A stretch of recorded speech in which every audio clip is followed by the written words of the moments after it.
一场大火夺走了妹妹成为歌手的梦想，也夺走了妹妹精致的容颜。而你为了能够救妹妹，欠下了巨额债务，不得已你只能拼命的送外卖，可面临每天5万的医疗费，却让你压力倍增。想起妹妹因为没有钱而失去生命时，你的心一阵绞痛。可就在这时，一个系统音响起，恭喜宿主外卖歌神系统绑定，赠予宿主大师级唱功光明。这首歌仅限于唱给点外卖的顾客。检测到宿主妹妹身体持续恶化，完成第一首光明的任务，赠送药剂1瓶，可控制病情不再恶化。听到脑海中突然响起的系统声音，你激动地攥紧了自己的拳头。10年了，你作为穿越者标配的系统终于还是来了。现在有了系统，不仅可以救自己的妹妹杨梦珂，也可以把欠的款还完了。想到这，你马上打开手机，开启自己接单任务。你的第一单是在魔都3号码头，在取完餐后，你按照电话指示疯了似的向码头内部跑去。先生，不好意思，路上堵车迟到了。你重复道着歉，而对方却一声都没吭，只是接过快递就让你走。在听到对方沙哑到近乎刺耳的声音时，你一愣，嗓子都这样了还喝高度酒？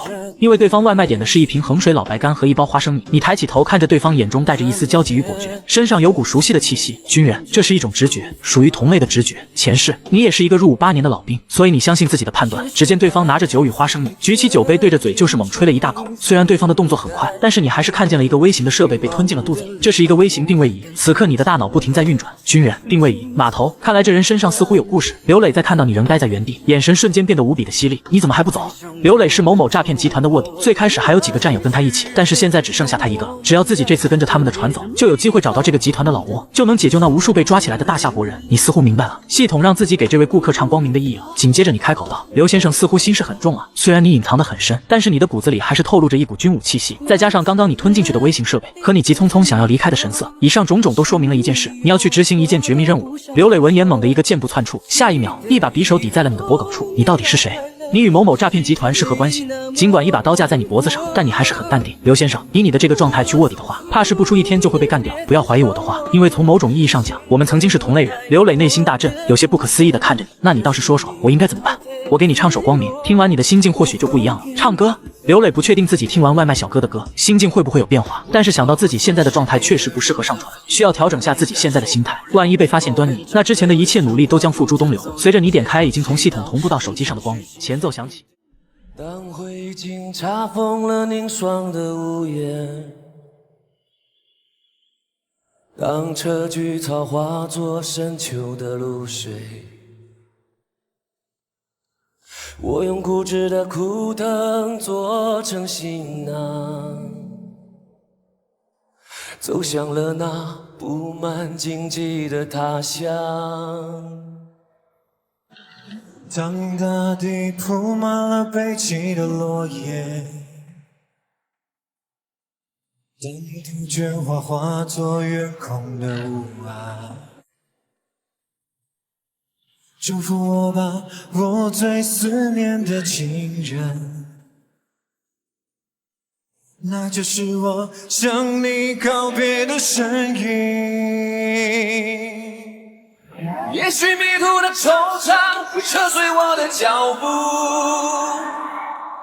可我相信未来会给我一双梦想的翅膀。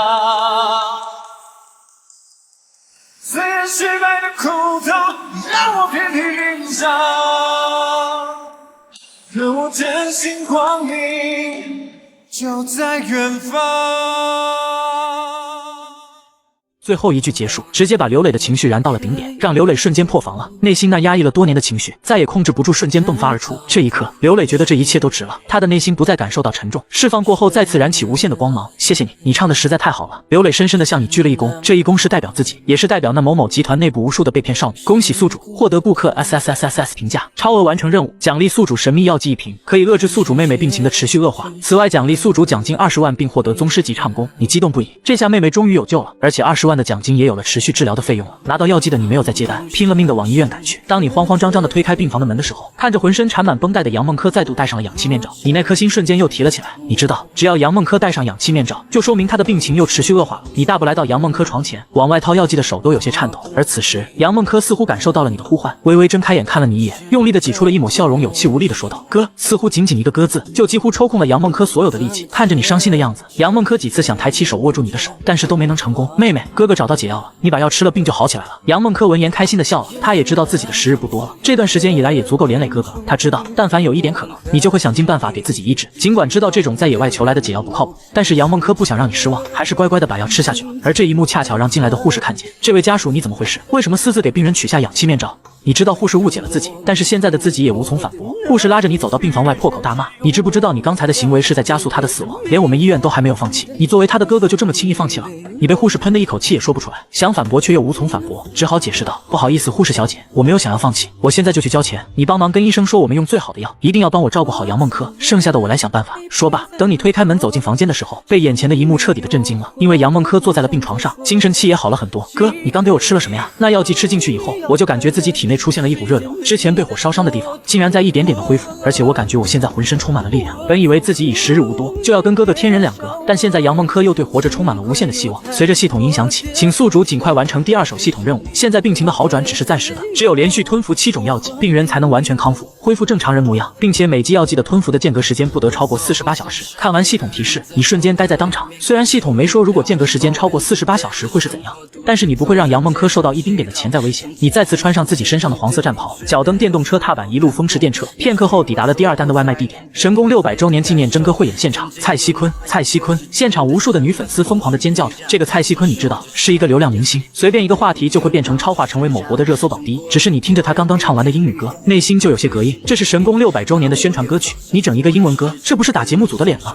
你把餐送到节目组总导演宋亮的桌前时，宋亮正怒声道：这唱的什么玩意？谁把他请来的轰出去？女助理小声嘀咕：宋导，咱们赞助商的老总是个女人，而且她是蔡徐坤的超级粉丝。宋亮直接气炸了，我们这是在选神宫600周年纪念的宣传歌曲，不是在开演唱会。他这么搞，让我怎么向神宫那边的负责人交代？这时你直接开口道：宋导你好，我也会唱歌，要不让我上去唱首试试？说不定就合适了呢。你话音刚落，女助理跟宋导都一脸莫名其妙的看着你，你难道看不见台上唱歌的选手都是明星吗？你一个外卖小哥说要上去唱一首，这确定不是在开国际玩笑？女助理直接打开了房间门，然后礼貌的说道：这位先生你好，你就好好送你的外卖吧，这娱乐圈的事情你就不要瞎掺和了。你一看自己就要被赶出去了，连忙说道：我可以先清唱你听一下，就耽搁您1分钟的时间。女助理直接无语了，拉着你就要往外走，而宋导这次连抬头也没抬，继续低着头思考着自己的事情。不是宋亮瞧不起人，而是不想把时间浪费在这些事情上。还没等宋亮反应过来，只见一道清脆的歌声响起，虽然清唱，但是你那充满磁性的声音让宋亮惊艳了一下，连女助理拉着你的手的动作也稍微一顿，似乎没想到这个外卖员真的会唱歌。而最让宋亮惊艳的不是你的声音和唱功，而是这首歌的歌词。开口第一句就带着一种神秘的感觉。突然，宋亮突然叫住了已经走到门口的你，这歌的歌词是你自己写的？你点了点头说道：是的，这首歌叫天地龙鳞。宋亮摆了摆手示意你上台唱一首完整的，随后你穿着外卖服出现在舞台，台下的人一片哗然。卧槽，送外卖送到唱台上，这哥们牛逼啊！听见台下三三两两的声音，你笑了笑：大家好，我不是上来送外卖的，而是给大家唱歌的。最后一首歌由我给大家献唱，名字叫做天地龙鳞。你话音刚落，台下的人都长大了嘴巴，似乎感到了不可思议。一个外卖小哥来全明星赛唱歌，是外卖小哥脑子被驴踢了，还是导演脑子被驴踢了？在短暂的沉寂后，台下瞬间哄堂大笑，伴随着无数的骂声。而此时台下的蔡徐坤脸色有些不悦，想起昨晚燕姐给自己保证自己是压轴的歌曲，现在突然上来一个送外卖的，这让蔡徐坤感觉自己有点被侮辱。可随着前奏响起时，台下层出不穷的咒骂声还是减缓了一些。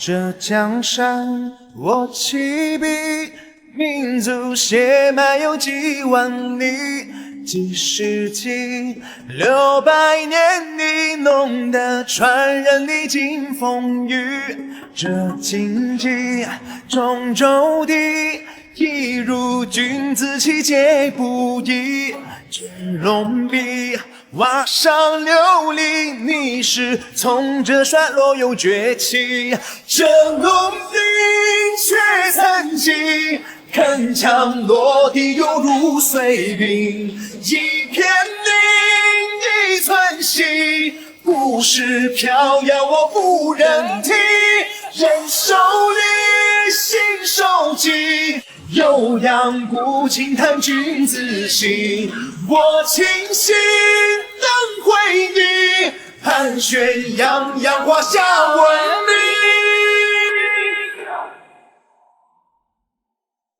一段高潮下来，周围的人直接都被镇住了。听到盘旋泱泱大厦闻名的时候，众人感到头皮发麻。过去的大厦有过辉煌，也有过沧桑，这引起了无数的观众的共鸣。卧槽，我有点妈了，这真的是个外卖小哥吗？不会是哪个歌星改行送外卖了吧？这唱腔直接绝了呀！而且这首歌就是为了迎合今天的主题，神功600周年纪念而写的呀。看来这个外卖小哥是有备而来的。看着台下人的观众，你满意的点了点头。这就是这首歌的魅力所在。此时的蔡徐坤脸上一片鹅肝色，他怎么都没想到，看起来 low 到爆的外卖小哥唱歌竟然这么好听。这时，一个18线的小网红此时也在现场看汇演。本来蔡徐坤唱完后，他都已经下播了，但是看到送外卖的上来后，他顿时感觉这可能是一个热门事件，于是要再次开播。而现在，峰哥彻底懵逼了，这是一个外卖小哥应该有的实力吗？刚开始的时候，他还是偷偷摸摸的直播，听到突破变局去扭转乾坤的时候，直接疯了，跟着周围的其他人一起嗷嗷的叫，太热血了。而直播间的人瞬间都炸开了，这是什么神仙歌曲？这才是外卖小哥的真实实力吗？瞧这位小哥的抖音号，泱泱大厦闻名5000年，这才是点睛之笔啊！之前的都是什么玩意，还唱英文歌，服了！楼上的看直播就看直播，别拐着弯骂人，不想看滚！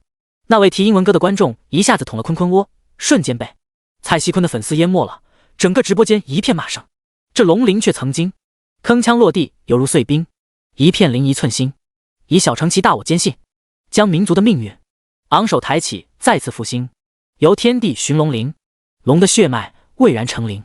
饶是听过一遍，宋亮听到这的时候还是感觉到深深的震撼。大夏民族的每个小家庭、小人物都好比这一片片的龙鳞，在近代我们是破碎过，这不仅仅是代表着过去的那颗破碎的心，更是一种以小成大、牺牲自我、完成民族大业的心。当这个民族再度复兴崛起时，昂首抬头，我们看见的龙鳞是什么？是遍布世界的信仰，是天地之间的脊梁。龙的血脉已经蔚然成灵，一个崭新的民族已然崛起。那些无数个在动荡乱世破碎的家庭，都已经重新站了起来，如同那密密麻麻的树林一般，贯彻天地。听到这，宋亮感觉浑身都是鸡皮疙瘩，眼眶已经湿润。这到底何种胸襟之人，才能写出如此荡气回肠之词，谱出如此绵绵不绝之曲？卧槽，我妈了！铿锵落地，犹如碎冰，龙的血脉蔚然成灵，其遥相呼应之势，让我的思绪似乎瞬间到了祖国成立的那一刻。一片灵，一寸心，以小成其大，我坚信。这句话让我想起了默默付出的战士们，还有我们可爱的医护天使们，我们的消防英雄们，他们的寸寸心不就是以小成其大吗？是什么支撑着他们前行？是信仰。他们正是因为坚信，才如此的坚定不移。原本还愤愤不平的蔡徐坤，此时一句话都说不出了。民族大义面前，个人得失又是什么？如此歌曲，因为自己的一己私利让其埋没，应该吗？难道自己唱英文歌真的唱错了？蔡徐坤此时不由得在怀疑自己。蔡徐坤之前的想法是，英文是世界流通语言，唱英文歌可以让更多的人了解故宫的故事。其本心并不是崇洋媚外，而是选择了这么一种方式而已。看着台下那些曾经都对自己呼应的人，此时没了动静，蔡徐坤并没有觉得生气，因为他也知道追星也要有个度，在民族大义面前，确实是还要有自己的立场，不能因为追星而坏了自己的立场。不过对于唱歌的人，蔡徐坤内心不由得有些嗤笑，这人选歌倒是讨巧。虽然认同了苏白唱的这首歌，但是对于苏白这个送外卖的，蔡徐坤还是百般看不惯。一个靠讨巧唱歌的人，不过尔尔。不过蔡徐坤也知道自己接下来不能再做出看不起苏白的事了，最少现在不能，因为观众的眼睛里揉不得沙子。现在民族大义站在苏白那边，由不得他。蔡徐坤张扬，即便他有数不尽的资源，别人看不透的后台，但是一旦在原则问题上犯了错，谁都保不了他。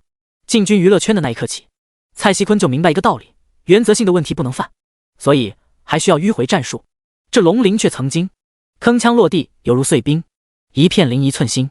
故事飘摇我不忍听，将民族的命运昂首抬起，再次复兴，由天地寻龙鳞，龙的血脉蔚然成灵。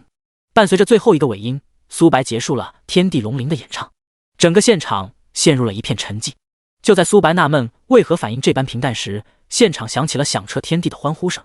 太好听了，多少年了没听到能让我这么热血沸腾的歌了。听这首歌，仿佛让我置身大夏的历史画卷中，感受着大夏的起起伏伏。如果这首歌不能作为故宫的宣传曲目，那以后我就再也不相信任何选秀节目了。这首歌简直就是对故宫600周年量身打造的。外卖小哥，你还没做自我介绍呢，可以做下自我介绍吗？对啊，我们都还不知道你的名字。名字。苏白本想唱完直接走的，来这唱这首歌，主要是为了拿到系统的第2支药剂。现在似乎现场的反应有点超出了自己的预料。而此时，耳麦中响起了导演宋亮的声音：“苏先生，告诉大家吧，你在台上唱了一炮走红，要是一走了之，这不是把我放在火架上烤吗？”苏白知道，想要得到系统药剂，还是要看宋亮对自己的评价。大家好，我叫苏白，是一名外卖送餐员。哗！台下一片哗然。所有人听完这首歌，一直都以为这只不过是主办方为了现场效果而让苏白穿的外卖服。大家没想到，苏白竟然真的是一名外卖送餐员。苏白男神，我爱你！苏白男神，我要嫁给你！苏白男神，我要给你生小老虎！特么你滚！你确定现在生还来得及？现在生出来不就是小兔子了？你他妈从哪弄的野种，让我男神当接盘侠？就在台下所有人都被彻底惊呆时，苏白也有些激动。当然不是因为有人要给他生孩子激动，而是因为终于等到了久违的系统信息。恭喜宿主获得 SSSSS 级评价，再次超额完成任务，奖励宿主第2支药剂，药剂服用时间24小时内，奖励现金20万，获得大师级作曲能力，钢琴精通，身体属性进一步强化，歌曲兑换机会+1。终于听到系统提示，看着口袋中出现的药剂，苏白内心忍不住的激动，终于得到了。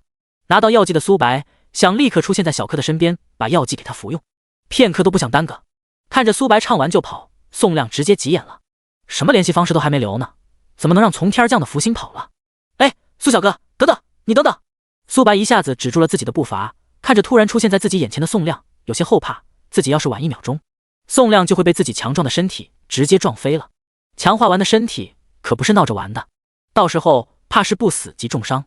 苏白，你别急着走啊，我们洽谈一下关于这首歌的相关事宜啊。看着一脸焦急的宋亮，苏白也非常感激他，如果不是他的好评，自己也无法得到第2支药剂。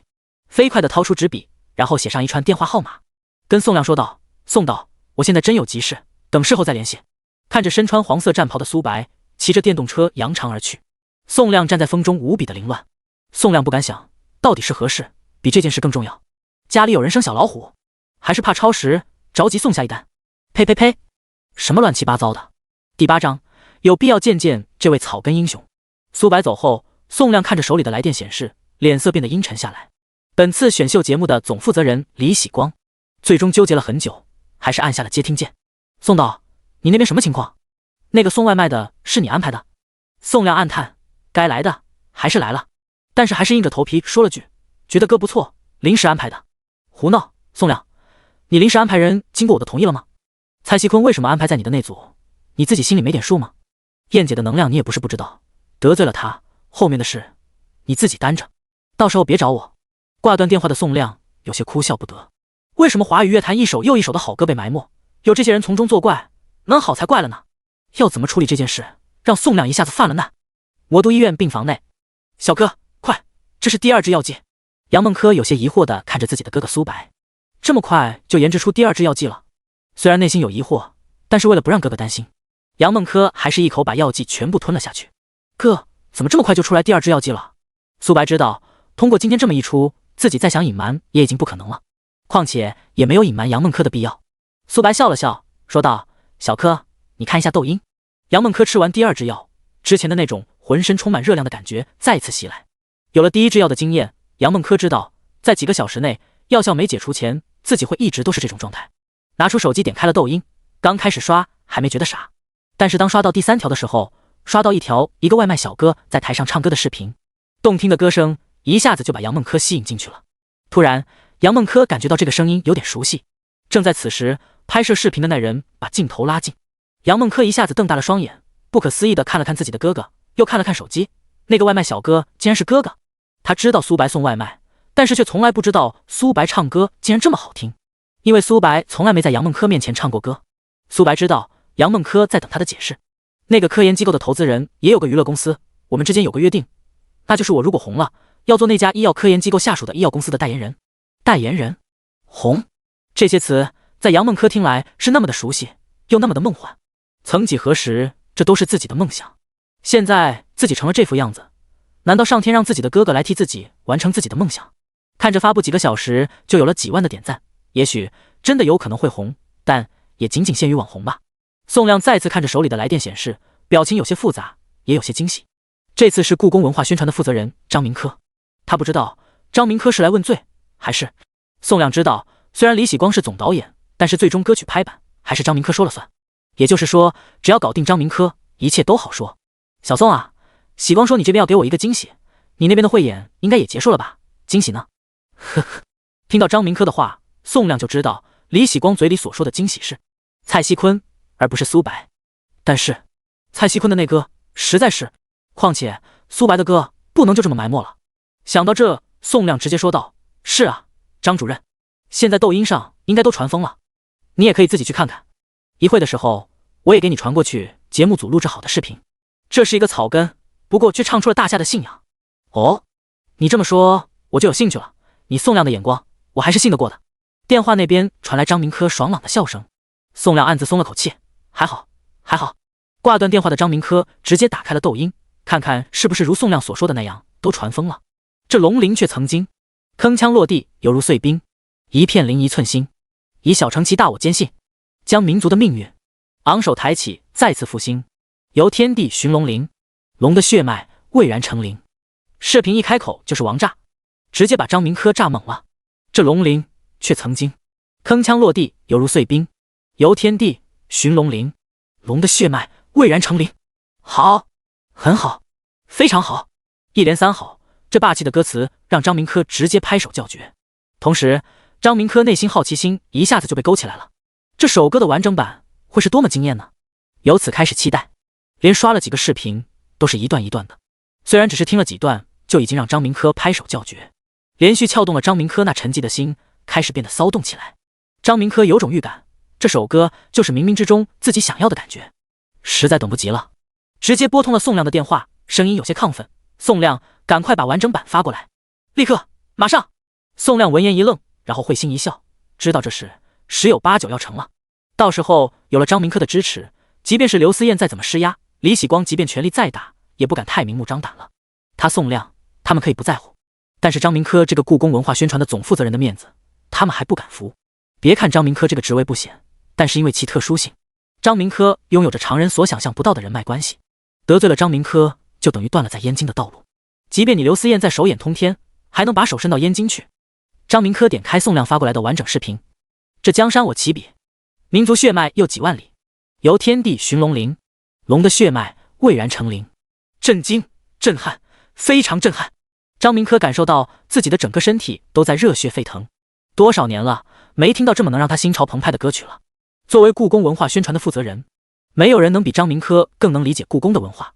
正是因为深刻了解故宫文化，深刻了解大夏文化与历史，张明科才在这首歌内找到了共鸣点。每一词每一句都仿佛在叙说着大夏的一个个故事。自打明朝紫禁城建立以来，这里承载了太多的故事，更是见证了大夏文明的起起落落。由天地寻龙鳞，龙的血脉蔚然成灵，龙的血脉蔚然成灵。这句话一直在张明科的脑海中回旋，整个人都有些微微颤抖。大夏的脊梁，大夏的信仰，大夏的灵魂，大夏的精气神。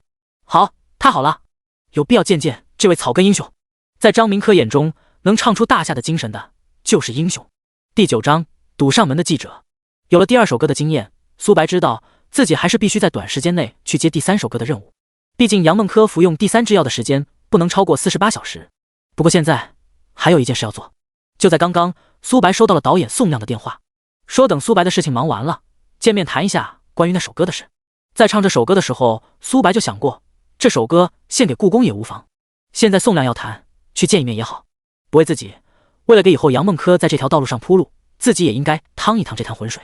苏白知道，要想查出杨梦科被人陷害的真相，必须要进入这行，才有可能接触到事情的真相。小兄弟，你这是一首歌直接一战成名啊！我看抖音上关于你的视频越来越多，其中一个视频更是上了热搜榜第1。现在的你多多少少的也算个小网红了。有句话宋亮没说，如果有人愿意包装苏白，苏白很有可能直接一跃成为大网红甚至歌星。而如果没人包装，很有可能在互联网上一闪即逝。即便你唱的歌再好，也需要包装，也需要运作，这是现实。这个问题也是宋亮想跟苏白谈的话题方向。想过以后怎么发展吗？要不要做一名歌手？我可以给你资源。先是客套一句，宋亮直奔主题。苏白也知道，自打觉醒歌神系统，就意味着自己要在这条路上越走越远，所以苏白也有心理预期。不过这一切都要建立在杨梦科彻底好了以后。多谢宋导，不过我怕是暂时还不行。听到苏白直接拒绝，宋亮一愣，然后看向苏白，满是不可思议。要回到全国不知道多少人求着自己要资源，多的小明星都恨不能往自己床上爬，但是都被自己拒绝了。现在自己主动给苏白资源，苏白竟然拒绝。看宋亮的表情，苏白就知道自己需要解释下。宋导，实不相瞒，我没有其他亲人，就一个妹妹。现在她还躺在病床上，想做歌手也是在她好了以后。听到苏白的话，宋亮内心恍然，现在也能理解苏白的选择了。这是一个有大爱之人。是这样，你也知道，我们这个真歌汇演是为了故宫的600周年。我实话告诉你，故宫文化宣传的负责人看上你这首歌了，他有意见你一面。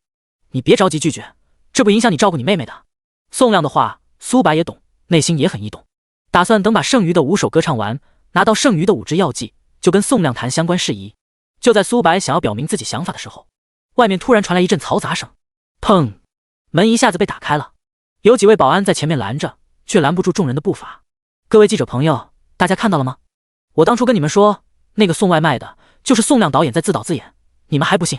现在你们看到了，他们现在还在密谋着什么？各位记者朋友都在这，我也不怕告诉大家一个内幕，这个送外卖的唱歌名额本来是没有的，是宋亮自作主张插进来的一个名额，美其名曰为了不埋没好歌，都是掩盖自己的一己私利罢了。宋亮看着领着记者进来的人，脸色有些难看。谁让你们进来的？你们不知道采访需要预约吗？现在立刻出去，否则我立即报警。保安队长看到宋亮的态度，似乎瞬间有了主心骨一般，立即强硬地说道：所有的安保人员带着防爆武器来宋导办公室，这里有疑似歹徒的人欲图谋不轨。保安队长话音刚落，所有记者原本不要命的往前挤的步伐一滞。歹徒图谋不轨，防爆武器，这有点夸张了吧？不就是临时采访吗？这样搞，一不小心就要出人命的。而为首的那人似乎还在不依不饶。请问宋先生，你这是做贼心虚了吗？如果内心没有鬼，你又何须这般强硬？为何不做解释？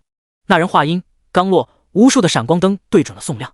宋亮内心一凛，宋亮也知道，此时自己所说的每一句话都会被无限放大公布到媒体上。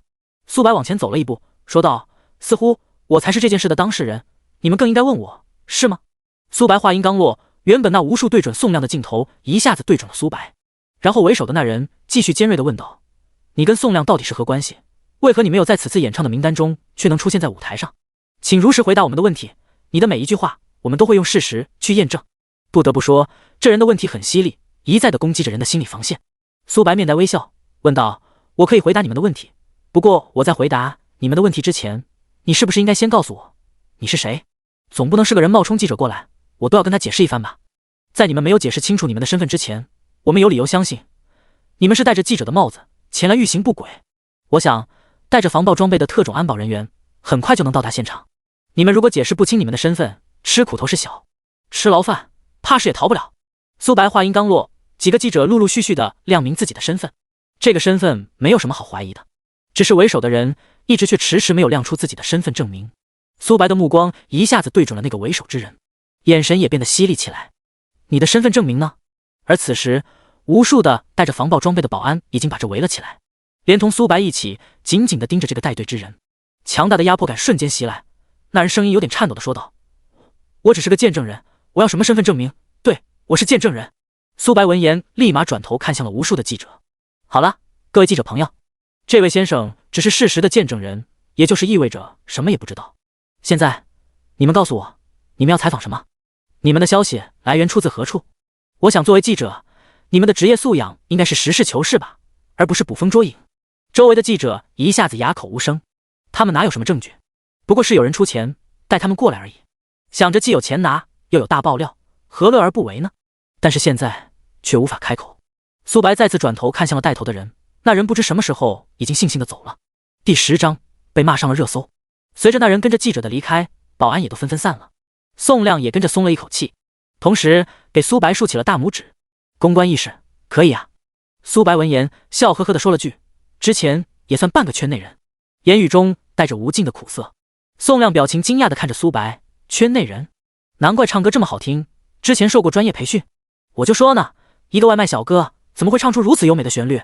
宋亮似乎也听出了苏白言语中的苦涩，怕是这中间有故事。不过现在都没关系了，我能给你保证，你这首《天地龙鳞》一出，保证火遍全国。如果再加上故宫文化宣传的加持，搞不好都能上春晚。呵呵，不过啊，这要看机会，你要对自己有信心啊。苏白闻言就知道宋亮多半是误会了。宋导，你误会了，我之所以说我是半个圈内人，因为之前我妹妹是圈内人，我跟着她忙前忙后的，所以多多少少的也算有点这方面的思维。哦，听到误会了，宋亮就没再在这个话题上多聊。叮铃铃，叮铃铃，突然宋亮的手机响了，宋亮拿起一看，是张明科，神情中有些兴奋。如果这天地龙鳞张明科能敲定下来，对他的裨益太大了。宋亮拿着手机朝着苏白晃了晃，诺，张主任电话，说曹操，曹操到吧。说着宋亮接起了电话，喂，你好啊，张主任，那个神秘的外卖小哥，我可是给你请过来了哦。怎么样，你是来魔都还是我们去帝都？宋亮感觉自己与张明科的距离似乎也瞬间拉近了般。回应宋亮的不是张明科的欢声笑语，而是质疑声。宋亮，那个苏白的事到底是怎么回事？这是你私下插的名额？他是你走后门安排的？现在所有的媒体都在炒这个事，已经炸锅了。宋亮闻言拿着手机不着痕迹地走远了，然后小声地问道，张主任，什么情况？苏白确实是临时穿插进来的，不过不是我走后门安排的。然后宋亮把那天苏白怎么自告奋勇的情况跟张明科说了下。张明科声音还是有些低沉，我能理解你的决定，但是这并不代表广大网友能为你的行为买单。你还是先去抖音看看吧，看完再想办法。宋亮点开抖音一看，风向彻底的变了。那个送外卖的竟然是导演偷偷插进去的人，黑幕，黑幕啊！我就说一个送外卖的人怎么可能唱出那样的歌，甚至能成为一代经典的歌，原来全是套路。唱歌就好好唱歌，搞什么噱头？原本对这个外卖小哥哥还很爱，现在彻底的凉了心。现在的人都是借着国家传统文化的名义赚钱，这钱他拿得稳吗？现在的人啊，都是博眼球赚黑钱。建议查一查那个导演，指不定走了什么后门呢。卧槽，原本还很爱外卖小哥，现在直接没爱了。然后无数的视频博主跟风，一股脑的冒出来，拐弯抹角的骂着苏白，说苏白不过是在沽名钓誉罢了。苏白的上个热搜还没过，这次又上热搜了，不过是被骂上的热搜，整个评论区几乎全是骂他的，这让苏白不由得有些哭笑不得。不过也有那么几个为他辩解的，说最起码他唱的歌是好听的，而且歌词的寓意也是好的，何须管是不是插队进来的呢？但是很快又被无数的信息淹没了，说无规矩不成方圆，如果人人都这么插队，以后岂不是乱套了？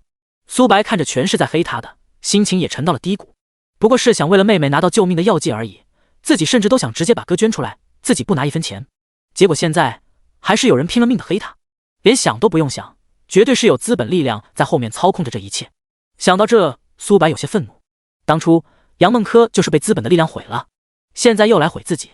不过现在苏白也没时间跟他们斗，也没有多余的时间在这耗着，而是要去送第3单外卖。毕竟第3支药剂对于苏白来说才是最重要的。宋亮知道这多半是李喜光跟刘思燕搞的鬼，虽然有针对苏白的意思，但是怕是多半还是为了针对自己。想到这，有些内疚的看着苏白，不好意思啊，这是针对我来的，让你受牵连了。听到宋亮的道歉，苏白摆了摆手，示意没有关系，然后就跟宋亮告别了。魔都一家高档的公寓内，一位身材丰腴的艳丽女人端着一杯红酒，踩着高跟鞋一步一步地走向了对面的帅气的男人，娇艳的红唇下带着一抹勾人的笑容。坤，现在那臭送外卖的被干掉了，名额又属于你了，自己说说该怎么谢姐姐我。蔡西坤推了下鼻梁上的眼镜，嘴角露出一抹轻蔑的笑容，似乎在嘲笑一个臭送外卖的也能与他争锋，真是可笑至极。一点点不入流的小手段，直接让他死翘翘。不过蔡西坤也非常清楚，这都是燕姐的资源罢了。燕姐，你不是有一道拿手名菜吗？蜂蜜龟巢，今晚我说不得要好好尝尝了。咯咯喽，刘思燕笑得花枝招展，这道菜刘思燕可是想做给坤吃很久了。但是蔡西坤迟迟不肯松口，就是不吃。现在觉得为蔡西坤做的这一切似乎都值了。此时远在燕京的李喜光也在大肆庆祝。宋亮想凭借一个送外卖的翻身，真的是打得好算盘啊。宋亮与李喜光明争暗斗好多年了，现在他宋亮被李喜光压了一头，有落井下石的机会，李喜光自然不会放过。李喜光拿出电话继续发酵这件事，闹得越大越好。挂断的电话的李喜光望着窗外，眼中闪烁着轻蔑的光芒。李喜光与刘思燕的这次默契配合，直接让宋亮难以招架。魔都武警总部，宋后军双手背在身后，站在窗前望着窗外。通过其紧紧握着的双手，就可以看出宋后军现在很紧张。大夏的部队已经随着刘磊的步伐进入了某某集团的总部，距离进入某某集团已经3个小时了。结果如何？现在也应该接近尾声了。叮铃铃，叮铃铃，电话响起。宋侯军一个箭步冲到了电话前。喂，我是宋侯军。虽然声音依然沉稳，但是齐握手机的手还是有些轻微的颤抖。报告，宋局长，本次某某集团解救行动大获全胜。呼呼，宋侯军厂长的呼了口气，心中的一颗大石也放了下来。有伤亡吗？2名同志受伤，没有死亡。解救人质168人。好，马上安排专机回国。宋侯军转过身说道，马上准备召开表彰大会，待英雄归来，全国直播表彰。同时把刘磊上传前剪辑好的那个外卖小哥的视频发布出去。对于那个外卖小哥的行为，要大肆表彰。对了，用官方账号发布。第11章，李喜光看中的外卖小哥。等着看好戏的李喜光突然发现热搜被武警的官方账号推出的视频占据。井号外卖小哥的一首歌拯救了100多位少女井号。井号孤勇者，献给默默奉献的孤勇者们。井号井号外卖小哥与武警官兵的联动，所向披靡。井号各种各样的标题突然之间在各种平台出现，抖音、慢手、知乎、小黑书、微博，全部都是热搜榜。李喜光暗骂晦气的同时也无可奈何，他知道这种官方推流一旦发布内容肯定是热搜，其他娱乐账号、娱乐八卦账号统统让路。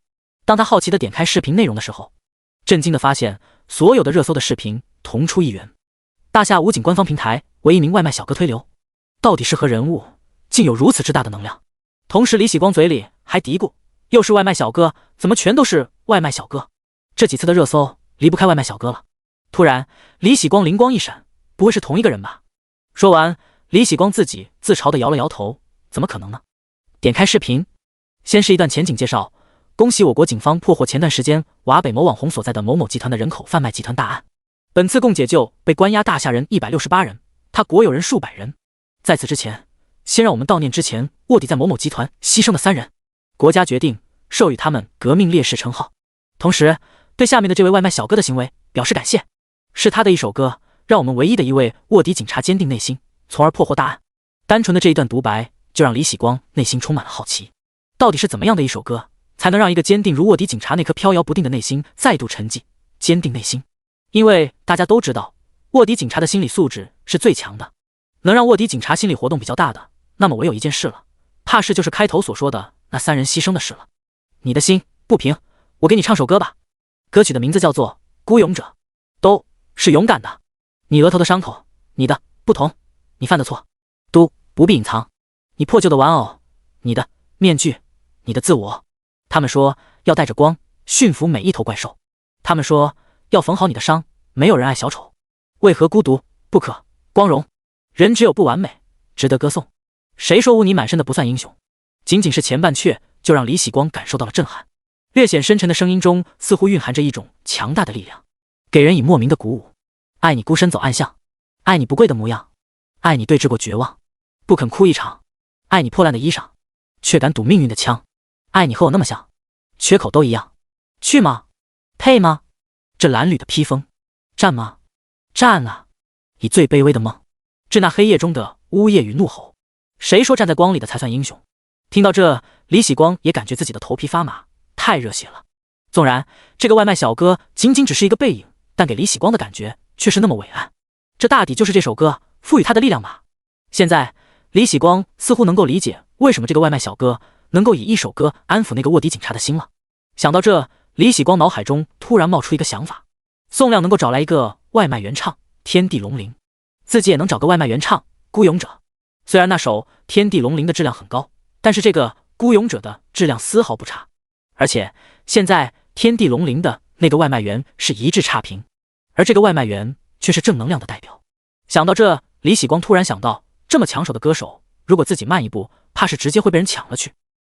来不及看完完整视频，直接放下手机，快速的往外走去。小夏，以最快的时间联系孤勇者的歌唱者，以 A 级待遇签下他。夏助理瞪大了双眼，不可置信地看着李喜光，一个外卖小哥，之前从未听过的外卖小哥，竟然能获得 A 级签约。要知道，这可是标准2线歌手的待遇啊，仅次于那些1线歌手。为了一个从来没有出过什么作品，仅仅是唱过一首歌的人就给 A 签，纵然感到了不可思议，但是夏助理还是按照李喜光的吩咐照做了。李喜光当然明白夏助理眼神中的意思，不过李喜光不会做亏本的买卖。先不谈这个外卖小哥歌唱的如何，单纯的武警官方推流这一点就值这个价了。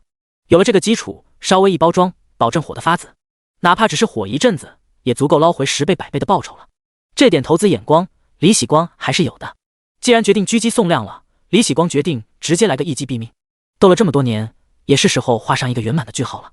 李喜光直接去安排狙击宋亮的事情去了，手机却在桌子上没有拿。视频发布仅半个多小时的时间，评论5万多条，点赞更是高达8万。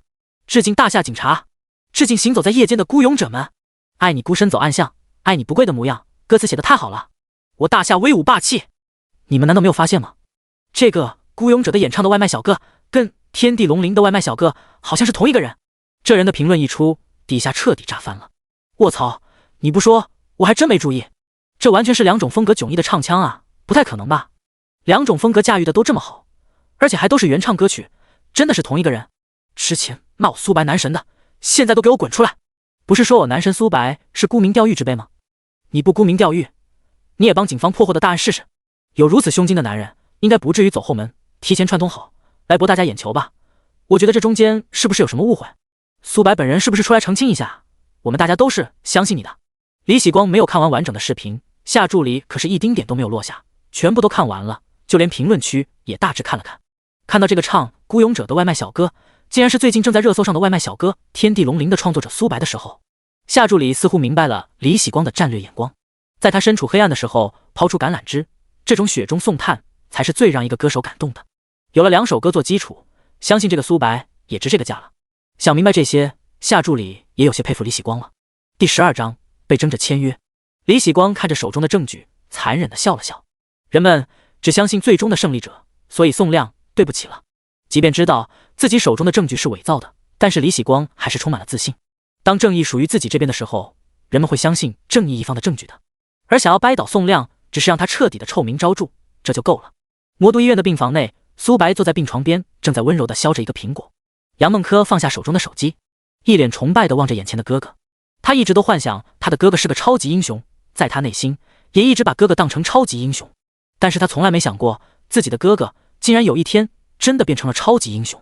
开始看到网上对哥哥一片骂声的时候，杨梦柯无比的愤怒。愤怒为什么老天如此不公？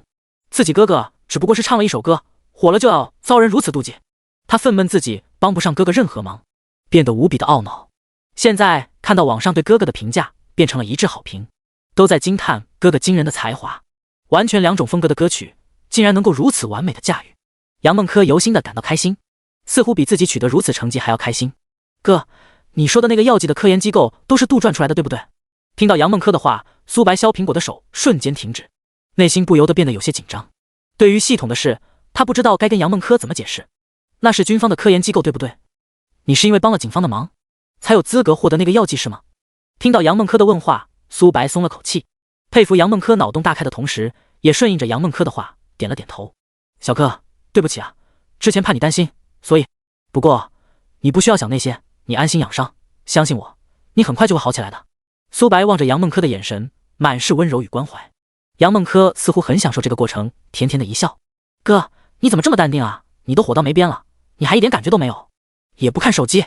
说到手机，突然苏白的手机响了。你好，请问是苏白先生吗？对，我是，你哪位？你好，我是星月传媒的夏小河，不知您听说过星月传媒吗？苏白当然知道星月传媒，旗下歌手无数，仅仅是一线歌手就有10数位，更是拥有一名进了国家队的超一线歌手。当初杨梦柯在娱乐圈混的时候，星月传媒就是杨梦柯仰望的存在。请问有什么事吗？是这样，我是星月传媒高级副总裁李喜光的助理，您参加的故宫600周年的真歌汇演就是我们星月传媒承揽的，而我们的李副总裁正是这场活动的全国总导演。刚才李副总裁跟我说，有意签下您，可以给到您 A 签。苏白本想一口回绝，奈何杨梦柯在旁边听到后，整个人都兴奋的不行，然后一直用口型跟苏白说答应答应。对于曾经在娱乐圈混的杨梦柯来说，太明白 A 签代表什么了，代表着无数的资源，代表着无限的可能。但是苏白想到的却是宋亮。既然是星月传媒承揽，李喜光作为主导演，而宋亮作为副导演，就算是签星月传媒也是跟宋亮签。苏白内心有一种猜测，之前宋亮说有人在背后针对他，才抹黑自己的。虽然不敢确定，但是苏白的直觉告诉自己，这个人十有八九就是李喜光。能签星月传媒，倒是我的荣幸。不过我需要过后才能给你回复。看着苏白挂断电话，杨梦珂有些不解地看着自己的哥哥。虽然知道哥哥这么做肯定有他的理由。苏白跟杨梦珂说了宋亮的事后，杨梦珂也表示赞同。做人不忘本，懂得感恩，这是苏白一直教他的做人道理。燕京星月传媒公司总部，夏小河兴奋地说道：“李总，成了。”他说能签星月传媒是他的荣幸，不过需要过后才给回复。我想他是想了解下关于 A 签的相关事宜，咨询下注意事项，毕竟他之前只是一个素人，应该对这行不了解。听到这，李喜光大喜过望，能签下这位外卖小哥，绝对能成为他的一大助力。他在哪？我们直接飞过去，以显示出我们的诚意。夏小河一愣，刚在魔都参加了真哥汇演，肯定在魔都啊，还能在哪？不过夏小河可不敢多说，只是说了句魔都魔都魔都魔都。李喜光在嘴里念叨了好几遍，然后忽然哈哈大笑，真是连老天都眷顾我，立即买票，现在直接飞魔都。宋亮突然接到了李喜光的通知，说是晚上6点要召开记者招待会，然后向所有的记者宣布故宫文化宣传真哥的进程。虽然不知道李喜光葫芦里卖的是什么药，但是内心还是有一种不好的预感，感觉这场记者招待会，李喜光想向自己发难。想了很久，宋亮还是没想明白李喜光的依仗是什么。如果说苏白的孤勇者没爆出来之前，他可能以苏白这件事为借口向自己发难，但是现在的苏白是正能量的代表，而且是武警官方推出来的。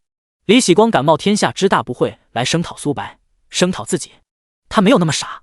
不过为了安全起见，宋亮觉得自己应该有所准备了。说着，宋亮拨通了苏白的电话，签下苏白将会是自己最大的依仗，即便是到时候李喜光发难，只要自己有签下苏白这一业绩，就能立于不败之地。苏老弟啊，忙完了吗？宋哥，有事你说。这样，苏老弟，哥哥我也不跟你绕弯子了，我知道我要是再不出手，怕是你就被人抢了去了。有没有兴趣签我们公司？我们公司是星月传媒，不敢说在大夏数一数二，但是也是数得上的公司，旗下歌手、演员无数，大咖也不在少数。怎么样，有兴趣吗？我可以给你争取下 A 签。苏白闻言苦笑，又来，要不见面谈？听到苏白的话，宋亮大喜，只要答应见面谈，这事就成了一半。第13章，自己打自己的脸，分外疼。宋亮也没想到李喜光的动作这么快，来到魔都以后根本就没跟他联系，直接就召集好了所有的记者。宋亮还没来得及反应，就被拉到了见面会上。各位记者朋友，大家好，我是故宫文化宣传真歌汇演的总导演李喜光。刚刚就座的这位呢，是本次活动的副总导演，也是魔都分场的总导演。接下来由我们2位向大家汇报真歌的结果。有什么问题呢？欢迎大家踊跃提问，我们定之无不言，如实回答。你说是吧，宋导演？宋亮不知道李喜光葫芦里到底画的什么瓢，当着记者的面，只能硬着头皮点头称是。中间一位记者看了一眼李喜光，然后李喜光不着痕迹的点了点头。我有一事想问一下宋导演，就在昨天网上传的沸沸扬扬的那个外卖小哥是走了您后门才能登台演唱的事，请问是真的吗？宋亮心道果然，这场记者招待会就是针对自己而来。首先我回答大家的一个问题，苏白的演唱确实是临时加的节目，不过我想说的是，他并不是刚才那位记者所说的走了我的后门，我只是在他送外卖的时候听到他哼了这首歌，我觉得这首歌非常符合我们本次征歌的主题，我才让他唱完完整的歌，然后让他登台的。一首好的歌曲不应该被埋没，不是吗？那记者依旧不依不饶，继续追问道，那么我想请问一下总导演李喜光先生，宋亮导演这样操作是否合规呢？是不是有为自己谋私利的嫌疑？李喜光清了清嗓子，满脸笑容的说道，首先我肯定宋亮导演的一个做法，发现好的歌曲就是要随机应变，不能放过任何一次发现好苗子的机会。听完李喜光的话，宋亮内心诧异，这是这厮转性吗？不应该啊。然后又听到李喜光继续说道，但是宋亮导演的操作方式不对，不应该私自安排外卖小哥直接上台演唱，他完全可以上报公司，然后由公司安排那位外卖小哥的演唱。至于宋亮导演为何没有跟任何人汇报，直接就安排上台，可能是有他自己的顾虑吧，毕竟他们私底下是何关系，没有人知道。现在太多的人披着外卖小哥的身份，然后作秀，以此来炒热度。不过我李喜光可以向大家保证，我们星月传媒以后坚决杜绝这种现象，任何一次汇演，任何一次选秀都保证公平公正。李喜光话音刚落，台下记者一片哗然，这话外之音简直不要太明显，就是指名道姓的说宋亮这是在为自己谋私利呗。早就听说李喜光跟宋亮不和，看来已经到了水深火热的程度。宋亮脸色变得十分难看，当着记者的面又不好发作，而此时刚到现场的苏白听到中间那人的发言，内心的火气就上来了。这位先生你好，我就是唱天地龙鳞的外卖小哥苏白，不知道您所说的披着外卖小哥的外衣作秀炒热度依据来自哪里？我想作为星月传媒官方的人，您不能信口开河吧？苏白的发言瞬间所有的记者都把镜头对准了苏白，大家都在期待接下来这场大戏。如果说一首歌的爆火是在意外的情况下，那么这种情况是值得被大肆推广的。但是像你这样如此巧合的出现在一个面向全国的开放性舞台上，就免不了有炒作的嫌疑。据我所知，同样是外卖小哥，另外一位外卖小哥的表现就比你值得信任的多。我也与对方达成签约意向，现在我就可以打电话给对方。对方的行为是得到国家武警认可的，因为对方的一首歌直接助警方破获了多年以来的诈骗团伙的大案。李喜光话音刚落，所有人都用一种奇怪的眼神看着他。李喜光还以为自己的行为得到了大家的认可，说着，李喜光直接拿出了自己的手机。所有的记者朋友，我可以现场给那位快递小哥打电话，让你们看看同样是快递小哥，为何之间的差距这么大。站在后台的夏小河直接懵了。李副总不知道苏白就是那个唱孤勇者的外卖小哥，他能想象到一会儿电话打通时的尴尬景象。李喜光挑衅地看了宋亮和苏白一眼，直接拨通了孤勇者外卖小哥的电话。叮铃铃，叮铃铃。当李喜光电话拨通的瞬间，苏白的电话响了。到了这一步，苏白当然知道了，刚刚出言讽刺他的就是之前联系他的李喜光。这世界的缘分还真是奇妙，呵呵。苏白用一种奇怪的眼神看着李喜光，然后把手机铃声调成了静音，不过却并没有直接挂断。看着对方还没接电话，李喜光还不忘嘲讽地说了句：没素质就是没素质，来这么重要的场合，手机都不知道调成静音。说完还不忘嘀咕一句：怎么不接电话？我接电话怕你尴尬。李喜光哈哈大笑：你以为我跟你说话呢？我跟……苏白直接按下了接听键。喂，李副总，您现在还觉得我是在炒作吗？李喜光不可思议地看着眼前的苏白，又不可思议地看了看自己的手机。怎么可能？怎么可能是一个人？两种风格迥异的歌都是出自眼前的外卖小哥苏白。我很纳闷，同样是两首新歌，同样是从未在任何场合公开过，只不过是一次唱给默默无闻的警察，一次是面向全国观众，差别就这么大吗？难道我苏白只能偷偷摸摸的唱歌，不能正大光明的唱歌吗？还有您说我是疑似借助真哥的舞台作秀，炒热度，赚取利益。那么现在我可以正大光明的告诉你，也当着所有记者的面告诉大家，如果故宫文化宣传需要天地龙鳞这首歌，我愿意无偿的捐献给国家，我不在这首歌上赚取一分钱的利益。我想这样应该能让您满意了吗？李副总裁，李总导演。听着苏白的话，李喜光脸上红一阵白一阵，感觉自己打自己的脸打得啪啪的生疼。本以为这是一场可以声讨宋亮的记者见面会，没想到变成了自己的屠宰场。呵呵，真的是讽刺至极，自己打得自己的脸分外疼。第14章，宋导能处，有时他真上啊。台下的记者也彻底的懵了，原来眼前的人就是现在在各大平台火到没边的孤勇者天地龙鳞的共同创造者。就连事先被李喜光安排好的那位记者也懵逼了，特么的，你自己还没搞清楚状况就刀，现在刀到自己身上了，刀自己身上也就算了，还特么连累自己。要不是看在1万块钱的份上，这记者当场就要叛变，但是现在还是生生的咽下了这口气。宋亮也是对李喜光的骚操作写一个大写的服气，在烧烤炉上又是撒孜然又是抹酱的，结果到最后他们发现要烤的是自己。悲催不，惊喜不，意外不，懵逼不。李喜光右手紧紧地握着手里的 U 盘，本来是可以定死宋亮的证据，现在成了他自己作死的证据了。李喜光生怕一个拿不住，掉在地上被人当众公布视频内容，那他就彻底完了。看向苏白的目光无比的复杂，到最后演变成了无尽的恨。丢脸不可怕，可怕的是这件事过后，自己这星月传媒副总裁的位置怕是坐不稳了。那个，我临时有事，本场记者招待会你们还有什么需要问的，直接问宋副导演吧。说完，李喜光头也不回的就走了。本来打算看一场好戏的记者也都暗叹扫兴，不过仅仅是之前的那段好戏就足够了。走出大厅的李喜光对着夏小河就是破口大骂：你他妈的为什么不提醒我，孤勇者的作者就是这个苏白，让你联系苏白的时候你为什么不提醒我？我养着你是让你吃干饭的吗？夏小河脸色涨得通红，低着头，我好几次夏小河想说，你自己都看了视频了，评论区里全部都是评论两首歌的作者是同一个人的，你难道自己没看见吗？自己眼瞎，怪我，现在出事了，来质疑我了，但是好几次都没敢说出口。多年的职场经验告诉夏小河，现在不是找理由的时候。李副总，我现在要不要找一下那几位记者，让他们不要把记者招待会上的视频内容外传？夏小河说完，李喜光额头冒出一阵冷汗。这才是最关键的，自己丢脸了没关系，只要没外传，就还有机会。被气昏了脑子了，想尽一切办法堵住他们的嘴。不要管费用的问题，一切费用我自己担。说完，李喜光头也不回的走了。可能是走得太急，一个踉跄，差点磕倒。李喜光心慌了。记者招待会的现场，宋亮心情大好的跟记者们说着本次真歌汇演的情况，并且透露给记者，故宫文化宣传的负责人张明科主任很看好天地龙鳞。天地龙鳞有很大的可能直接出现。在记者招待会接近尾声的时候，宋亮突然喊住了即将准备离开的记者。各位记者，我还有最后一件事。为了澄清我跟苏白先生之间并没有其他交易，我愿意公布当初的监控视频。大家走的时候也可以把视频的原件带走，可以找任何一个鉴定机构去鉴定。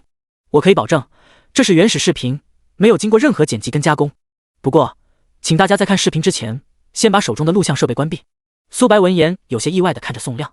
苏白知道，当天的监控视频发出来，一是可能会对宋亮本人的声誉有一些的影响，毕竟当初的他是要把自己赶出去的。最主要的是，他们当初的谈话内容一旦泄露，将会引起娱乐圈的大地震。视频中，所有的记者看着视频中苏白穿着外卖服走进了导演室，而这时候正好是蔡徐坤在外刚刚演唱结束，宋亮正破口大骂呢，这唱的什么玩意，谁把他请来的，轰出去。然后女助理解释的说赞助商为蔡徐坤托底的事也爆了出来，然后记者圈子里一片哗然。现在他们似乎明白为何宋亮让把录像功能关闭了，原来这里面还有这么一个大瓜。然后就是苏白开口说自己要试试，差点被赶出去。最后苏白清唱才让宋亮心动，并让他登台演唱。看完视频，台下所有的记者一片沉寂，回想起他们之前大肆的抹黑苏白的行为，感到有些自惭形秽。现在想来，一个能创作出天地龙鳞、孤勇者这般大气磅礴、充满着民族气概的人，怎么会做出为了名声博眼球、为了利益出卖自己信仰的事情呢？先是一位女记者首先开枪，苏白先生、宋亮先生，对不起，是我们误会你们了。我是魔都娱乐的记者吴倩，我为自己之前的行为道歉。吴倩道歉后，其余的几位记者也相继道歉。对，苏白先生，请给我们一个改过自新的机会。拿到视频原件以后，我们会视频进行澄清。苏白双手抱了抱拳，我接受大家的道歉，不过也不只是我自己受委屈了，宋导也受委屈了，是不是也跟宋导说声抱歉？宋亮闻言咧嘴一笑，有时候男人之间的默契就是单纯的一句话。听到大家道歉，宋亮笑呵呵地说道，我可以给大家视频，但是只能给从苏白清唱开始的视频，之前的视频并不能外泄。我相信大家也都懂，之所以给大家看从苏白进门开始的视频，是怕大家说我断章取义。现在误会解开了就好了，既然大家愿意在网上澄清一下这件事的来龙去脉，我肯定举双手赞成。随着记者的散场，宋亮跟苏白一起来到了宋亮的办公室。通过这件事，苏白对宋亮也有了一个大概的认识。宋亮这个人能相处，有事他真上啊，敢冒着公开蔡徐坤与背后投资人的奸情的风险，冒着自己声誉受到影响的风险，也要解释清楚苏白的事。虽然苏白也大体猜到了，可能因为自己阻碍了蔡徐坤与其背后投资人的路，之前搞自己也会有他们的插手，但是对于宋亮此举，苏白还是有些感动的。怎么样，苏老弟，之前跟你说的签考虑的怎么样了？宋哥，我还是那句话，我妹妹还需要照顾，就算是去贵公司，也是要等我妹妹彻底好了以后。不过天地龙鳞这首歌既然说了要无偿捐献给国家，出版方可以委托给你们。毕竟就算我现在签了你们公司，我要是一直不参与公司的任何活动的话，也不太合适。听到苏白如此说，宋亮也能明白，也不再多劝。第15章，虽然跟他滚床单，但我爱的是你。苏白自己都没想到魔都娱乐的动作这么快，一个标题为景浩被误解的外卖小哥，却仍心怀感恩之心。我仅代表媒体向您道歉。景浩的视频发了出来，视频的简介，对不起外卖小哥，我们误会你了。原来金子真的会到哪都能发光的。从天地龙鳞到孤勇者，我们看到的是一颗赤子之心。从唱歌给武警官兵鼓舞到自告奋勇上台唱歌，我们看到的是一个身怀梦想的外卖小哥，随时随地都在追着梦想的最美的样子。之前我们错怪你了，现在我们诚挚的表示道歉。外卖小哥苏白，请接受我们诚挚的道歉。随着介绍完毕，视频也播放完毕。视频的剪辑是从外卖小哥进屋唱歌被拒到清唱又被请回屋，这一切完美的解释了苏白与导演之间并没有任何私底下的交易，这完全是苏白自己争取的唱歌的机会。评论区也一下子爆了，对不起外卖小哥，之前的我们错怪你了。最帅的外卖小哥，没有之一。苏白哥哥，我一直都是相信你的。外卖小哥苏白，从今天开始，我粉了，快建立自己的抖音账号吧，我们要成为你的第一批粉丝。看着评论区的无数条留言，苏白看着看着，忍不住有些泪目。终究还是有很多人喜欢他的。如果杨梦客看到这，就不会为自己担心了。耽搁的时间够久了，第3单外卖必须要送了。自己只有48小时的时间，现在已经过半。系统任务第3单，某网红分手现场。拨通电话的时候，听到对方让他把外卖送到天台。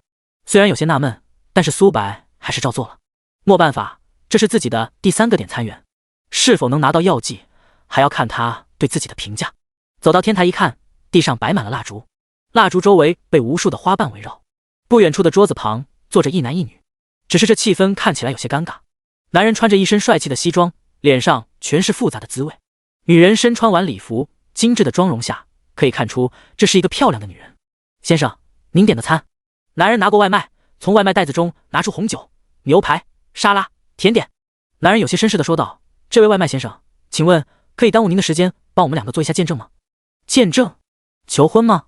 男人说着拿起自己手中的手机，对着手机屏幕跟大家说：大家好，今天可能是我跟芊芊最后一次一起给大家直播了。为了告诉大家我们不是剧本，所以特意请一位外卖小哥作为我们的见证员。芊芊有了其他喜欢的人，作为一个男人，我成全他们。芊芊，当着大家的面，我跟所有人说清楚，从现在起我们形同陌路，从此以后各自安好。直播间闻言一片哗然。在直播间，他们2人留给大家的是恩爱的 CP， 怎么说分就分。什么情况？又是剧本？搞得这么正式，我还以为求婚呢，特么是分手。你们2个都分手了，瞬间感觉没爱了。直播间各种言论层出不穷，苏白也有点莫名其妙，搞得这么隆重，苏白还以为求婚呢，搞了半天是分手。此时只听见那叫芊芊的女孩辩解道：童哥，我不要分手，我跟榜一大哥只是逢场作戏，跟你才是真爱。你不是说让我跟榜上的大哥搞好关系吗？我只是在听你的话啊。那叫童哥的男人直接脸黑了下来。我特么叫你维持好关系，需要到床上去维持吗？接下来2个人进行了长达10分钟的辩论。苏白听完感觉自己的3观都毁掉了，因为这个芊芊已经绿了童哥不止1次了，而是无数次了。这次是实在忍不了，才提出分手，搞了这么一个分手仪式。2个人都没有注意到，原本只有7、8千人的直播间，现在成了2万加。我操，童哥，我才知道你他妈是个绿巨人啊！我家草原都没你绿。芊芊妹妹，我是不是还有个小号啊？我要去做你的榜一大哥。芊芊一脸深情地看着童哥，噙着眼泪说道：童哥，3年了，我们相爱了整整3年了，难道我爱不爱你，你自己不知道吗？不爱你，我能早上5点起来给你煮饭吗？不爱你，我能在你生病的时候深夜为你倒水，为你擦身子吗？难道就因为一点点的小瑕疵就把我彻底抛弃了？从此以后，我成为你生命中的过客，你真的甘心吗？我们的爱情就这么没了吗？童自贡，我不甘心。听完芊芊的话，童哥沉默了。是啊，这3年就这么白白付出了。外卖兄弟，你说说，这手我应该分吗？就在突然把话题转到自己身上，苏白一愣。对于这兄弟，苏白直接不想说啥了。特么人家都给你种上呼伦贝尔大草原了，你问我该不该分？你是打算养牛还是打算放羊？想吃免费的草啊，还是咋地？苏白知道再不把这个哥们震醒，他怕是一直活在梦里。苏白仔细的想了想，有一首歌很适合现在的童自贡，那就是前世的时候老薛的《演员》，就他了。这个童先生，你们感情的私事我也不好插嘴，这样吧，我为2位献歌一曲吧，希望2位听完这首歌能够有所悟。这首歌的名字叫《演员》。苏白话音刚落，直播间瞬间炸了。哇操，又是外卖小哥唱歌，最近这是要干嘛？外卖小哥要集体跳槽当歌手吗？别他妈开口，吃个桃桃，哇，好凉凉就行。楼上你对外卖小哥有偏见啊？你怕不是最近出了一个最火的外卖小哥？一首《天地龙鳞》直接燃爆了网络，另一首《孤勇者》更是王炸。外卖小哥是最神秘的群体，你们不知道吗？会唱歌，会炒菜，会跳舞，听说还会开飞机，还会单手压大菠萝呢。艾瑞巴德，嗨起来！各位，我插一句，现在的风向不应该是童哥绿巨人雄起，这样吗？苏白当然不知道直播间大家的留言。前奏一响，在场的人都陷入了沉寂。简单点，说话的方式简单点，递进的情绪请省略。你又不是个演员，别设计那些情节。莫意见，我只想看看你怎么圆。你难过的太表面，像没天赋的演员，观众一眼能看见。苏白充满磁性的声音配合宗师级唱功，一开口，瞬间所有人都惊艳了。这个外卖小哥有料啊，这嗓音绝了，妥妥的情歌大咖嗓音啊！你们没察觉，这是为童子功先生量身打造的歌吗？大家曾经的芊芊女神像不像个演员？不是，我现在有个疑问，你们说扎签破了童哥的童子功了吗？不是，你们没觉得这个歌声有一丝丝的熟悉的味道吗？外卖小哥又拥有如此惊艳的嗓音，你们猜会不会是？你是说苏白吗？不可能吧，他还能唱情歌？童哥，把镜头对准外卖小哥，把镜头对准外卖小哥。而因为歌声陷入自己的情绪中的童自贡，并没有看到手机的刷屏。第16章，你们为什么都不嘲讽我？听到这歌词，童自贡陷入了深深的沉思。如果他跟芊芊的相处各自简单一点，别藏这么多各自的情绪，也许结果不会是现在这样。虽然气愤芊芊出轨绿了他，但是他也知道他们彼此之间的感情出现了问题。也许就是这样，才给了别人可乘之机。但是这都不是一个人出轨的理由。正如歌词所说，芊芊每次被童哥发现后，都在深深的忏悔。但是结果呢？结果就是不出3天，都忘得一干二净，一次又一次的突破着童哥的底线。这是什么？难过的太表面，假的像没天赋的演员。呵呵，听起来好讽刺啊！该配合你演出的我演视而不见，再逼一个最爱你的人即兴表演。什么时候我们开始收起了底线，顺应时代的改变，看那些拙劣的表演？可你曾经那么爱我，干嘛演出细节？我该变成什么样子才能延缓厌倦？原来当爱放下防备后的这些那些，才是考验。童哥听到这段，瞬间泪目。曾经多少次自己都是在陪着芊芊演着那一出又一出的戏，自己内心明明知道对方能改过自新的可能性不大，但是自己却又一次次的相信了他。也许在外人看来，芊芊的表演真的很拙劣，但是对于身处居中的童自贡而言，却一直不自知。直到苏白唱出这首演员的时候，童自贡才恍然大悟。就像最后唱的这一句，原来当爱放下防备后的这些那些才是考验。而原本一直在直播间起哄的网友瞬间沉默了。哪有那么多的演员，哪有那么多的演技，各自实诚有点不好吗？我想起我的前男友，就是歌词所说演技太炸，脚踏五只船，堪称时间管理大师，却没有一丝破绽。卧槽，5只，那哥们也是个天才。我操啊，童哥，把镜头对准外卖小哥啊！这墨迹的劲，我要疯了！谁他妈看你在这伤感？我要看外卖小哥到底是谁。不知道是不是外卖小哥唱的太深情的缘故，我似乎瞬间又回到了那苦涩的初恋。什么时候我们开始收起了底线？这句话真的戳到我了。我跟前任分手，就是到最后双方各自没有底线了。我该变成什么样子才能延缓厌倦？这句话戳到我的内心了。伦家好伤心，外卖小哥哥你要不要唱的这么动情啊？镜头对准外卖小哥，镜头对准外卖小哥。童自贡炯了炯发酸的鼻子，擦掉眼角的泪水，没有再去看一眼蹲在地上痛哭的芊芊。他不知道在这次哭过之后，他还能好几天，会不会跟之前一样，最多3天的时间又爬向了别人的床？童自贡能够想象到现在的评论区应该是清一色的同情自己。为了不让广大网友瞧不起自己，童自贡强装坚强，勉强挤出了一丝微笑，然后把手机拿到了自己的面前。其实大家不用同情我的，我这都是咎由自取。童自贡一瞬间呆在了当场。同情呢？嘲讽呢？说自己是绿巨人呢？结果统统都没有。评论区清一色的都是让自己把镜头对准外卖小哥。这是什么情况？今天自己不才是主角吗？难道就因为外卖小哥给自己唱了一首歌，就抢了自己的戏？是，外卖小哥的这首歌唱的确实好听，也让自己沉浸进去，久久无法平息自己的内心。但是自己都被绿成这样了，还要被外卖小哥抢去风头吗？这属实是让童自贡始料不及的。你们说让我把镜头对准外卖小哥？对，麻溜的，这么墨迹。一瞬间无数的弹幕出现，彻底的掩盖了其他的声音。而现在直播间的人数竟然破天荒的来到了5万加人数。哦，是了，不好意思啊，外卖小哥唱歌的时候是应该有露脸镜头的，抱歉哈，我这就反转摄像头。说着，童自贡就把镜头对准了苏白。没意见，你想怎样我都随便，你演技也有限，又不用说感言，分开就平淡些。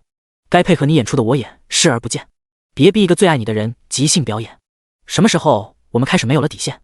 顺着别人的谎言被动就不显得可怜。可你曾经那么爱我，干嘛演出细节？我该变成什么样子才能配合出演？原来当爱放下防备后的这些那些，都有个期限。苏白完全沉浸在这首歌的意境当中，似乎又回到了前世，回到了自己的初恋时光。一次次的说爱我，却骗我零花钱。苏白也无法理解，高中时代把所有的积蓄都花在一个女生身上，当时对于自己来说，她就是天。可是她还是走向了别人的怀抱。当然，零花钱都是次要的，最主要的是她偷走了自己的心，却没有珍惜。爱情为何要有那么多的演出细节？爱情本来不该是纯真而美好的吗？结果呢，都是演技，都是敷衍，都是欺骗。而拿着手机的童自贡现在彻底懵了，在他把手机摄像头翻转的瞬间，弹幕直接炸了。哇，是苏白，真的是苏白！我就说嘛，不会有第二个外卖小哥唱得这么好听。天哪，苏白男神，你为什么优秀的这么全面？苏白男神，我爱你！天哪，我一个大老爷们都快爱上他了。看着弹幕上清一色的对外卖小哥表白的，童自贡直接懵了。我弱弱的问一句，这个外卖小哥很出名吗？你们都喊他苏白男神，能给我说下是什么情况吗？接下来评论区直接清一色的去搜孤勇者天地龙鳞，看着孤勇者加10086，天地龙鳞加10010，童自贡内心疑惑，这几天因为跟女朋友闹分手，根本就没有时间玩抖音，以至于现在最火的2首歌，童自贡根本不知道。不过通过网友的反应，童自贡也能想象出这2首歌的火爆程度，内心呢喃，看来又要出一个超级网红了。童自贡清了清嗓子，轻声的说道，让我们静静的听他唱完这首歌好吗？这首歌的意境真的很棒。第17章，一首演员唱哭多少人。芊芊整个人哭得梨花带雨的，用近乎哀求的眼神看着童自贡。纵然他为了钱，为了寻求刺激背叛了童自贡，但是他是真的爱他，身体给了其他人，心却只给了他一个人。他不敢想象以后没了他的日子，自己该怎么办，该何去何从。他不在乎别人怎么看他，只要他还能接受他，他愿意接受别人的辱骂，大不了戒掉偷吃的习惯，只为他能够回心转意。其实台下的观众就我一个，其实我也看出你有点不舍，场景也习惯我们来回拉扯，还计较着什么？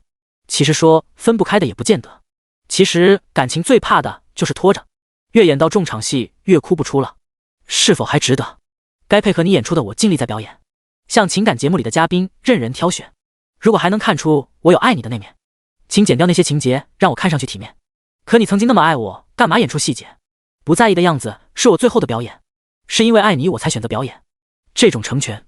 外卖小哥歌声响起的时候，芊芊懵了，他怎么觉得跟自己的心境如此相符？这是谁的心声？是童自贡的心声，还是他沈芊芊的心声？他何尝看不出童自贡的不舍？他又何尝不懂童自贡一直强忍着做着台下的观众？但是他习惯了童自贡的存在，即便心存愧疚，还是在每次犯错后情愿跪着求童自贡原谅，也要在这个感情的漩涡内不断的跟他拉扯。他一直以为他离不开他，但是现在听了外卖小哥的歌，他内心不断的一次次的问着自己，是真的分不开吗？好像真的不见得。他也一直知道，两个人的感情最怕的就是拖拖拉拉，从青春年少慢慢的拖到了他们该结婚的年纪，还有几年的时间可以拖，还有几年的时间可以浪费，为了这不确定的明天，还值得吗？或者说自己还应该揪着童自贡不放吗？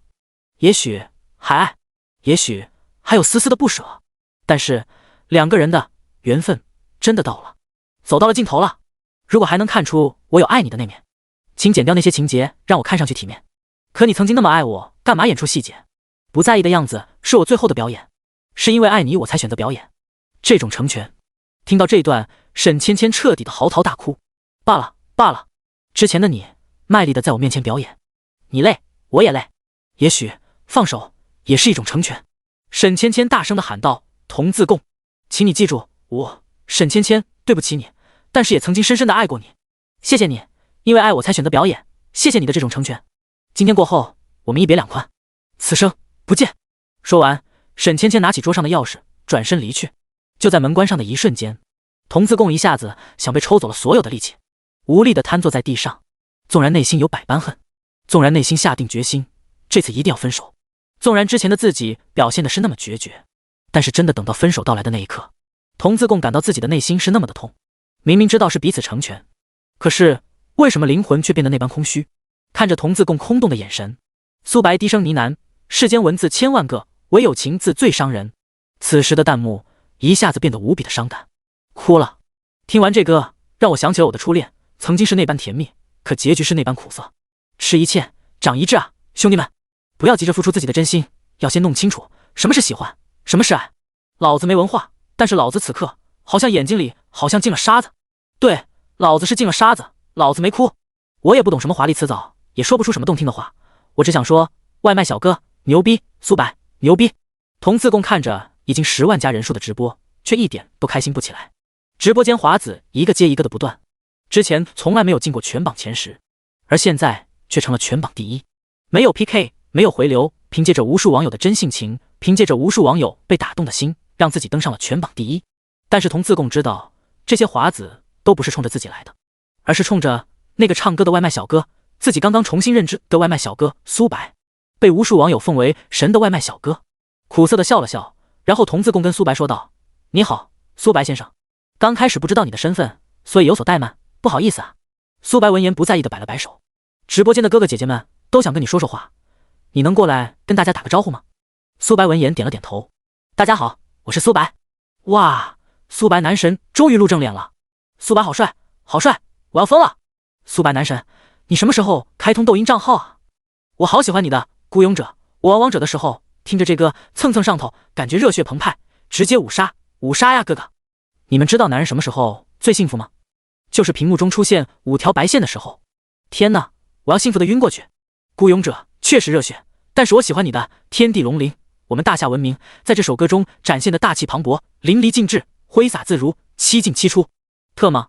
楼上不会用词就回去学学语文，前面的还能理解，七进七出什么鬼？孤勇者、天地龙鳞、演员，这些歌都是你自创的吗？什么时候发行啊？看着弹幕上无数的问题，一个接着一个，苏白感觉有些微微的紧张。虽然之前帮杨梦科操作过不少娱乐圈的事，对于直播，对于娱乐圈也算多多少少了解，但是面对15万人的直播间，苏白还是第一次。现在人数来到了15万，华子引流的效果堪称恐怖。首先，谢谢大家的喜欢。开通抖音账号的事，我会尽快的去做，到时候会发视频告诉大家。另外，孤勇者、天地龙鳞演员的发行时间，到时候也会在抖音上跟大家细说。因为我还要送外卖，所以就不跟大家多说了，以后有时间了再跟大家细聊。苏白话音刚落，直播间一片哗然，都这么出名了，整个抖音都快被苏白刷屏了。他竟然还送外卖，老老实实的做一名歌手不好吗？第18章，我选择无偿捐献。天地龙鳞，童自贡一只手端着一杯酒，有些自嘲的说道：“苏白，你好，可以一起喝一杯吗？”谢谢你的哥，真的。不管怎么样，是你的演员，让我跟芊芊能够放下心中的执念，做出了自己的选择。我觉得我应该敬你一杯。看着童自贡手中的2杯红酒，苏白也能理解现在童自贡的心情。从童自贡开酒、醒酒到倒进酒杯，苏白是全程看着的。本来是想跟沈芊芊杯酒是青春，结果沈芊芊却一走了之。童哥是吧？按理说我这杯酒不该喝，因为我一会儿还要骑电动车，喝了就是酒驾。童自贡一听，脸上立马浮现出了一丝落寞。是啊，对方是骑电动车来的，虽然一口红酒也不影响什么，但是也确确实实是应该喝酒不开车，开车不喝酒，即便这是电动车。但是为了祭奠我们死去的爱情，这杯酒我干了。说着，苏白拿起童自贡手中的酒杯，跟童自贡碰了一下，然后一饮而尽。童自贡有些愣愣地看着苏白，这突如其来的转折让童自贡有些感动。为了祭奠我们死去的爱情，干了。说完，童自贡也一饮而尽。叮，第3单外卖任务完成，获得顾客 SSS 及评价。奖励宿主第3支药剂，请在24小时内服用。奖励宿主现金5万。由于宿主完成3单外卖任务，解锁功能药剂商店，解锁新功能荣耀积分，通过得到粉丝认可，获得荣耀积分。当前积分0，单人为例，粉丝喜欢积分+1，粉丝崇拜积分+5，粉丝中立积分0，粉丝黑化积分1，粉丝仇恨积分5。系统提示：可通过在短视频平台发布作品或者发行歌曲获得粉丝。现实中以人格魅力获得的粉丝也算。可兑换药剂第4支药剂1000积分，第5支药剂3000积分，第6支药剂5000积分，第7支药剂10000积分。苏白兴奋地看到杨梦科后面的药剂竟然都出现在自己的积分商店里面，但是对于上面的庞大的积分要求，苏白又涌现出一丝无力感。现在积分为0，想要兑换后面的4支药剂，需要庞大的将近2万积分，通过粉丝对自己的感官来获得积分。看来开通抖音和歌曲发行这事需要加紧了。这次系统没有给出48小时内完成第4单的提示，只是给出了积分兑换药剂的提示。这是换玩法了。拿到药剂后的苏白并没有第一时间回家，不是因为不着急，而是因为他现在不能骑车。为啥？喝酒了。没办法，苏白只好掏出了电话。喂，代驾吗？对，我在某某路145号，对，你来了就看见我了。15分钟以后，代驾看着眼前的电动车，这就是你的车？苏白很确定的点了点头，说道，对啊，这不算车。算，只是你坐哪？把你后面的外卖盒子拆了。不，你给我骑到魔都医院，我自己打车回去。而这一幕恰巧被天台上面的童自贡用手机直播录了下来。原本童自贡只是想用直播的方式送苏白一程，没想到发生了这么戏剧化的一幕。哇，骑电动车叫代驾，我还是第一次见哎，这个操作好骚哦，可以试试。苏白男神能处，有时他真上啊。为了陪童哥喝杯酒，搭上2份钱，1份代驾，1份打车。回到医院的苏白看着日渐好转的杨梦柯，打内心感到高兴。小柯，你很快就能好起来了，真好。杨梦柯甜甜的笑了笑。最近2个人的谈论话题多了很多欢声笑语，没有了病情的困扰，没有金钱的烦恼，再次感觉到了生活的美好。哥，你打算签新月传媒了吗？苏白摇了摇头，我还没想好呢，先接触一段时间再说吧。之前只是听说过这家公司，但是具体其行事风格如何还不甚了解。单从他们的副总裁李喜光的表现看，我对其不甚满意。先不管新月传媒的事了，我先开通个抖音账号。注册账号很容易，一个手机号就能搞定。小哥，你说我的第一个作品发啥？我觉得以你现在在网上的火爆程度，先不需要发作品，仅仅是一个简短的自我介绍，就能引起一股旋风。到时候不知道多少小迷妹追在你后面跑呢。苏白咧嘴笑了笑，知道小柯应该是真的不难受了，都有心情开玩笑了。Hello， 大家好，我是苏白，今天刚刚入驻抖音，首先谢谢大家的喜欢。另外，我会在这个账号上发布我的最新的作品信息，谢谢大家。一个简短的几秒的视频就这么上传了。叮铃铃，一看是宋亮的电话。喂，苏白，那个故宫的张主任来魔都了，你过来一下吧。自己既然说过要把天地龙鳞无偿献给故宫使用，就要兑现自己的诺言。这个张主任还是要见上一见的。半个小时以后，您好，张主任，还要您亲自跑一趟。实在是抱歉。张明科是一个看起来很和蔼的中年男人，戴着一副眼镜，留着标准的分头，一身正装。哼，苏白吧，比我想象的还要年轻吗？现在的年轻人了不得呀，别人要1年甚至几年才能出一首好歌曲，你倒好，1天1首啊。网上有句话怎么说来着？生产队的驴都没有这么高产。哈哈哈，几人哄堂大笑。简单的一句生产队的驴，瞬间拉近了几人之间的关系，不再有那种疏离感。苏白不得不佩服机关单位待的时间久了的人，真的是深谙说话的艺术之道，知道怎么用最快的办法拉近与人的关系。我听宋导演说你要无偿把天地龙鳞这首歌献给我们故宫，这种精神很值得嘉奖啊。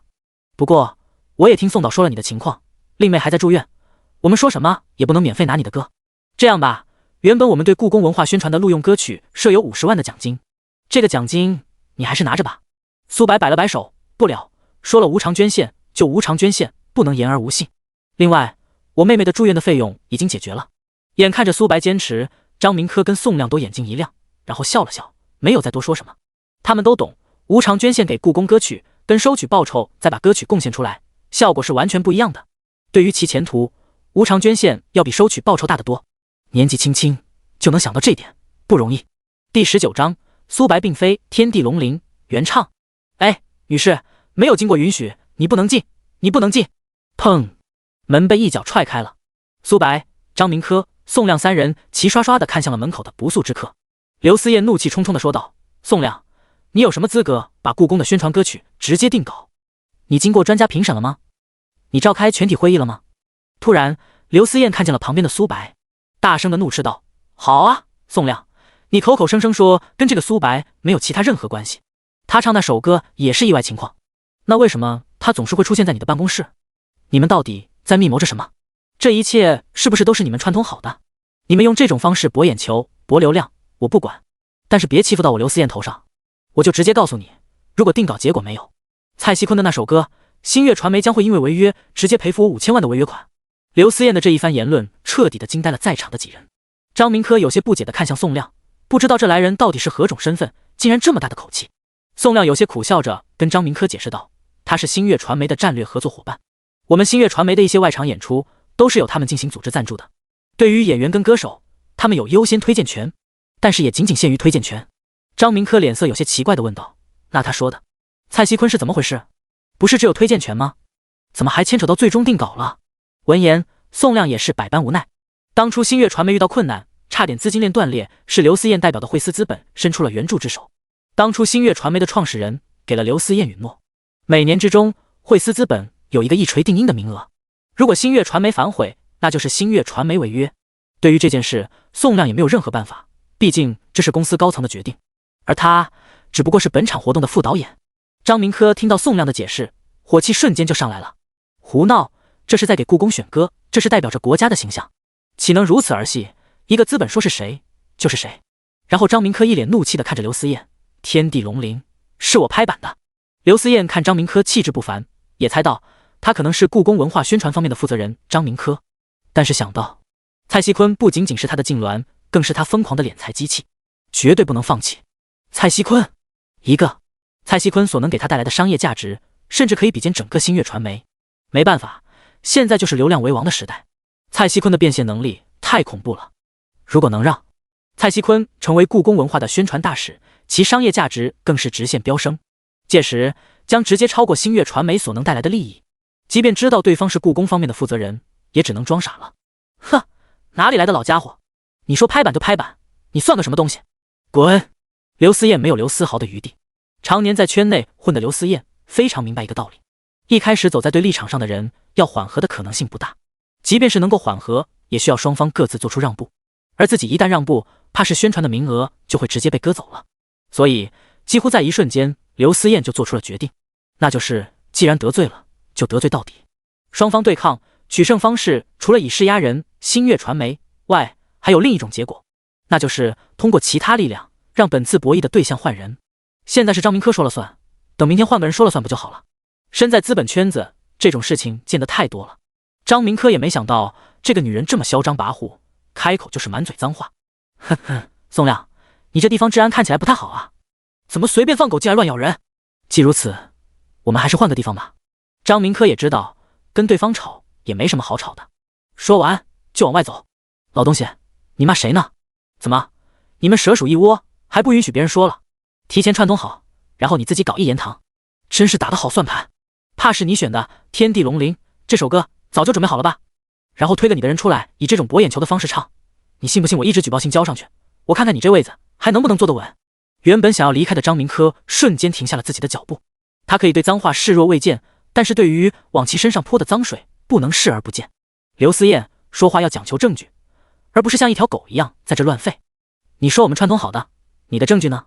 刘思燕不屑地笑了笑，真以为你们演得好，我就找不到证据了？我想问问这位苏白先生，你自己说你的这首歌《天地龙鳞》是原创，歌词谱曲都是自己写的，那么我想问一下，从小在孤儿院长大的你，从来没有过学习音乐的机会，即便后赚了些小钱，算是在圈子边缘混了几年，也从来没有接受过音乐的学习。那么我想问一下，一个从来没有接受过专业培训的业余选手，能够写得出这么经典的歌吗？一个从来没有接受过专业培训的业余选手，能够谱出如此精妙绝伦的曲子吗？要不要我现场给你找来记者，找来一架钢琴，你给大家弹一曲听听？听闻刘思燕的话，张明科跟宋亮瞬间瞪大了自己的双眼看着苏白，他们之前仅仅是差一个外卖小哥，能够唱出如此好听的歌曲了，还真没这方面想，也没调查过苏白有没有接受过这方面的培训。不过有一点，他们是坚信的，没有多年的作词作曲功底，根本谱写不出这么优秀的作品。既然刘思燕敢这么说，说明他肯定是去调查过，肯定不是在信口雌黄。那么接二连三的孤勇者天地龙鳞到底是怎么回事？难道是别人创作出来的，没有发布就把歌给了苏白？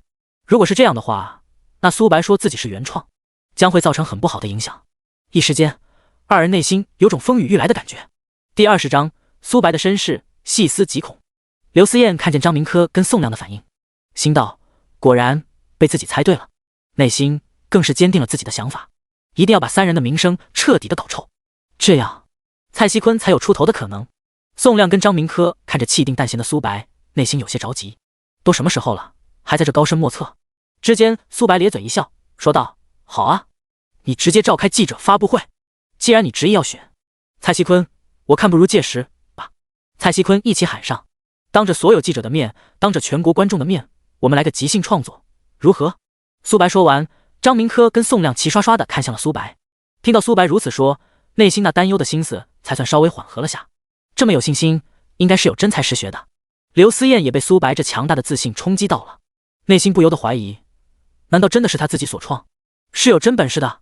随后刘思燕又否定了自己的想法，不可能，一个没接受过任何培训，怎么可能做出如此作品？肯定是在装腔作势。而旁边的张明科跟宋亮不过是在帮着演戏而已。想到这，刘思燕内心镇定了许多。呵呵，好，既然你自己作死，那我成全你。3天以后，在魔都大酒店召开记者发布会，届时还望你不要做逃兵。说完，刘思燕踩着红色的高跟鞋，一步一扭地走了。听到哒哒哒的声音，似乎充满着无穷的自信。而宋亮跟张明科都有些担心地看向了苏白。没问题吧，苏白？他既然敢找上门，肯定是有备而来。苏白看着宋亮担忧的眼神，不是，宋导，你是最不应该没有自信的啊！咱们之间到底是不是真的有猫腻？难道你自己还不清楚吗？看着苏白玩味的笑容，宋亮拍了拍自己的脑袋，自己还真是自乱阵脚。能自告奋勇登台唱出天地龙鳞的创作者，能是无能之辈；能在危机时刻用孤勇者助警方破获大案的创作者，能是胆小怕事之辈。自己还真是多虑了。张明科还是感觉这事没有那么简单。苏白啊，就怕他们剑走偏锋啊！大家都知道，你唱歌是没问题的，但是如果是他们揪着你作曲的方面不放，真的让你在现场表演一些高难度曲子，而且是即兴表演，你这……张明科的话没说完，但是苏白也懂他意思，就是担心自己并不会作曲。张主任，您放心，钢琴大家我不敢比，但是一个蔡西坤还真的不至于让我害怕。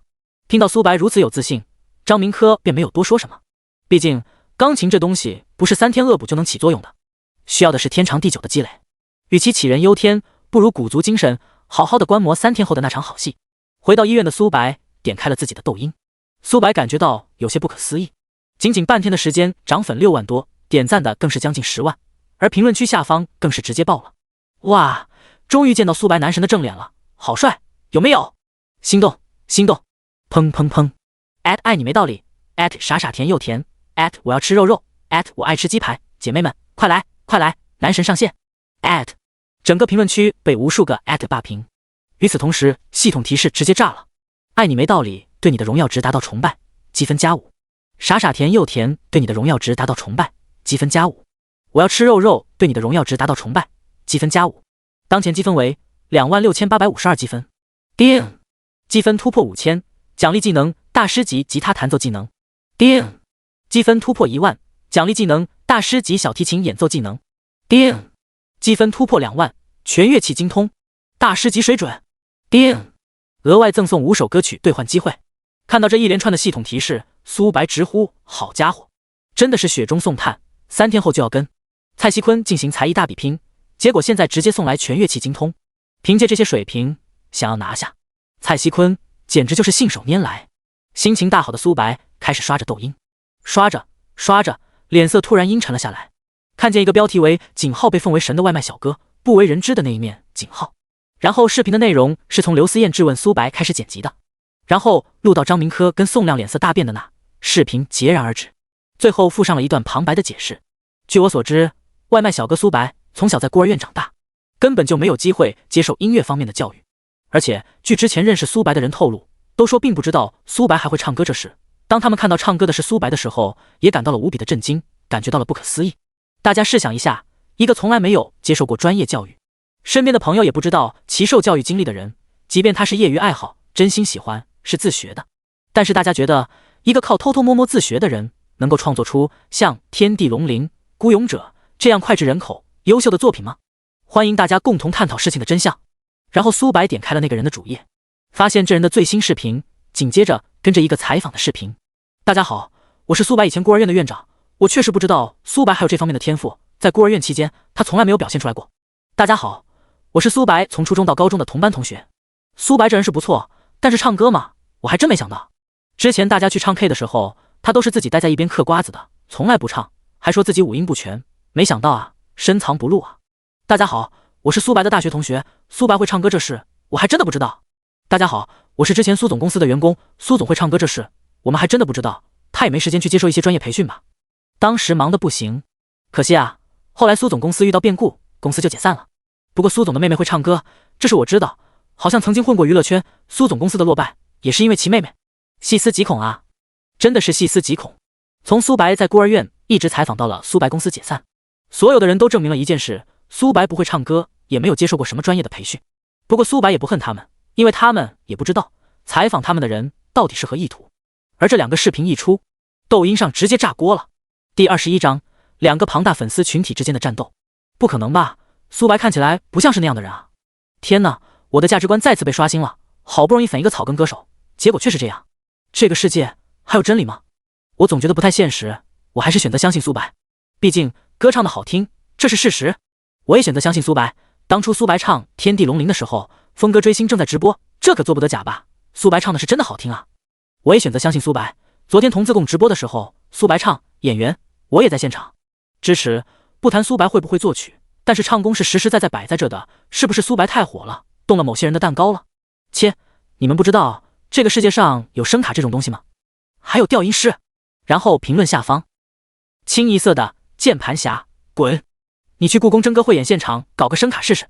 看着好坏参半的评论区，苏白有些无奈，自己的经历确实是实实在在摆在那的，确实是没有接受过任何的音乐方面的培训。网友有这个怀疑也是正常，只是看到还有一大批的人一直在维护他，苏白还是感到了阵阵感动。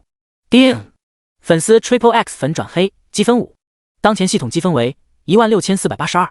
一连串的系统提示，看着由原本26852的系统积分变成了现在的16482，苏白有些无奈。毕竟这些东西是苏白不能控制的。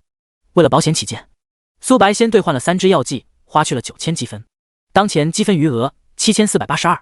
最后一支药剂需要10000积分才能换取，虽然还差的积分不多，但是苏白也知道，想要短时间内凑够这2500多积分并不容易，至少要等跟蔡徐坤 PK 过后才有可能。毕竟现在网上对自己的真才实学都是持怀疑态度的。好在这3支药剂可以给自己争取足够多的时间。其实网上网友的疑问，杨梦珂也有，他比任何人都清楚，自己的哥哥从来没有接受过任何的音乐方面的系统培训，顶多的是陪自己去学习的时候在旁边听过一些，但是这也是断断续续的，不系统不全面。仅凭那些断断续续的学习就能有如此作品，那天赋已经不能用卓越形容了。但是杨梦珂也知道，哥哥想跟自己说的时候会跟自己说的，哥哥没告诉自己肯定是有他的顾虑，所以杨梦珂选择了沉默。宋亮看到视频内容的时候直接气炸了，破口大骂，这不是在断章取义吗？既然你不仁，就不要怪我不义。上次的视频事件，宋亮怕闹出什么不好的影响，关于刘思燕的片段没让记者带走，但是现在看来，刘思燕这是在把事情往大了搞啊。宋亮十分清楚，有了这么一档子事，如果苏白真的被打下神坛，到时候自己没什么好果子吃。然后直接把助理喊了过来，给我拍条抖音，我简直忍不了了。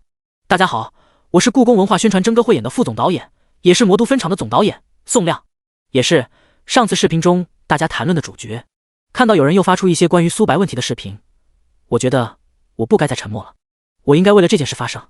我真的不明白，我临时让苏白去唱《天地龙鳞》这首歌是动了谁的蛋糕？上次就是只截取一段视频，断章取义，然后让大家误会了我跟苏晨，后来召开了记者发布会才澄清了此事。现在又有人只是截取整个视频的其中一段，再次来误导大家的思维。接下来我将公布从视频中那位女士出现在我们公司，然后到离开的完整视频，希望大家能够有一个正确的认知。还有，我想告诉发布视频的后面的那个人，希望你用正确的方式来面对问题，而不是采取一些歪门左道。好了，多了我也不说了，然后大家自己看视频吧。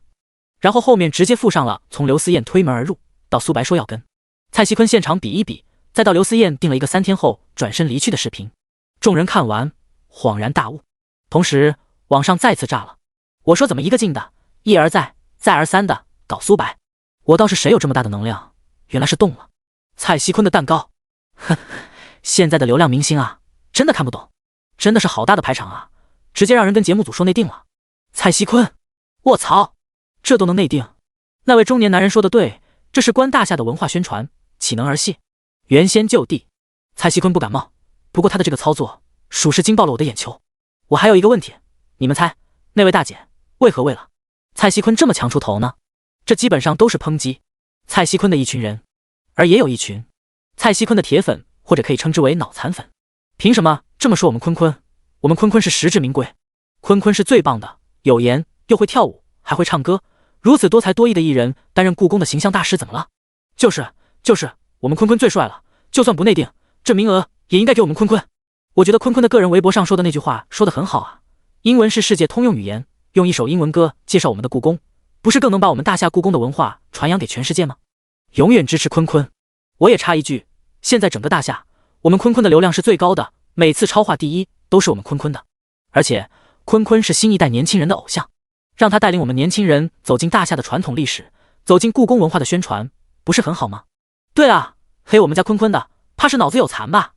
就这样，两个庞大的群体在网络上展开了一场腥风血雨的争斗，同时也把3天后苏白要跟蔡徐坤进行才艺 PK 这件事推向了高潮。第22章后果。看着舆论再度被扭转，宋亮由衷的感到了开心。毕竟苏白的这件事多多少少的还是因他而起，他没有袖手旁观的理由。原本一脸阴霾的脸上终于露出了一丝微笑。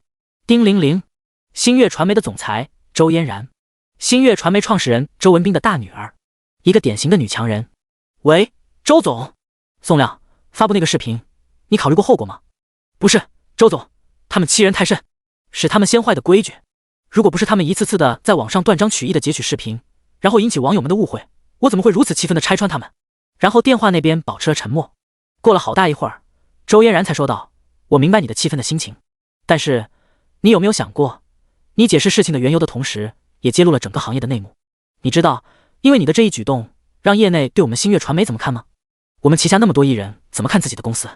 那些投资我们公司的投资人怎么看我们公司？为什么这么多年了，圈内的人人人都知道行业的内幕，但是从来没有一个人往外爆，哪怕受了再大的委屈，都是自己忍着，因为他们都知道，一旦爆出来会引起多大的轰动，到时候不管是不是因为这个事牵扯到利益的人，都会过来踩你一脚，因为你坏了规矩。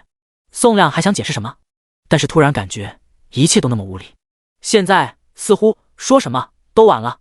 宋亮，你是一个正直的人，我一直都知道，但是为了公司的前途，只能对你说抱歉了。过会我会让星月传媒公关部发布一个公告，说这只是你的私人行为，与公司无关。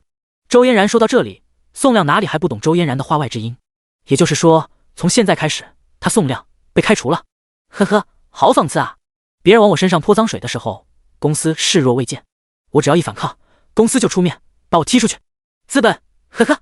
宋亮拿出酒柜的一瓶白酒，然后猛地灌了一大口，然后剧烈的咳嗽起来，简单的收拾了下自己的东西，就往外走去。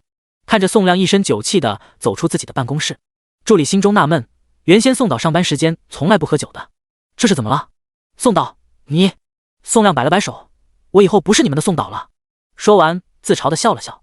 就在助理纳闷的时候，办公室的人看到了总部传来的公告，瞬间引起了轩然大波，速度还真的是快呢。宋亮拿着自己的东西一步一步的走向了电梯，看到宋亮落寞的样子，办公室的人都感觉到了惋惜。也许宋亮不是一个好公关，但是宋亮绝对是个好领导。可惜了，正直的人没有好报。而张明科也接到了来自上级的电话，喂，明科啊，你怎么还掺杂到企业的纷争里面去了？张明科听到胡主任的话，内心一咯噔。胡主任，没有，我正好来拜访《天地龙鳞》的作者，恰巧碰到惠思资本的刘思燕前来闹事。那个宋亮把视频传到网上也是无奈之举。胡主任，你也知道《天地龙鳞》这首歌太具有特色了，而且很切合我们现在的主题。我是想尽快敲定这件事，没想到其中有这么多的曲折。电话那边传来一道叹气声，明科呀，你也是老人了，你应该也知道，就算这首歌唱得再好，前提是其创作者没有负面新闻，或者说他身上不应该有争议。如果招了一个有争议的创作者唱的优等歌，还不如招一个稍微次一点的，其作者本身没有任何问题的创作者啊。当然，本次的争歌比赛是你全权负责，我只是给你提一点建议。张明科连忙答应着。胡主任，您放心，届时一定会给您一个满意的答卷。我相信苏白的为人。3天后，只要苏白能证明自己的实力，那一切就都真相大白了。胡主任没有再说什么，挂断了电话。不过张明科却明显的感受到了压力，这是有人把压力捅到自己的领导上面去了。宋亮这事办的确实是任性了一点，但是既然事情已经发生了，再去追究那些似乎也没有意义了。更何况在外人眼里，现在他张明科还有宋亮，加上作为当事人处于漩涡中心的苏白，是一条绳上的蚂蚱。事情的关键也在苏白身上，若是苏白能够证明自己的实力，那一切都好说，苏白的名气也会进一步的加强，自己现在的窘况也会迎刃而解。但是苏白一旦证明不了自己的实力，说不清楚自己是如何创作的曲，那麻烦就大了。现在的网友心中可是容不得一点沙子的，更何况后面还有庞大的力量等着这件事不断的发酵，然后从中获得最大的利益。张明科自己都没想到，因为欣赏一首歌过来洽谈这首歌的事宜，会让自己卷入漩涡之中。看着喝得醉醺醺的宋亮，张明科跟苏白还都不知道发生了什么事。老宋，怎么了？这是借酒消愁啊？我们当事人苏白都还没这么愁呢，你用得着这么愁吗？张明科跟苏白被宋亮一个电话喊了过来，然后到达地点后就看到了这一幕。宋亮有些苦笑着说道：“那个张主任，苏白可能有件事要跟你们说句抱歉了。”两人疑惑地看着宋亮：“我被星月传媒辞退了，苏白这边之前跟你的那些许诺，我可能兑现不了了。还有张主任，星月传媒作为此次故宫文化宣传征歌的主办方，肯定是要对歌曲的选择上有一定的干预的。现在我被踢出去，怕是接替我位置的人对张主任，您这边可能不太配合。”苏白跟张明科脑袋里都在快速的消化这宋亮说的这件事。苏白不解地问：“宋哥，是因为你发的那个视频的缘故？”宋亮苦笑着点了点头。二人心中迅速地浮现一片阴霾，动作竟如此迅速。第23章被迫结合，风波再起。荣耀积分+5，荣耀积分+5，荣耀积分+5。当前积分余额为9542。苏白的荣耀积分再度飙升，直接飙升至9500，离最后一只药剂仅剩几百积分。按理说苏白应该挺开心，但是现在的苏白却怎么都开心不起来，因为这都是宋亮宋导演用自己的前程换来的，自己的这2000积分拿着有些沉重。哎，对了，苏白，我看刘思燕那边发布的视频里面有个采访，说你之前是开公司的，开的是什么类型的公司啊？既然你有开公司的经验，现在老宋也闲着，既然他们不让咱们搞，咱们就自己搞呗。张明科话音刚落，苏白跟宋亮相互对视了一眼，这个办法还真的可行。张明科继续解释道：“我们现在唯一的优势就是《天地龙鳞》这首歌本身的魅力，而通过短视频平台发布的歌曲，就算热度再高，还是没有可信度。只有这首歌正儿八经的发行了，然后在各大音乐平台获得了高度的评价，那时候这首歌才算是真正的被官方的人认可。而现在想要发行歌曲，怕是只有自己单干了。既然宋亮跟我都收到了警告，怕是现在没人敢签苏白你了。”张明科说完，二人震惊地看着他：“张主任，你也受到威胁了？”宋亮不敢相信，苏白可能不知道张明科这个人的能量，但是宋亮还是知道的。他在北京拥有着很大的影响力，宋亮怎么都没想到会撕资本的手那么长，竟然能够伸到张明科这里。张明科不在意的摆了摆手，表示不想在这个话题上多解释。张明科继续说道：“你们只有把这首歌发行了，并且取得了成绩，到时候我才有更多的话语权啊！其他的忙，我怕是帮不上你们了，因为这档子事我要马上赶回燕京了。”虽然胡主任没说什么，但是张明科知道，短时间内不适合再跟宋亮和苏白接触了，接触的多了，免不了有心人会猜疑。喝完这最后一顿酒，张明科就坐上了飞往燕京的飞机，而苏白跟宋亮相互对视了一眼，他们从彼此的眼中看到了希冀的目光，也看到了燃起来的熊熊烈火。半年前就是因为胆小怕事，才导致了杨梦科差点把命搭进去。这件事也让苏白明白了一个道理，有些时候不是你躲避就能解决问题的，你越退缩，敌人可能越得寸进尺，把你往死里踩。宋哥，张主任说的办法也许的确是目前唯一的办法了，有兴趣一起干他一场吗？宋亮双手抚摸着有些发白的头发，然后似乎下定了某项主意，拿起手中的酒杯，而后一饮而尽。干他娘的，反正都一无所有的，还怕个球？苏白闻言伸出手跟宋亮紧紧地握在了一起。经过二人仔细的商量过后，宋亮出资1000万，还有他现有的所有资源，而苏白需要做的是把他现有的《天地龙鳞》《孤勇者》《演员》3首歌曲在新公司发行，并为新公司打响第一炮。虽然宋亮被赶了出来，但是个人存款还是有的。不过宋亮自己也清楚，自己现在所能值钱的也就这1000万了，而他之前庞大的娱乐圈资源，现在还有没有人肯搭理他，宋亮自己真不敢肯定。同时二人商定，苏白占51%股份，宋亮占49%股份，这是二人推辞了好久才定下的结论。宋亮也知道自己不适合作为主导人，一是因为年龄大了，二是性格导致的，这也是这么多年一直被李喜光压着的原因。同时宋亮也十分清楚，一旦自己成为这家新公司的主导人物，很有可能会受到业内一些人的打压。还有一点，宋亮知道苏白的那3首歌曲其商业价值绝对超过1000万，甚至会超出1000万很多。新公司的名字魔都天成娱乐传媒有限公司。苏白想过要不要动用之前解散的原班人马，最后还是决定通知一下，毕竟之前的合作都还不错，人都挺好的。喂，周阳，你小子干嘛呢？哥，走，我真的不知道那些采访我的人会拿采访我的视频做出那等丧心病狂之事啊！要是我知道他们采访我是为了往你身上泼脏水，我说什么都不会那么说的呀。从我看到那个视频以后，我就想过给你打电话，但是我又不知道该怎么跟你解释，所以才一直没有联系你。哥，我看着又有个导演出了一个视频帮你澄清了，那件事现在怎么样了？对你影响大吗？不过白哥，说实话哈，我是真的不知道你还会唱歌，还这么好听，深藏不露啊哥。苏白不耐烦地说了句，行了，你小子什么的姓我还不清楚吗？之前经常来的那家薛记烧烤，麻溜的，半个小时见不到你人，你就惨了。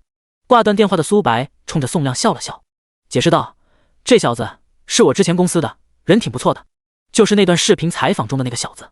别人可能觉得他在黑我，但是我相信他，因为在我最困难的时候，最需要钱的时候，他把自己仅有的58600块钱一分没留的全部给了我，也是因为他那5万多块钱，我妹才侥幸保住了一命。别说他不是真心坏我，即便他是真心的，我也不会怪他，这是我欠他的。宋亮点了点头，同时内心也有些好奇，苏白口中的这个如此义气的小伙子到底是一个什么样的人。之前我公司大大小小的事基本上都是这小子在管，所以把他搞定，我们能免去不少麻烦。而与此同时，一段视频再次在网上被疯传。视频内容是这样的，之前为苏白再三担保的副导演宋亮，也是为苏白洗白的视频的发布者，星月传媒的副总导演，现在已经被星月传媒开除。我不明白这其中有何缘由，不过其母公司也就是本次真歌汇演的主办方能做出如此决定，那这件事情背后会不会有什么隐藏的真相呢？视频一经发布，再次引起轩然大波。第24章，第一个讨拥抱的女粉丝。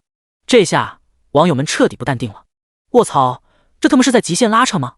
来来回回的没完没了，这是孙子兵法全用上了，搞得我们现在都糊涂了，不知道该去听谁的了。这是资本力量与草根之间的博弈吗？苏白现在没空搭理网上的这些言论，因为周阳过来了，就算是看见了，临时也没有别的招架办法。白哥，这么着急把我喊过来干啥？你那件事我是真的不知道啊。然后周阳随意的一瞥，然后惊讶的说，哟，这不是给白哥你出视频的那宋导吗？宋导你好，你好，敬仰大名啊，感谢你为白哥出面解释那个事啊，要不我可跳进黄河都洗不清了。说着，周阳站了起来，然后双手握住了宋亮的手。对于宋亮的举动，周阳好是打心眼里感激的，也是打心眼里希望苏白能好。宋亮笑了笑，以后可不是什么宋导了，兄弟实在人，坐。苏白先是把刚刚在网上爆出来的视频给周阳看了下，周阳看完才知道为何宋导说自己以后可不是什么宋导了，感情因为他发的那个视频被辞退了。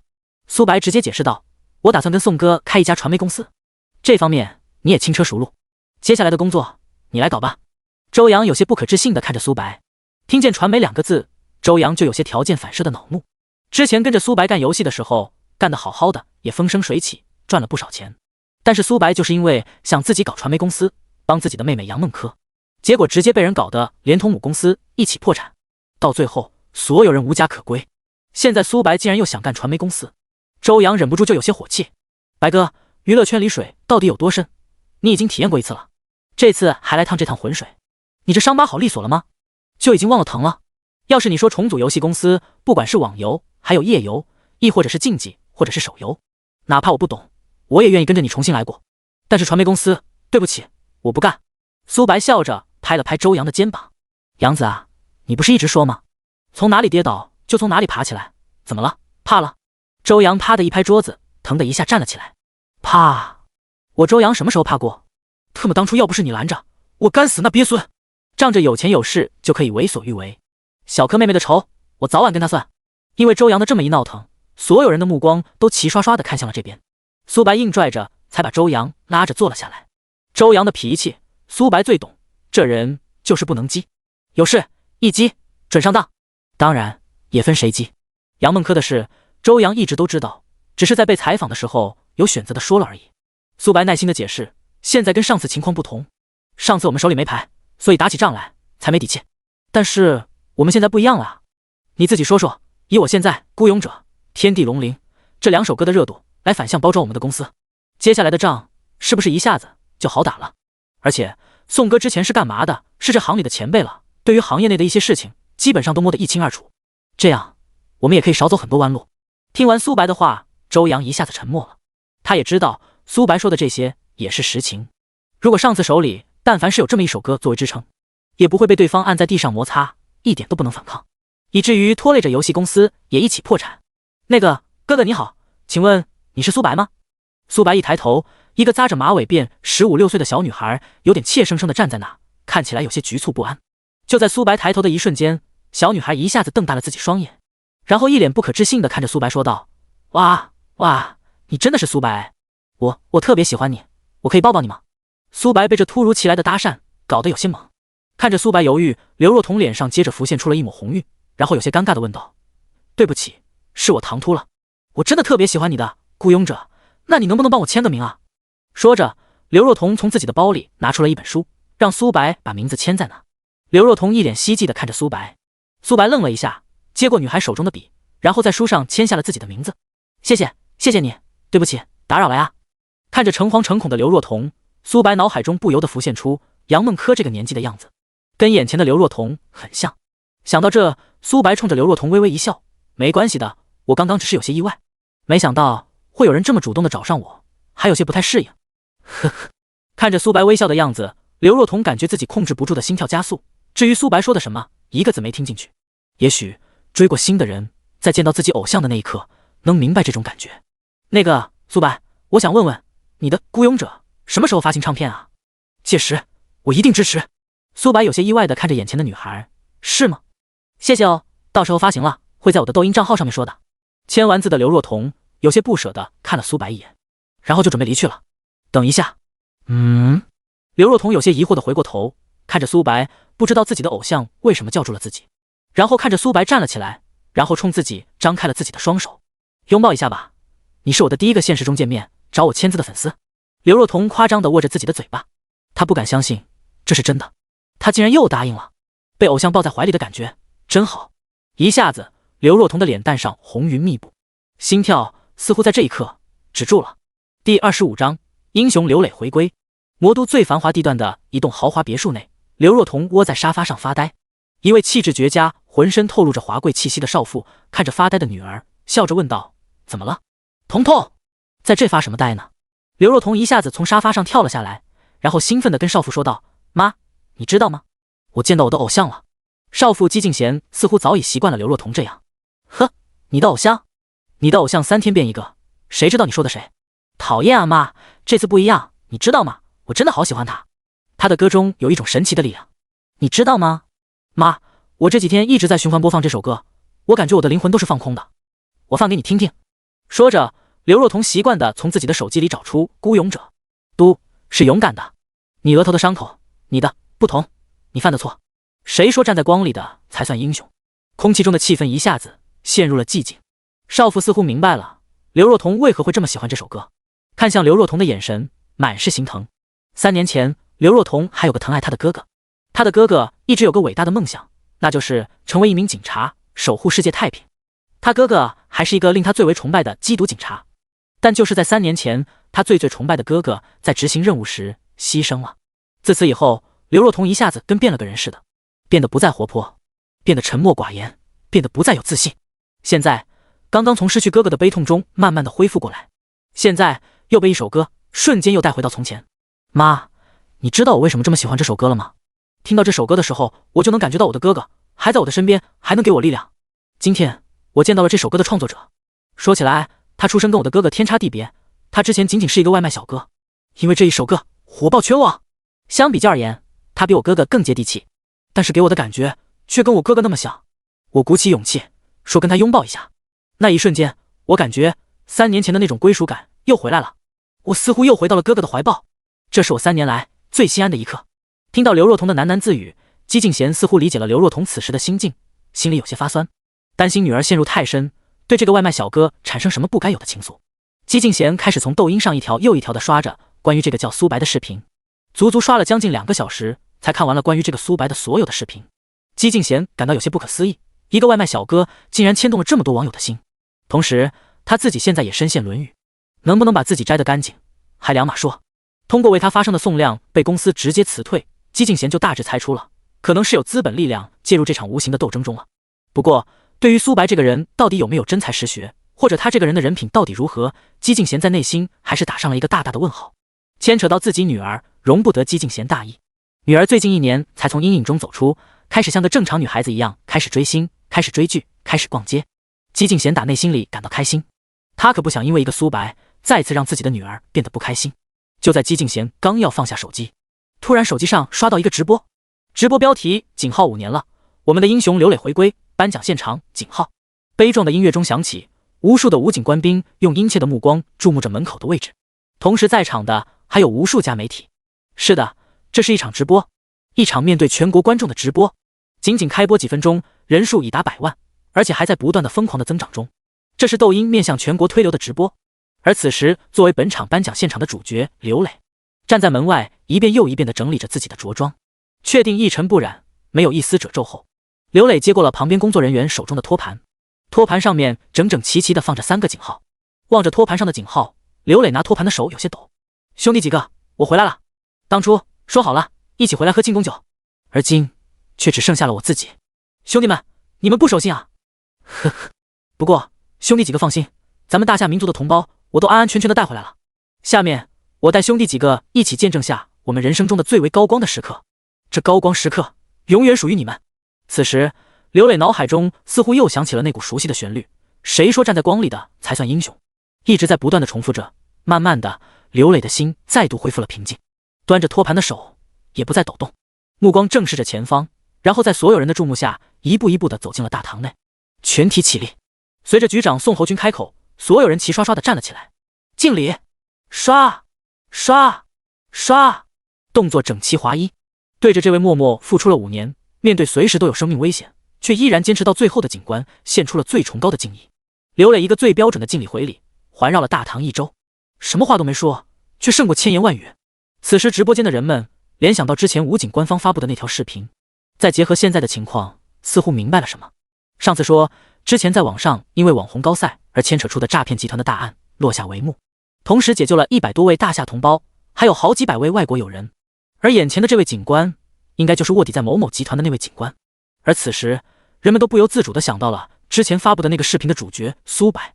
看着刘磊警官手中托盘上面的3个井号，网友们似乎瞬间明白了警方推出那首《孤勇者》的意义。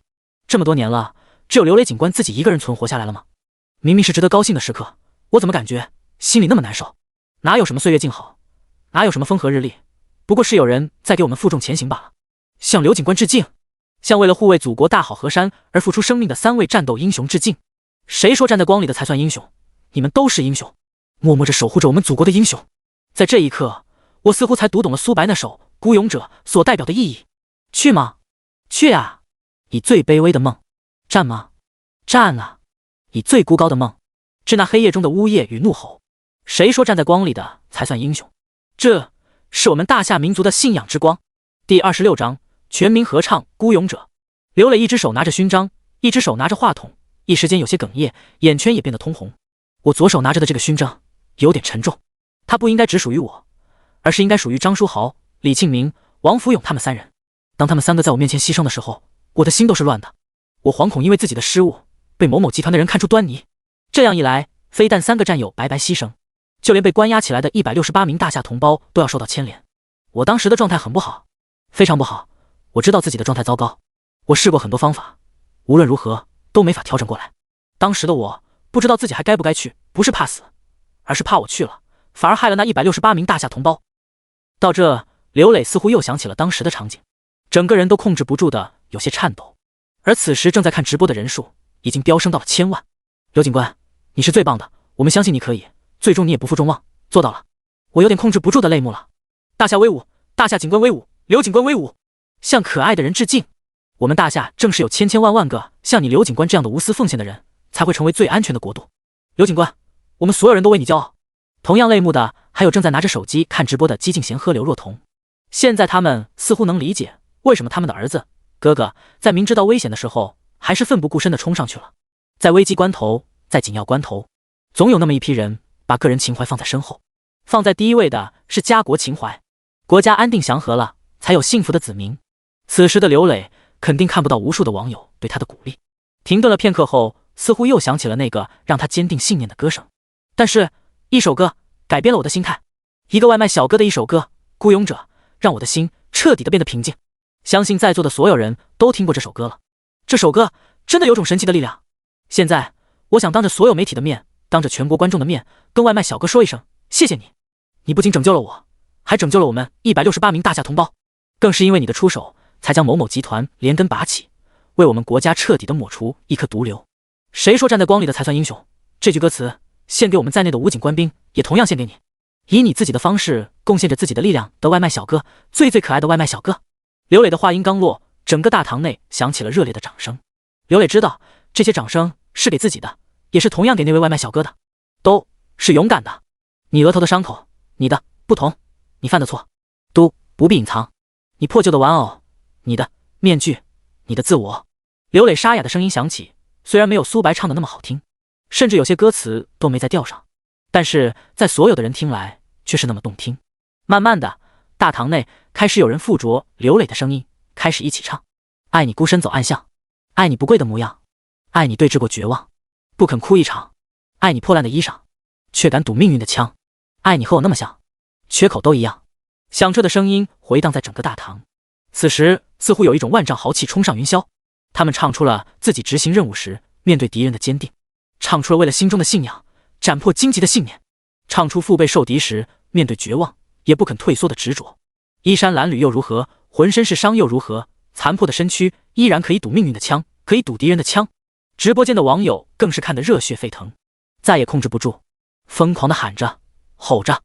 大学寝室内，工厂的职工宿舍里，写字楼里面的办公室内，一些学校的课堂上，商场的大厅内，甚至医院的病房内，都疯了，都在疯狂地呐喊着，似是在宣泄情绪，又像是在诉说情怀。去吗？配吗？这褴褛的披风，战吗？战啊！以最卑微的梦，致那黑夜中的呜咽与怒吼。谁说站在光里的才算英雄？一曲终了，千千万万个网友却仍然沉浸在最后一句，一直不停地重复着：谁说站在光里的才算英雄？谁说站在光里的才算英雄？谁说站在光里的才算英雄？直至过去很久很久，网友们才从自己的情绪中缓和过来。而缓和过来的网友突然意识到自己几天前都干了些什么，就这么创作出这么一个优秀作品的外卖小哥苏白，却一次又一次地受到了网友们的质疑。如果如此优秀的作品，如此优秀的创作者都要被冤枉，都要被埋没，那祖国未来还有多少人愿意为此发声？不行，我必须要贡献出我自己的力量，哪怕微不足道，也要尽我所能。这是无数个网友内心深处发出的声音。由此，网上爆出了第一个为苏白鸣不平的视频。我想问问，凭什么？凭什么资本力量就能够操控一切？凭什么资本力量就应该拥有一切资源，而平民创作出来的作品就要受到层层质疑？孤勇者的作者苏白这几天来受到了多少质疑声？大家应该心里都清楚吧？一个又一个的断章取义的视频来抹黑苏白，有人看不过眼，为苏白鸣不平，站出来为苏白发声，却遭到了被开除的命运。要是说这里面没有其他的内幕，我不信。如果说苏白就此被埋没，或者受到了什么不公平待遇，我沈千三第一个不服。这个视频已经发出，疯狂的被人转载。我支持兄弟的言论，如果还有什么活动，算我一个，也算我一个。为什么平民老百姓就不能享有应该有的待遇？凭什么平民老百姓就应该为资本让路？我还就不信邪了。仅仅几分钟的时间，支持的声音就达到了几千个，更是出现了罕见的转载比点赞更多的现象。因为大家都知道，只是点赞起不到多少作用，只有不断的转发才能被更多人看到，才能起到更大的作用。这也是平民百姓想要战胜资本所能想到的唯一的办法了。第27章，168名特殊少女集体为苏白发声。那个叫沈千三的创作者视频发出来后，又接连发出来几个视频。大家好，我是一名被某某集团网红高赛骗过去的女孩，在那边经历了地狱般的对待，几近绝望。如果不是刘磊警官带领的大夏警方从天而降，我不知道我还能坚持多久。当听到刘磊警官说他的出现是一位名叫苏白的外卖小哥的一首《孤勇者》时，我去搜了《孤勇者》，同样也看到了其创作者苏白最近所经历的所有的事。我选择相信苏白，我为苏白发声。在我的身后是我们被解救的168名大夏同胞，恳请全国人民对救了我们的英雄善良以待，拜托了。然后168名大夏同胞对着手机屏幕齐刷刷的深深的鞠了一躬，足足1分钟才一个个的站了起来，每个人的脸上都透露着恳求。莫经历过绝望的人不知道自由的可贵，莫经历过绝望的人同样也没有那么深刻的感恩之心。他们深知他们现在的自由得来的有多么不易，对于救助他们的人，他们深怀感激之心。不管是直接救助了他们的武警官兵，还是间接的救助了他们的孤勇者的创作者苏白，当他们看到有人为苏白鸣不平的时候，他们也都去查看了关于苏白的所有的视频。他们觉得他们该为他们的恩人做点什么，所以这才有了刚才的这一幕。这一切都是他们自发的，没有任何人蛊惑他们。全国的网友看着屏幕里一个个原本花样年龄的少女变得如此的憔悴，内心心疼不已。也知道如果某某集团没有被抓获，谁也不敢想象他们的未来将会发生什么。同时对于他们所做出的为苏白发声的视频也能理解了。此时此刻正在魔都医院内的杨梦珂看着手机屏幕里的这一群少女，哭得稀里哗啦的。哥，他们都是最棒的，都是最棒的。可是为什么老天要对他们那么不公，让他们承受了这个年纪不该承受的痛苦？他们可爱的让人心疼。苏白同样被这一群可爱的感动到了，他自己也没有想到他们会自发起来为自己发声，甚至连苏白自己都没有想到自己当初只是唱了一首歌，后续会产生这么多的连锁反应。当初去唱那首歌的目的只是为了给小柯拿到药剂而已，他怎么也没有想到现在他成了这么多人关注的人。原本就算是重生，他也只是一介平凡人，现在他所遇到的一切让他感觉虚无缥缈，一切都是那么的不真实。此时的刘若彤一脸认真地看着自己的妈妈姬静贤。妈，现在你相信苏白了吗？刘警官为他发声，无数的网友为他发声，甚至被解救的那168位同胞都为他发声。这样的人为什么要遭到如此不公平的待遇？难道有钱有势就可以为所欲为了吗？我们这个社会如果长此以往下去，会演变成什么样？你敢想吗？妈妈！姬静贤看着刘若彤的样子，一下子笑了，似乎没想到从自己的女儿嘴里能够说出如此这样的话，然后用手点了点刘若彤的头。你呀你，我还不知道你的心思吗？你不就是想让我帮帮他吗？但是若彤，我想告诉你的是，我能做的仅仅是让全国媒体的目光注视到他们2天后的那场才艺比拼，保证他们的比拼在相对公平的条件下举行，不会对某个人有所偏颇。刘若彤兴奋地点了点头，抱着姬静贤亲了一口。刘若彤知道这就够了，她相信她的偶像苏白的实力，她怕的就是2天以后才艺比拼的时候，有人会在从中动手脚。因为苏白是一介草根，那么本次才艺比拼的组织方肯定要落在蔡徐坤那边，而且无论是场地还是人员的选择上都会是蔡徐坤这边的人说了算。这样一来，这中间就有太多可以操作的空间了，有些操作手法可以做得天衣无缝，让任何人都察觉不出什么来。届时一旦苏白表演失利，将会遭到何等网络暴力。刘若彤不敢想，刘若彤年龄虽小，但是她深知此时被捧得有多高，到时候跌的就会有多惨。怕是以会私资本为首的那群人，此时正一副看笑话的心态看着网络上这些人在表演，而一旦有了央媒的介入，他们就不敢这么明目张胆了。刘若彤知道妈妈的一个闺蜜就是央媒新闻组的总编，所以从开始就在打妈妈的主意。只是刘若彤也没有想到，网络上直播的这场刘雷警官的颁奖现场会在此时举行，这简直是神来之笔。本来如果没有此事，刘若彤打算用其他方式让自己妈妈去了解下苏白，然后实在不行自己就死皮赖脸的撒娇，无论如何也要求妈妈出一次手。现在看来似乎不用了，由此刘若彤心情变得大好。3楼卧室内，姬静贤拨通了眼睛闺蜜的电话。喂，兰，忙吗？燕京央视新闻电视台的总编办公室内，一身红色西装的于兰有些意外地看着手机里的来电，虽然忙得焦头烂额的，还是接起了对方的电话。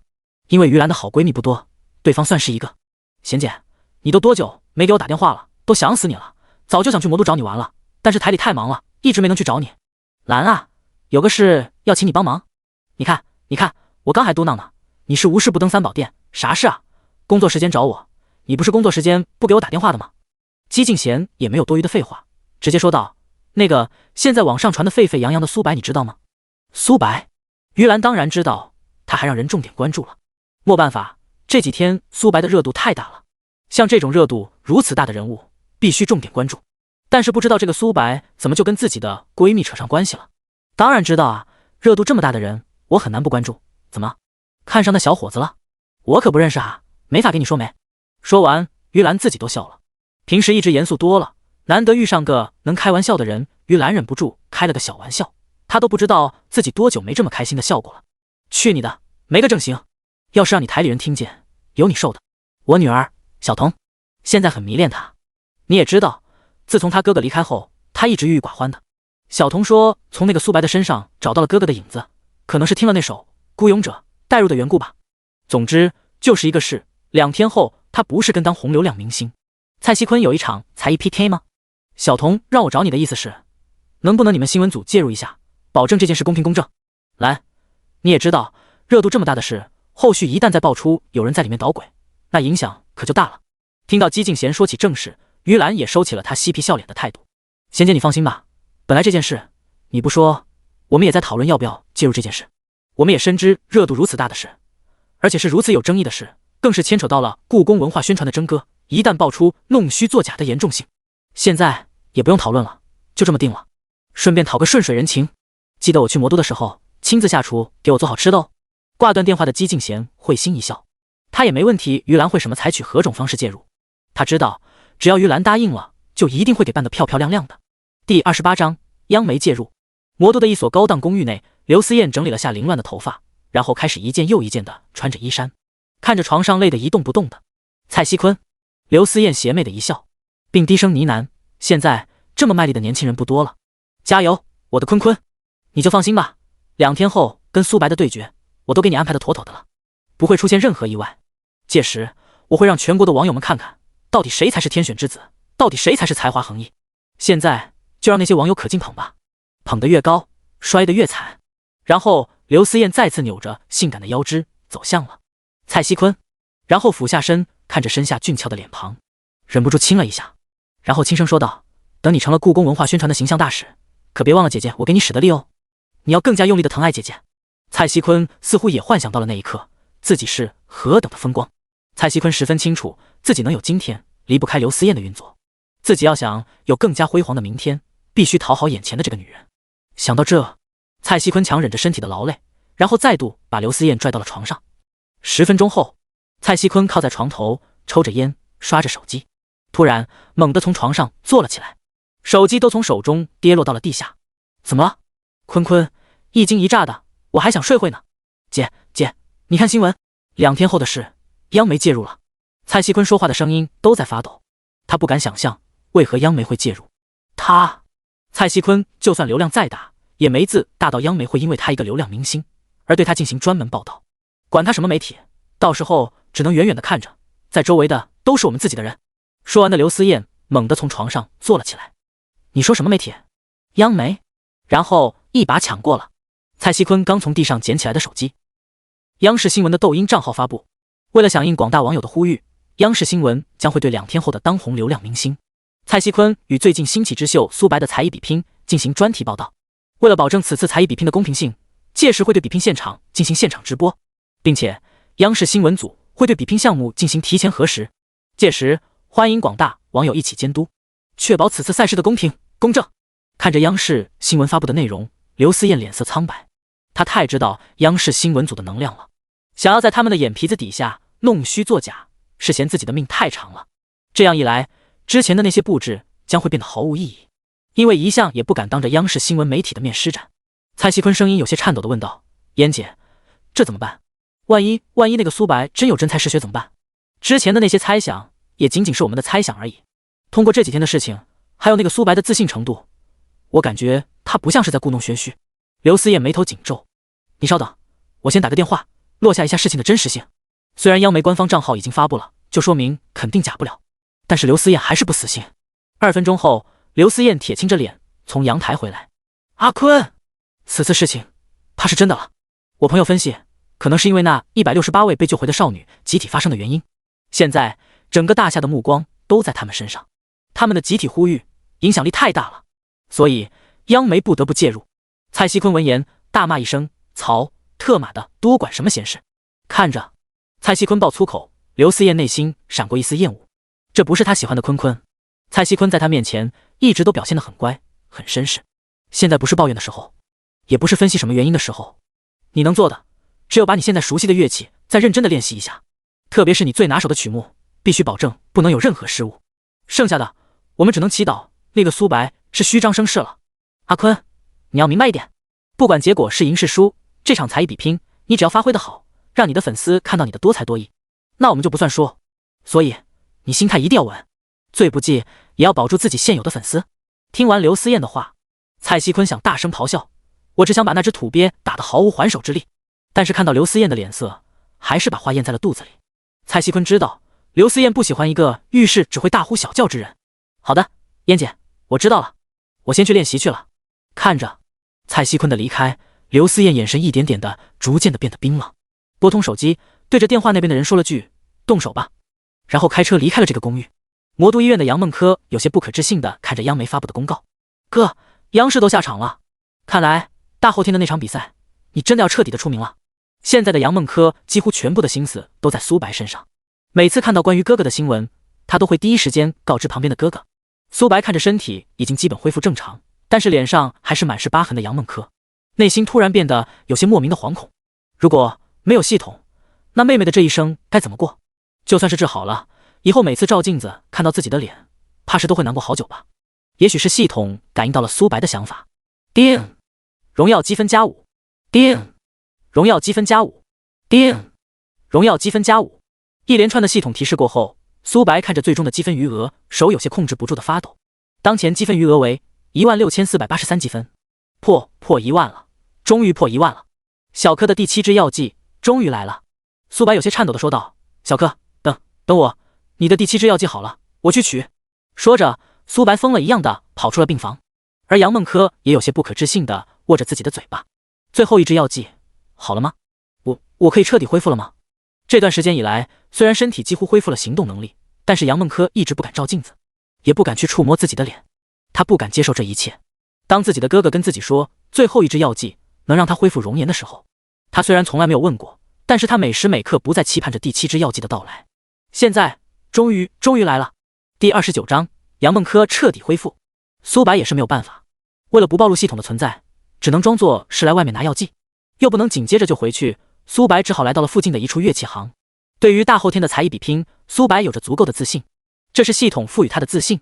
但是在比拼前，苏白还是需要熟悉一下。虽然系统赋予了全乐器精通的能力，但是有些乐器苏白甚至连碰都没有碰过。为了保险起见，还是自己先熟悉一下。老板看到苏白坐到钢琴前面的时候，立马介绍道，先生你好，这是 Pearl River 的一款凯撒堡立式钢琴，这款琴正在搞活动，仅需49999元。这款琴音雅、稳定、和谐，全音域音色均匀统一，没有任何的杂音、哑音，您可以上手试一下。乐器店老板看到苏白的坐姿的时候，一眼就判断出这是一个新手，因为一个常年坐在钢琴面前的人，不是他现在这种状态。常年坐在钢琴前面的人，一坐下就会自然而然地透露出一股气质，虽然说不上来是什么气质，但是对于内行人来说，还是一眼就能看得出的。苏白缓缓地闭上了眼睛，脑海中仔细地过滤着系统传给自己的钢琴演奏技巧。当苏白的手在钢琴上动起来的时候，老板一下子瞪大了自己的双眼，他有些不可置信地揉了揉自己的眼睛。他确定自己没看错，但是一个人的气质怎么可能转变得如此之快？先前眼前之人还像一个完全没接触过的新手，而现在其双手仿若跳动的精灵般，轻轻地在琴键上划过，传出一阵阵悠扬的声音。此时单纯的听其弹奏的音乐，明明是白天，老板却似乎感觉到温柔的月光照射在了自己身上，那么的温暖又祥和。一曲终了，苏白从钢琴上站了起来，老板似乎还沉浸在其中，迟滞好久，老板才缓缓地睁开了自己的双眼，满眼的不可置信。这曲子实在是太温暖了。尊敬的先生，您好，冒昧的问一下，这曲子是您自己创作的吗？我自问听过很多曲子，但是您刚刚弹奏的曲子我却是第一次听。不过那氛围感实在是太棒了，有种余音绕梁的感觉。结束很久很久，我才从其中的意境中醒转过来。之前的3首歌因为说是自己创作的，已经引起了整个互联网的轰动，而自己刚刚弹奏的曲目却是那个世界的音乐大师贝多芬的《月光》。如果再说成是自己的，天知道会引起什么样的结果。所以苏白最终只是选择笑了笑，并没有直面回答老板的问题。老板看到其不想回答，也不恼火，而是转移话题道，先生，不瞒您说，您这前后气质转换的实在是太大了，简直让人感觉到不可置信。前一秒您的气质还像一个什么都不懂的菜鸟，后一秒就是钢琴大师。您的这一手绝了，真的绝了。听完老板的叙述，苏白恍然大悟。之前苏白就总觉得有哪些细节问题是自己没有注意到的，现在被老板这么一点醒，苏白瞬间明了。是了，气质自己之前根本就没有接触过任何的乐器，所以没有与其相对应的气质。而当自己气质转变，应该也是自己沉浸在系统给自己传授的技能体验时才转变的。不过这个问题也好解决，那就是当自己知道自己接下来要比拼什么项目时，就可以先在脑海中过一遍系统传授的技能体验，届时自己的气质就会跟着转变了。通过钢琴这一个乐器，苏白就明白了，自己不需要再去试其他乐器了。到时候不管是什么乐器，只要提前在脑海中过一遍技能体验，就可以直接上手。不过既然来了，总不能空着手回去。临走，苏白选了一把吉他，这个也是杨梦珂最喜欢的乐器。曾经他的最大的梦想就是成为一名歌手，最喜欢的场景就是弹着吉他，唱着歌，然后跟苏白两人开着越野车，畅通无阻地行驶在原野上。杨梦珂之前的吉他也因为那场大火被烧毁了，现在送给他一把吉他，似乎也不错。1个小时后，苏白拿着吉他出现在杨梦珂的病房。小珂，我拿到了，拿到了，服下这支药剂，你就可以完全恢复了。快，你先把之前的药剂全部服用了。可以看得出，苏白无比的激动，整个人都在轻微的颤抖。之前因为担心第7支药剂不知道什么时候才能取到，所以苏白只让杨梦珂服用了第4支药剂，第5支跟第6支一直没有服用。杨梦珂整个人显得也比较激动，能像个正常人一样的活着，他也不想被束缚在这个病房内。一连3支药剂服用下去，杨梦珂感觉体内涌动着一股又一股的热流，自己整个身体和脸部似乎有一只小虫子在爬般不断的蠕动着。虽然奇痒难耐，但是杨梦珂还是一声不吭的坚持下来了。当初火烧的剧痛都能坚持下来，把杨梦珂的意志力也磨练得更加坚强。15分钟后，杨梦珂看着从自己身上不断的脱落着一块又一块的死皮，哥，你出去，你快出去，这个样子难看死了。苏白其实想说，不管什么样子，你都是我最美的妹妹，更何况你烧伤时候的样子我都不觉得难看，现在更不会觉得。但是苏白此时也能理解杨梦珂现在的心情，所以也就随了杨梦珂的意，来到了门外等候。1个小时后，刚洗完澡的杨梦珂看着镜子中的自己，眼圈一下子红了，终于又恢复到之前的样子了。不，应该说叫之前更美了，皮肤也更好了，完全像是新生儿的皮肤。想到被烧伤的这段时间以来自己所受的煎熬，杨梦珂一下子蹲在地上，抱着双腿痛哭。这么久了，杨梦珂一直告诫自己不能哭，不能让哥为自己担心，但是现在再也控制不住了。这段时间以来压抑的情绪在此时全部迸发而出。哥，谢谢，真的，真的，妹妹无以为报。杨梦珂的心中不断的呢喃着。第30章，杨梦珂出院租房。看着站在自己面前如同芙蓉出水般的女孩，苏白哪怕是有心理准备，还是深深的被震撼到了。也许是药剂的作用，现在的杨梦珂有种灵动的气质，肌肤更是好到吹弹可破，这无论是什么化妆品都做不出来的效果。小珂，现在的你太漂亮了，惊为天人。苏白由衷的感叹道。杨梦珂害羞的低下了头，就连她自己也是在镜子面前欣赏了好久，才从陶醉的状态中醒转过来。2个人去办理出院手续的时候，尽管杨梦珂全副武装，仅剩了一双眼睛，但是院方还是彻底的惊呆了。1周前还在 ICU 的重症病人，现在身体完全恢复了。虽然感觉到不可思议，但是各项指标都正常的不能再正常了，甚至叫正常人还有过之。专家更是称这是医学奇迹。苏白只是笑着说了句，我们还服用其他药方了，具体什么药就不方便透露了。然后2个人逃也似的离开了医院。哇，自由的气息太棒了，好久没有呼吸到这么新鲜的空气了。看着杨梦珂像个孩子一样的在街上到处乱窜，苏白内心由衷的感觉到了幸福。多少年了，他们2个没像现在这样自由自在过了。哥，我吃冰糖葫芦。买。哥，我吃棉花糖。买。哥，我要吃烤冷面。买。哥，买。就这样，2个人一路吃一路逛。等到逛累了的时候，杨梦珂满足地挽着苏白的胳膊，哥，我们回家吧。说完，2个人都顿了一下，因为他们的房子在那一场大火之中已经付之一炬，即便是仅剩的轮廓也被苏白卖掉了，为了给杨梦珂凑医药费卖掉的。怕杨梦珂担心，一直没有告诉他。哥，对不起，都怪我，要不是因为我，房子也不会被烧。说着，杨梦珂的眼泪就跟着流了下来。小珂，杨梦珂仰起头，一双泪眼朦胧的大眼睛看着苏白。我们的房子卖了，接下来我们可能需要租一套房子住。不过小珂，你放心，我会赚钱再买一套更大更好的房子的。之前的那个房子不住也罢。听着苏白那很平淡的话，杨梦珂却感觉到了莫名的心酸。不是因为没有房子住了，而是心酸这段时间以来，自己的哥哥到底默默地为自己承受了多少。重重地点了点头，然后说道：“这段时间苦了你了。”苏白被杨梦柯这突如其来的深情搞得有些不自在。傻丫头，咱们兄妹俩有啥苦不苦的？走，找房子，租房子去。系统奖励了不少钱，花去住院的费用，现在手里还剩10几万。在魔都这个大城市，买房子是不可能了，但是想租一套好点的房子还是没问题的。之前因为经历，苏白这次决定租住一套高档的小区，最起码治安好，不会出现之前出现的悲剧。选来选去，最终苏白选中了魔都市中心的一个别墅区。综合对比，这个别墅区的治安是最好的。当然，苏白并没有租别墅，对现在的他俩来说费用太高，而是选择了一个跟别墅区同一个小区的小高层。好在两个人也没什么可收拾的行李，只有一个刚入手的吉他，选了一个可以拎包入住的房子就可以搬进去了。然后苏白把周阳喊过来当苦力，打扫卫生，买生活家居用品。刚进门的周阳看着杨梦柯那惊为天人的颜值，直接呆住了。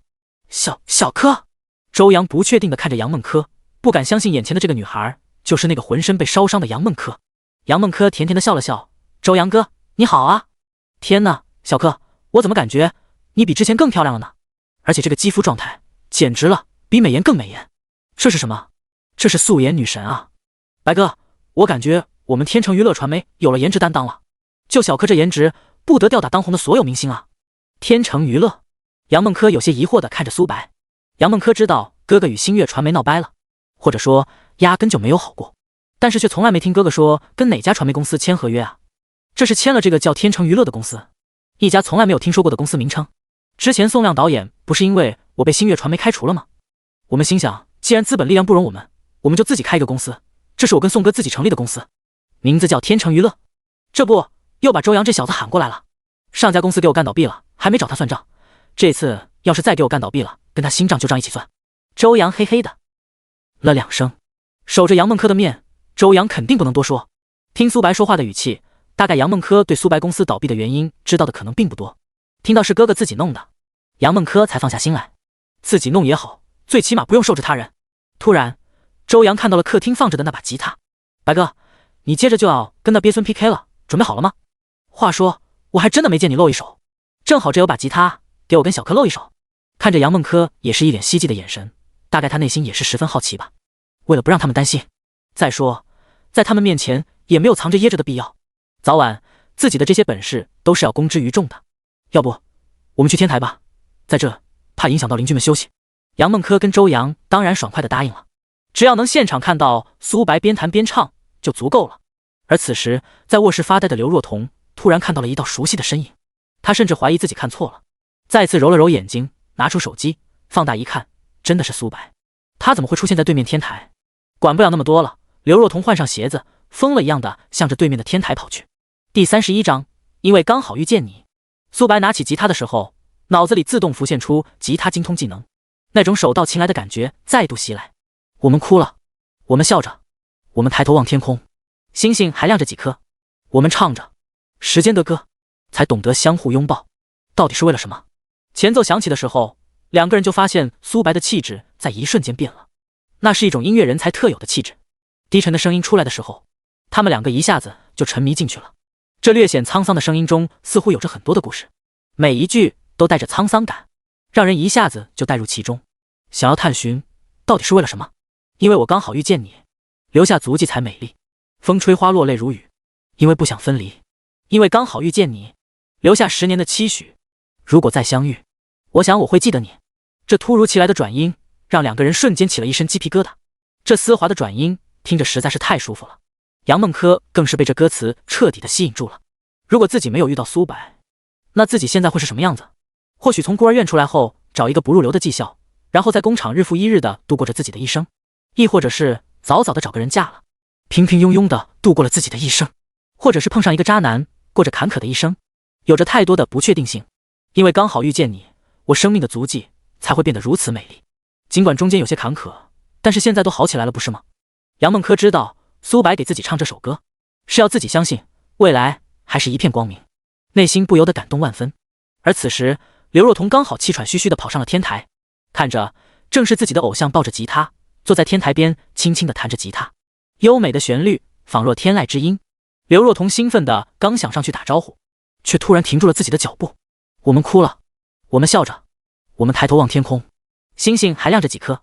我们唱着时间的歌，才懂得相互拥抱，到底是为了什么？因为我刚好遇见你，留下足迹才美丽。风吹花落泪如雨，因为不想分离。因为刚好遇见你，留下10年的期许。如果再相遇，我想我会记得你。听到苏白拿略显低沉的声音时，刘若彤一下子呆住了。她不敢相信，孤勇者那样的声音竟然还能如此深情的唱情歌。刘若彤一下子陷入了自己的追忆当中。在哥哥离去的那刻起，自己不就是跟歌词中说的那样？此时哭了，彼时又笑了。回想起哥哥的种种，就控制不住自己的情绪，时常数着天上的星星，不知道哪一刻是哥哥所化，在守护着自己。而当刘若彤看见苏白用深情的眼神望着她前面的女孩时，刘若彤一下子呆住了。一身洁白的裙子随意的飘扬着，配上一头随风飘扬的秀发，身上淡淡的散发着一种空灵的气质。而当刘若彤把目光扫向那个女孩的脸蛋时，瞬间被吸引住了。白皙的皮肤在月光的照耀下散发出点点荧光，一双明眸仿若星辰般让人沉迷其中，整个人没有一点烟火气。如此精致的容颜，如此出尘的气质，此时的刘若彤脑海中自动浮现了一个词：仙女。似乎只有天上的仙女才会配得上眼前的女子。刘若彤心底喃喃自语，也许只有这么优秀的女孩才配得上优秀的她吧。之前的刘若彤在容颜面前从来没有在别人面前服过输，但是此时看到这个女孩，刘若彤感觉到了一丝自卑与失落。因为我刚好遇见你，留下足迹才美丽。风吹花落泪如雨，因为不想分离。因为刚好遇见你，留下10年的期许。如果再相遇，我想我会记得你。整首歌曲高低音轮流转换，丝滑的腔调简直让人欲罢不能。看着苏白收起了吉他，杨梦柯笑着跑向了苏白，然后一下子跑进了苏白的怀中，似乎在享受着短暂的温存。许久许久，杨梦柯才从苏白的怀中起来。哥，我差点感动哭了，唱得太好了，融合的京剧的腔调简直堪称一绝。那丝滑的感觉像是吃了德芙盘，丝滑到根本停不下来。只是哥，我怎么感觉只有失恋过的人才能写出这么动情的情歌？从实招来，你是不是偷偷的谈过恋爱，然后被人甩了呀？苏白看着杨梦柯俏皮的样子，宠溺的用手刮了一下杨梦柯的穷鼻，别天天胡猜。而站在不远处的刘若彤听见他们的对话，像是遗世已久的心爱的礼物，失而复得般，内心再度充满了甜蜜。原来他们是兄妹，不知道为何刘若彤就是这般开心。而此时的苏白也发现了站在不远处的刘若彤。哎，你怎么在这里啊？不好意思啊，我还不知道你的名字。刘若彤听见苏白突然给自己打招呼，愣了一下，然后瞬间反应过来。我家就在这里啊。我在卧室的时候看到人影很像你，我就追着跑过来了。没想到追过来竟然真的是你，而且还正在唱歌。你唱的实在太好听了。只是你怎么来这里了？你也在这住吗？哦，对了，我叫刘若彤。看着两个人奇怪的对话，杨梦柯用一种奇怪的眼神看着苏白，似乎在询问苏白眼前的这个小萝莉是谁。苏白笑着解释道，刘若彤是第一个也是唯一一个找我签名的粉丝。然后回过头跟刘若彤说道，你住在这吗？那真是太巧了，以后我们是邻居了。而此时杨梦柯听到眼前的小女孩是哥哥的粉丝的时候，也感到非常的开心，于是上前一步主动打招呼道，妹妹你好啊，我是杨梦柯。姐姐你好美啊。妹妹也很漂亮啊。我说的都是真心话，我从来没有见过这么好看的女人，尤其是你的肌肤状态太好了。你用的什么护肤品啊，效果这么棒？我没有用护肤品啊。啊，天哪，这也太不可置信了。看着两个人叽叽喳喳的聊个没完，似乎是多年的好友般。有时候女孩子之间的交情就是快到让人难以置信。第32章比拼开始了。姬敬贤看着一身灰头土脸的刘若彤，扑哧一下子笑了出来。天哪，彤彤，你这是去哪里打滚了？怎么搞得这么脏？刘若彤神秘兮兮地说道，我们后面的那栋楼里刚搬来一个神仙颜值的姐姐。天哪，妈，你是没看见，那颜值简直绝了。原先我以为兰姨就是天底下最美的女人了，但是今天我看到那位姐姐，我要对兰姨说声对不起了。从现在开始，兰姨已经不是我心目中最好看的女人了。听见刘若彤这前言不搭后语的回答，一阵子无语。你这都是哪跟哪啊？不过真有比你兰姨好看。姬敬贤对自己的容颜一向自信，唯独面对于兰的时候才会收起自己那骄傲的神态。现在听到女儿说有个女人竟然比于兰更漂亮，不由得勾起了姬敬贤的好奇心。不过你这是干什么搞的？刘若彤吐了吐舌头，那位姐姐刚搬家，我过去帮忙了，嘻嘻。姬敬贤闻言更加无语了，什么跟什么啊？你认识人家吗？你就过去帮忙。你知道刚搬过来的人是好人还是坏人啊？万一对方有什么歹徒之心，你怎么办？”刘若彤摆了摆手：“不可能，下次我带颗姐姐过来玩，你就知道了。之前是不认识，但是现在我们是朋友了呀。好了，不说了，老妈，我洗澡去了。”周阳跟刘若彤帮苏白二人收拾完以后，就各自回去了。杨梦柯有些感慨地说道：“刘若彤这孩子不错，要不是她，我这个房间还不知道整理到什么时候呢。”苏白只是感叹这世间的奇妙，前几天刚签字的粉丝竟然在这又遇见了。2天的时间转眼即逝，举行才艺比拼的现场，也就是记者招待会的现场，早早的已经被无数家媒体围得水泄不通。不过有2个最佳的位置却没有任何一家媒体占，业内的人都清楚，那是留给央视新闻跟魔都娱乐的。央视的地位自然不用说，魔都娱乐作为本地的龙头，外地来的媒体自然要给东道主留几分面子。媒体外围更是自发地组织了无数的粉丝，不过大多都是蔡徐坤的粉丝，各自拉着横幅：“蔡徐坤，我爱你；坤坤，你是最棒的；坤坤加油”之类的横幅。至于苏白的粉丝，大多都还是存在于网络上，毕竟苏白成名的时间太短，仅仅几天的时间，粉丝的凝聚力没有蔡徐坤强劲。同时，无数的娱乐战地记者在网络上开启了直播。抖音直播间的朋友们，大家好！现场的热闹程度，相信大家都能看到。在现场，蔡徐坤作为顶流的一线明星，其粉丝群体真的是庞大的惊人。如果仔细观察，我们可以发现，现场来的粉丝基本上都是蔡徐坤的粉丝。待会情况如何，我将会一一为大家进行报道。接下来，我对外面守护着的粉丝进行一下随机采访，先给大家开开胃。说着，这名娱乐战地记者让身后的摄影师跟上，走向了附近的一堆花季少女附近。几位小姐姐，你们好，我们是星星娱乐的记者，采访一下，对于今天的 PK， 你们更看好谁呢？那少女想都没想，直接回答道：“有这么不明显吗？你没看见我胸前贴着2个大大的坤字吗？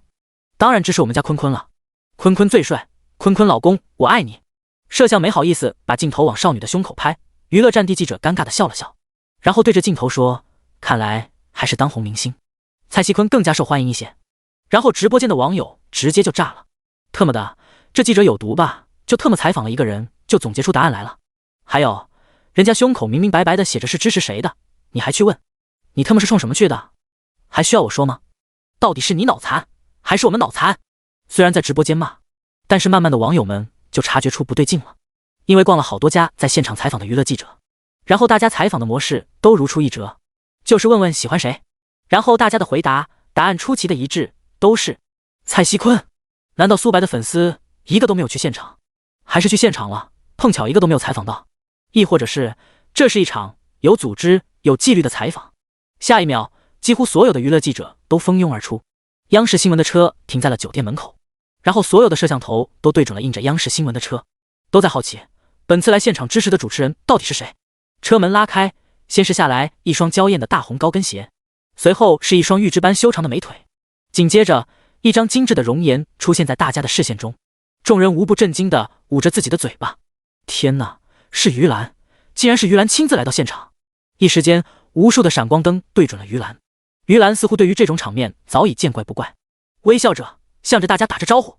于兰女神，天哪，几年前于兰就退居管理层，不再出现在镜头里了。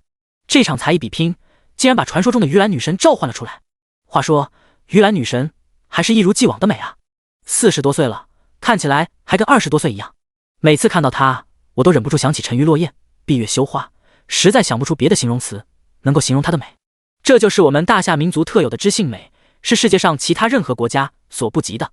于兰跟大家打过招呼以后，就走进了酒店。随后，苏白跟蔡徐坤相继到场。虽然蔡徐坤到场的时候，也有不少粉丝一个劲的在呐喊：“坤坤，坤坤，我爱你！”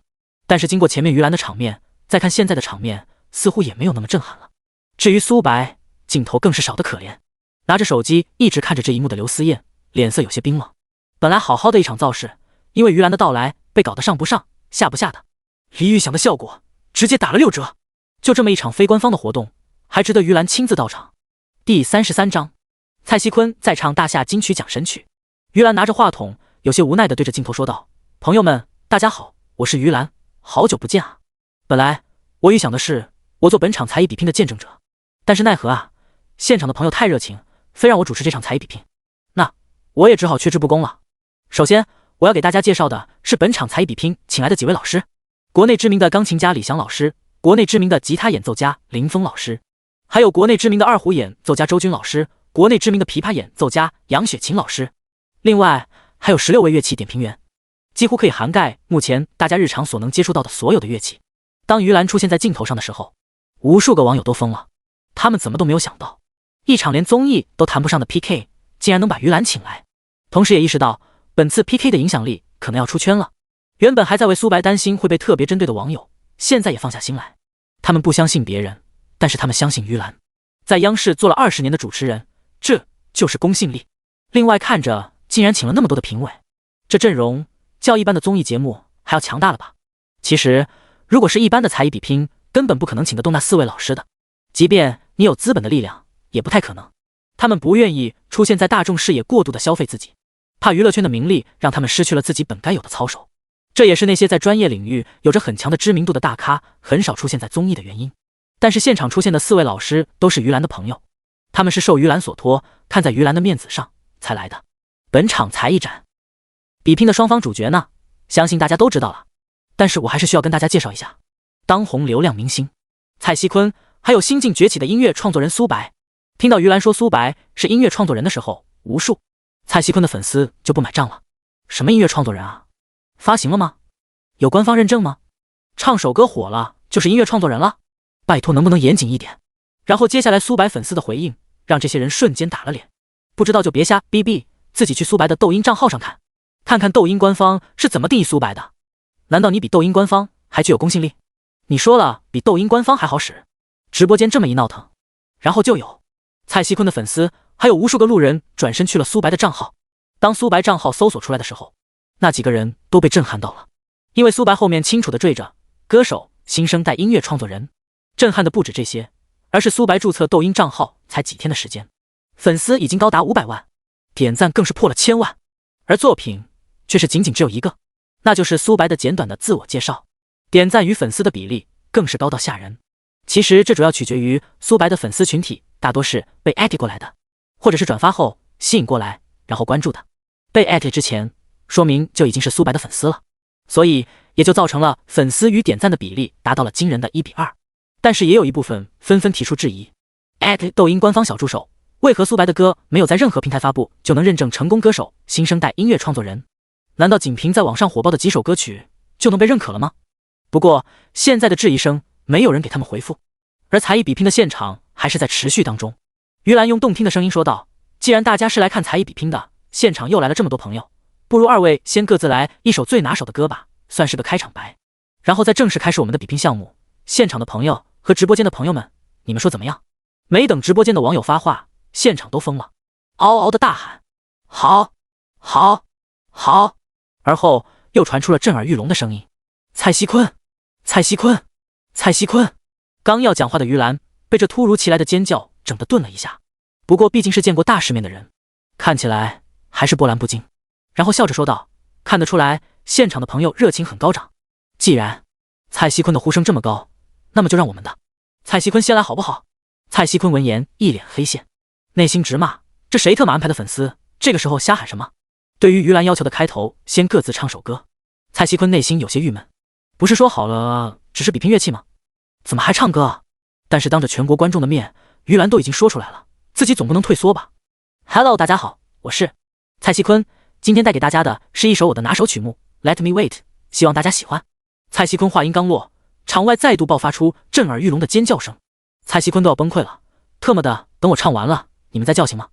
我这还没开始唱的，你们就在这叫，有没有这么假？蔡徐坤还没有开始唱，直播间就直接炸了，特么的有完没完？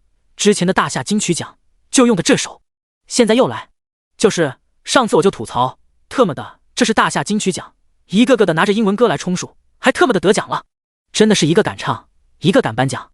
我们大夏没人了吗？大夏没有好歌了吗？非得用英文歌恶心人，显摆你会英文，唱英文的就高级了，然后后面直接不用看了，肯定是蔡徐坤的粉丝跟这些无力吐槽的人来一场口水战。扎着马尾的蔡徐坤，对，你没看错，一个大男人扎马尾，扎着马尾的蔡徐坤开始了他自己特色的舞蹈，双脚开始左右的交叉点地，还有扭动着的腰肢时不时的颤一下。就这一开始，场外的粉丝直接炸了，嗷嗷的喊 Wait, wait, wait, let me wait. Zwajajum inwan buhayo, bui bino. Let me wait, is me zui hu di dwajian. 一曲终了，蔡西坤累得满头大汗。坤坤加油，坤坤你是最棒的，视觉盛宴啊，又跳又唱，累坏了吧？快去喝口水吧。好想给坤坤擦擦汗。讨厌，不要给我老公擦汗，我自己来。接下来让我们有请第34章，一首 Dillalai 引起的连锁效应。蔡西坤唱完退场，于兰微笑地说道：感谢蔡西坤带给我们的精彩表演。下面让我们敬请期待苏白先生会继续给我们带来怎么样的精彩呢？苏白上台的时候手里抱着一把木吉他。现场的朋友们跟各个直播间的朋友们大家好，下面的这首歌曾经的你是写给我曾经的自己的，同时也献给大家敬曾经的你。当苏白坐在凳子上弹起吉他的时候，瞬间吸引了在场的所有人的目光。当时很多人听信了网上那个视频的谣言，觉得苏白不会任何乐器，只是简单的唱歌好听而已，而唱的歌也根本不是所谓的原唱，只是在唱别人给他准备好的歌而已。现在一切都不攻自破，最起码从现在看来，苏白是会弹吉他的。而直播间苏白的粉丝更是在欢呼雀跃，似乎看到自己的偶像用实力证明了自己，而感到无比的开心。曾梦想仗剑走天涯，看一看世界的繁华，年少的心总有些轻狂。如今你四海为家，深情的歌声瞬间吸引了在座的所有人的目光。于兰更是惊奇不已。现在网上爆出来的孤勇者、天地龙鳞、演员已经是完全不同的风格，而现在的这首曾经的你似乎跟之前的风格更是不一。声线多变的歌手于兰也见过，但是像苏白这样声线变得如此诡异的还真的是第一次见。而吉他演奏家林峰当苏白弹起吉他的时候就已经闭上了眼睛，似乎一下子就沉浸在苏白弹奏的故事当中。曾让你心疼的姑娘，如今已悄然无踪影。爱情总让你渴望又感到烦恼，曾让你遍体鳞伤。听到这里的时候，多少人一下子陷入了自己的追忆当中。那个曾经心爱的姑娘，那个曾经心爱的小伙去哪了？原本渴望的爱情是甜蜜而美好的，为何现在却只剩下了忧伤？谈恋爱的目的是为了让自己有一个心灵的港湾，到最后把自己搞得遍体鳞伤。早知如此，当初还应该谈吗？网播间的朋友们瞬间抑郁了。哥，能别唱吗？听得我想哭。原本兴奋的心情现在一下子变得抑郁了。苏白，为什么你的歌总是有那么强的代入感？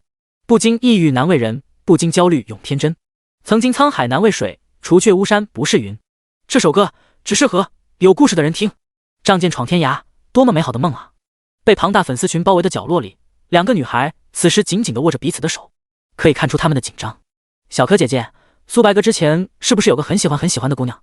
为什么他的歌总是那么的伤感？听他的歌，感觉他有好多故事。杨梦柯茫然地摇了摇头。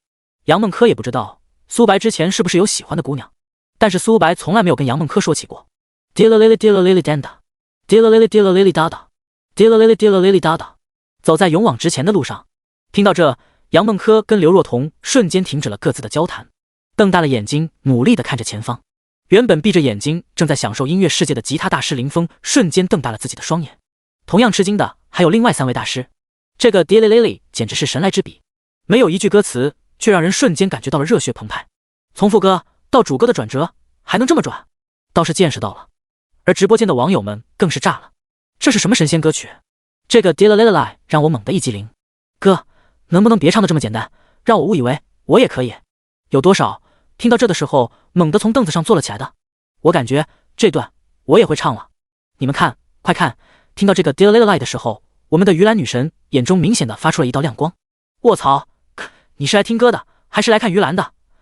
你特么的是不是从一开始就盯着鱼兰女神没眨过眼？哥们先别看了，待我们听完歌留给我们看几眼，都让你看了去了，我们看啥？而大家的鱼兰女神此时内心却是掀起了不少的波浪。原本以为这首歌会是通篇叙述性的像讲故事一样的抒情歌曲，但是这个 Dilla Lily 确实是神来之笔。 Dilla Lily Dilla Lily Danda, Dilla Lily Dilla Lily Dada, Dilla Lily Dilla Lily Dada。 有难过也有精彩，再一次的滴哩哩哩让众人都不自觉地开始晃动自己的身体。而原本场外那无数的来为蔡西坤欢呼的粉丝，此时却变得无比的沉默。他们似乎也陷入了自己曾经的回忆当中。曾经的自己是不是也如歌词中那样呢？忘记了曾经的自己，忘记了曾经的梦想。现在自己所做的这些有什么意义？每一次难过的时候，就独自看一看大海，总想起身边走在路上的朋友，有多少正在疗伤。Dilla lily dilla lily danda, dilla lily dilla lily dada, dilla lily dilla lily dada。不知多少孤独的夜晚，在一次唱到高潮部分滴哩哩哩哩的时候，开始有人忍不住跟着唱了起来。Dilla lily dilla lily danda, dilla lily dilla lily dada, dilla lily dilla lily dada。无数把颜色各异的小旗子在空中摇曳。开始的时候，还只是喜欢苏白的少数的粉丝和保持中立的粉丝跟着唱，而支持蔡徐坤的粉丝那边则保持缄默。慢慢的，随着情绪的高涨，原本还支持蔡徐坤的粉丝，有人也忍不住了，跟着人潮的声音开始微微的张开了嘴，跟着哼起来。一直负责盯着这群人的刘思燕安排的公司的人，此时脸色微变。他清楚的知道，有人这轻轻一哼，可就不得了了，很可能引起连锁效应。第35章，唱嗨了的现场。苏白看着现场所有的朋友都开始跟着唱，内心也忍不住激动起来，一下子从凳子上坐了起来，然后开始晃动着他的身体。Dilla lily dilla lily danda, dilla lily dilla lily dada, dilla lily dilla lily dada。从昨夜酒醉醒来，苏白这一兴奋的带动，现场彻底被燃爆了。无数人疯狂的呐喊着，学着苏白的动作，左手抱吉他，右手拨弦的动作，还弓着腰，似乎是在卖力的弹着吉他。不过苏白是在真弹，下面的人是在尬弹。不过这都不重要，原本在蔡徐坤的粉丝中只是跟着哼的那些粉丝，终于忍不住哼出了声，开始大声的唱起来。这一唱像是明火扔进了鞭炮堆，直接引炸了现场。Dilla lily dilla lily danda, dilla lily dilla lily dada, dilla lily dilla lily dada。杨孟轲跟刘若彤也激动的紧紧的握着彼此的手，他们知道苏白的这首歌成功了。苏白再一次用他的实力证明了自己，而直播间的网友们彻底的疯了。我他妈是在看演唱会吗？好嗨哦，感觉人生达到了高潮。完犊子了，我妈妈问我是不是抽风了，问我在地里干啥，她说地里的苞米还没熟呢，再急也要耐心的等待，不用在地里等待。特么，楼上你神翻译啊。完犊子了，我在我们寝室楼滴了嘞了赖了一声，结果对面女生寝室直接给我来了个王炸，估计全校都听见他们滴哩哩哩了。完犊子了，我滴哩哩哩了一声，我家驴正开绳子跑了，可能是去找他的初恋去了吧。完犊子了，我滴哩哩哩了一下，我放的2万头牛集体暴动了，1年以后要变成4万头了。那个楼上的你们继续嗨，我只想弱弱的说一句，苏白，你是我低男神啊，咱能不能商量下，你唱嗨了就继续唱，咱能不能不跳了，真的很尬。我去，终于有人肯说了，我早就想说了，咱不会跳就不要跳嘛。去过2次 KTV 也比他跳得好呀，这是在尬扭啊。这最起码证明我的男神还是个人，要不然完美的我都认为是神了，什么歌都能驾驭，还好不会跳舞。以后咱好好唱歌就好，跳舞就算了吧。谁敢说我男神跳得不好，我家2万头牛都跟着扭呢。噗噗噗，哈哈，玩归玩，闹归闹，别拿偶像开玩笑。苏白 YYDS， 苏神 YYDS， 苏神 YYDS。 接下来就是一溜的苏神 YYDS 的刷屏。而此时的蔡徐坤看着外面的火爆场面，脸色变了又变。需要你们的时候你们找不准时机，不需要你们嗨的时候你们在那嗷嗷的喊。你们到底是谁的粉丝？谁的？特马的，这是谁负责的粉丝外援，回去后一定扣他工资，不回去直接开除。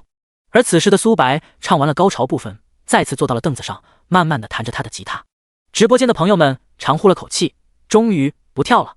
每一次难过的时候就独自看一看大海，总想起身边走在路上的朋友，有多少正在醒来。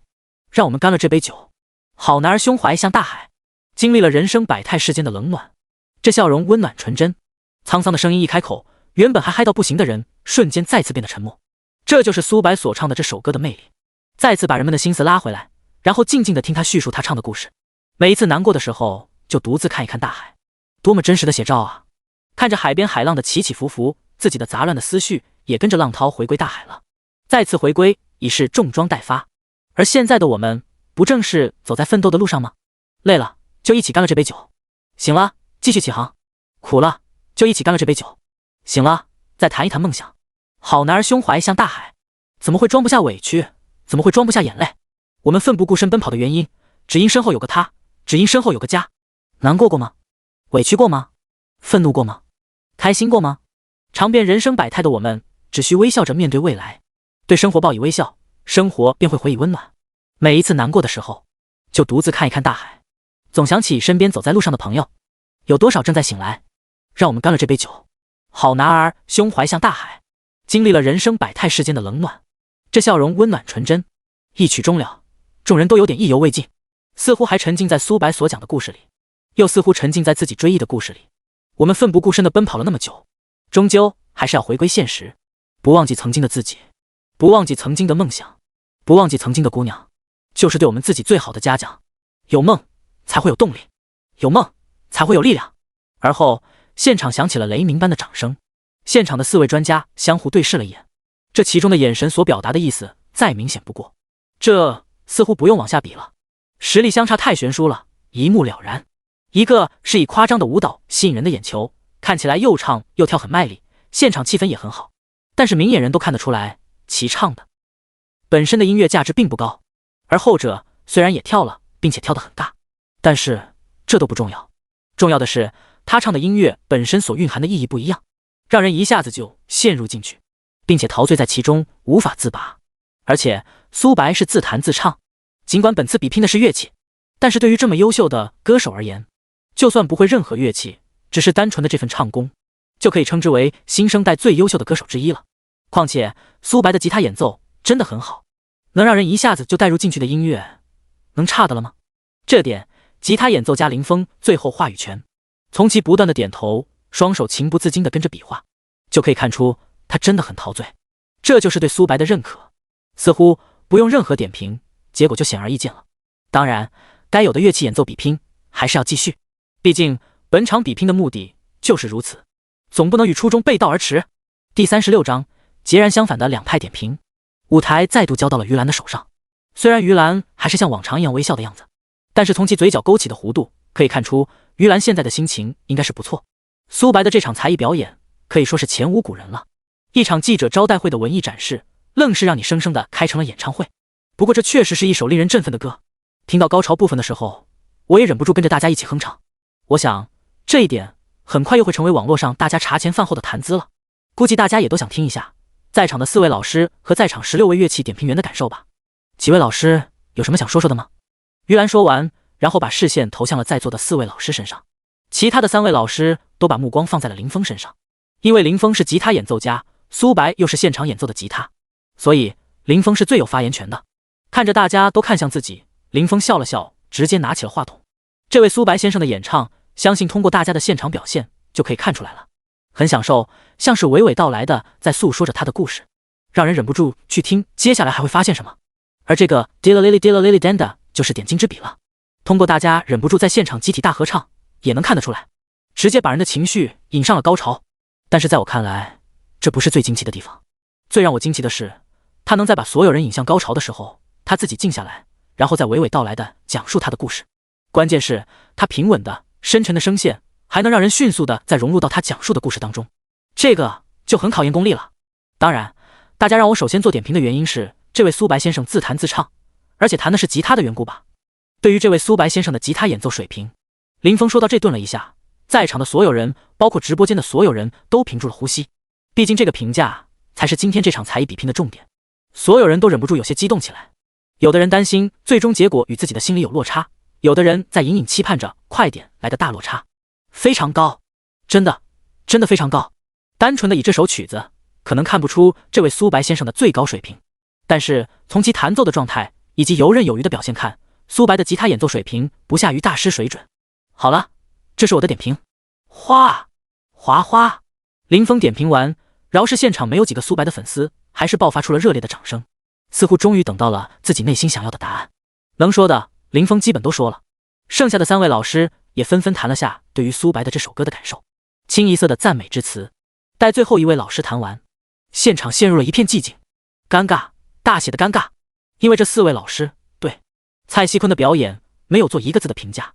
虽然不评价不代表唱得不好，但是现场的所有人还有直播间的所有人内心都大致有了一个答案。而此时于兰也看出了现场的尴尬，连忙说道：谢谢4位老师的点评，接下来让我们听听16位乐器点评员的点评。话筒递到乐器点评员区域的时候，坐在前排的一个女士慌忙地放下自己的手机，然后快速地抢过了话筒。我想说的是，我们的蔡西坤不愧是新生代偶像的天花板，且不谈燃爆现场的歌曲，单纯以美妙绝伦的舞姿就足够征服我们这一代的年轻人。我想说的是，坤坤加油！你永远是我们年轻人的偶像。可能您的演出与老一辈的艺术家的欣赏有代沟，年龄大一点的艺术家欣赏不了坤坤的艺术，但是只要我们年轻人能够欣赏就足够了。坤坤是我心中永远的神。YYDS。 静，死一般的寂静。5秒钟的空档期过后，场外响起了雷鸣般的吼叫声：坤坤我爱你，坤坤你是最棒的，坤坤加油。坐在现场的蔡徐坤现在脸色才稍微的有所缓和，后面又有几位乐器点评员的点评，清一色的都是在夸蔡徐坤。当然场外还是粉丝的配合，而直播间的朋友们更是没啥可说的了。啥也别说了，这操作绝绝子啊，还真的是天花板，操作管理天花板。秀儿，真的是你吗？秀儿，秀出新操作。姐们，下次发言的时候提前把手机藏好啊。你这……看着点评完，于兰内心也是有一丝尴尬，不过还是面带微笑的继续说道：好了，餐前甜点大家也都吃到了，接下来我们该进入正题了。众人听闻要开始才艺比拼的时候，尽管内心已经有了些许的猜测，但是内心还是忍不住的激动。原本大家还在猜测苏白可能不会乐器，结果一首曾经的你边弹边唱，更是获得了林峰大师的高度赞美，彻底的打破了谣言。众人也纷纷在猜测，接下来音乐才子苏神会在乐器展示环节带给大家怎样的经验。也有一部分铁粉从始至终都没有怀疑过苏白的才华，他们始终坚信苏白是一个真真正正的音乐才子，一个实打实的音乐创作天才。蔡徐坤，接下来从乐器才艺展示也是从你开始如何？现场的乐器基本上涵盖了大家能想到的所有的乐器，我们今天也是本着多元化的原则，所以你可以选择你最拿手的乐器进行展示。下面让我们对蔡徐坤先生掌声欢迎。早在苏白演唱《曾经的你》的时候，蔡徐坤就一直在思考自己待会要表演什么乐器。本来吉他也在他的考虑范围内，因为吉他也是他的拿手曲目之一，但是看到苏白的吉他水平已经在他之上的时候，他就彻底的放弃了吉他演奏。但是其余的乐器他能拿得出手的实在不多了，还剩下钢琴。他现在也不确定苏白到底会不会钢琴，因为这段时间以来苏白创造的奇迹太多了，多到让人目不暇接。后来他在内心安慰自己，吉他可以在短时间内速成，但是钢琴不可以，钢琴必须多年的时间持之以恒的练习才能达到表演的水平。自己的钢琴水平虽然不说是大师级水准，但是最起码能超越平常人太多了。蔡徐坤站在台上向大家鞠了一躬，而后对着于兰说道：主持人您好，我选钢琴。蔡徐坤话音刚落，刚刚发言的几位乐器点评员就开口了：选钢琴？蔡徐坤还是信心十足的呀，钢琴表演可不是一般乐器能比的呀。钢琴不像吉他，几个月就可以学会了，钢琴需要几年甚至10几年的持之以恒的练习啊！不愧是当代年轻偶像的代表，就这份担当，我给满分。第37章，临阵脱逃的苏白。听到乐器点评员又是一顿捧，直播间的网友们实在听不下去了。卧槽，有完没完了？你都给满分了，抱着奖状直接回家得了，还在这比啥？见过不要脸的，没见过这么不要脸的。兄弟们，没必要生气，坐下来欣赏就完了。蔡徐坤坐在钢琴前，然后深吸了一口气。今天给大家带来曲目是《倾城之恋》。钢琴声响起的时候，苏白也跟着闭上了眼睛，用钢琴精通技能细细的品味着蔡徐坤所弹的这首《倾城之恋》。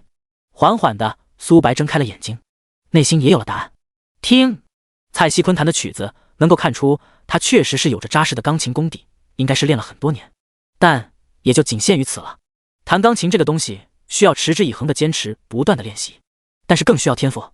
就像前世的郎大师，人们是记住了他从小就练习6个小时以上的坚持，当然这点也很重要，但是很多人都忽略了一点，那就是郎从小就被冠以天才的称号，也就是说郎从小就表现出了惊人的天赋，然后再加上持之以恒的不断的练习，才能取得前世第一人的称号。而蔡徐坤的天赋可能就不在钢琴上面了。听网友对他的评价说篮球打得不错，这个就不知道真假了。蔡徐坤的演奏还没结束，就听见乐器点评员传来嘀嘀咕咕的交谈声。不愧是新生代年轻人的偶像，这曲子一响，我仿佛再度陷入了恋爱时光，那穿越千年的跨世之恋的热浪扑面而来，我也陶醉了。你们看他十指连弹的样子，简直美极了。苏白听着这评价，额头直接3道黑线，十指连弹也是个人才。突然听到手机疯狂的震动，尽管疑惑谁会在这个时候找他，但是苏白还是拿出手机，一看是小柯的微信。打开微信一看，赫然是杨梦柯跟刘若彤被绑着坐在车里的照片。小子，想救这2个娇滴滴的美人就要赶快了，晚一步我就不保证完好无损了哦。看完信息，苏白感觉一团火猛然在胸口炸开。混蛋，混蛋！小柯要是有什么三长两短，你们都要死，都要死！然后不顾现场所有人的眼光，疯了一样向着外面跑去。苏白这一跑，现场直接炸锅了。什么情况？怎么跑了？家里有什么急事吗？就连于兰也疑惑地看着越跑越远的苏白，不知道这个姬敬贤极力推荐的人到底在搞什么，自己顶着那么大的压力前来为他助阵，结果呢？比赛比到一半，他跑了，这将会给他带来多大的压力？想到这，于兰心里瞬间布满了寒霜，但是其职业素养告诉他，现在不是生气的时候，而是要想办法立刻稳住现场，要不然就彻底乱了，到时候会造成更大的事故。大家先不要吵，苏白先生可能是有事先离开了，大家先不要着急，让我们耐心的把蔡西坤先生的这场钢琴演奏听完好吗？于兰话音刚落，乐器点平原区域之前那个比较活跃的人立刻就发话了。其实我能理解苏白先生的举动。众人都诧异的看着他，就在刚刚还在极力的捧蔡西坤，这才几分钟，这么快转变阵地了。如果换作是我，在听到蔡西坤先生这么精妙绝伦的曲子时，也会感到自惭形秽。在明知道不敌的情况下，临阵逃脱似乎是最好的躲避迎战的办法，毕竟不是谁都有面对挑战顶流的勇气，所以我理解他，这是一个平庸之人的正常选择罢了。卧槽，这个一捧一贬玩得出神入化啊！其他人也在小声的耳语起来。于兰闻言也是一阵无语，现场都这样了，你还在这说风凉话？好了，对于苏白先生有事离开这件事，我们先不做其他评价，先把蔡西坤先生的钢琴演奏听完。蔡西坤的演奏继续，而直播间的网友却直接炸锅了。哼，这就是你们极力在捧的苏白，临阵脱逃的苏白，真的是可笑。送外卖的终究是个送外卖的，在风口上被捧起来了，然后遇上点事就直接显露原形了，跟专业的就是没法比。而原本支持苏白的网友，此时却不知道该怎么对回去。他们愿意相信苏白是有事离开，不管再怎么急的事，你跟大家说一声的时间还是有的吧。你一边跑一边跟大家解释一声也行啊，让我们现在有足够的理由为你据理力争。乃像现在背对的哑口无言，一句话都说不了。现场最愿意相信苏白的还是林峰，因为只有真正的进去过苏白的音乐世界的人，才知道苏白这个人到底有多么才华横溢。林峰不相信一个能在吉他领域有如此造诣的人会是一个临阵脱逃之人，尽管他林峰不懂钢琴，但是音乐的世界是相通的。以蔡西坤的表现看，并不是多金才艳艳之辈，通过钢琴演奏家李翔老师那面无表情的样子就可以看出端倪。刚才在听苏白吉他演奏的时候，李翔都表现出一副惊喜的表情。如果蔡西坤真的惊艳到他，就绝对不会是现在这个样子。蔡西坤一曲终了，人们幻想的苏白会及时回来的情况并没有发生。于兰看着实在是没法拖延时间了，让大家草草的点评了一下，然后就匆匆的散场了。点评现场也是挺奇葩的，4位专业的老师敷衍的说了几句，李翔老师更是只说了句挺好的，没有出错。台下一片哗然，没有出错，这是个什么评价？这是赞美之词吗？4位老师没有赞美之词，但是剩下的点评员就不是这么草草的说2句了。好家伙，天选之人，金才艳艳，天籁之曲，年轻一代第一人，青年偶像的担当，大夏新时代的代言人，各种听过的没听过的词都出来了，全是为了夸赞蔡西坤的钢琴表演。一时间网上再度掀起一波坤坤热，而苏白彻底的进入了舆论的漩涡当中。第38章，杨梦珂被绑架了。追出来的苏白焦急地看着四周，但是奈何周围满满的全是人，根本就看不到图片中的那辆车。就在苏白着急的不知道怎么办的时候，突然响起了系统，系统能否帮我定位到杨梦珂的位置？定，宿主当前系统积分为984032，可兑换技能锁定5万积分，初级锁定距离方圆500米，可兑换技能追踪5万积分，初级追踪距离方圆500米，可兑换技能探索5万积分，初级探索距离方圆500米。虽然惊讶于自己的积分已经这么多了，但是现在根本来不及研究积分的事，全部兑换15万分，一眨眼的时间就没了。特马的，当初给杨梦珂兑换药剂的时候也没这么贵，现在一个破技能这么贵。系统解释，兑换药剂时宿主未打破粉丝确值，积分增长的比较慢，现在宿主已经打破粉丝确值，处于高速增长期。一看系统解释，苏白直接傻眼了，坐地起价，说的这么清新脱俗吗？宿主正在使用探索功能，请输入探索人姓名。被探索人杨梦科，输入成功，探索功能启动。一瞬间，苏白的脑海中浮现出一张类似于雷达的地图，但是苏白并没有发现杨梦科的身影。叮！探索失败，被探索，不在探索区域，建议扩大探索范围或者移动探索中心点。3个功能全部升级到中级。探索、锁定、追踪升级到中级，需要消耗30万积分，是否确定？确定，确定，马上升级。叮！升级成功。3个功能的探索范围达到方圆1000米，当前积分余额534032。然后苏白按照刚开始的探索方式输入了杨梦科的姓名。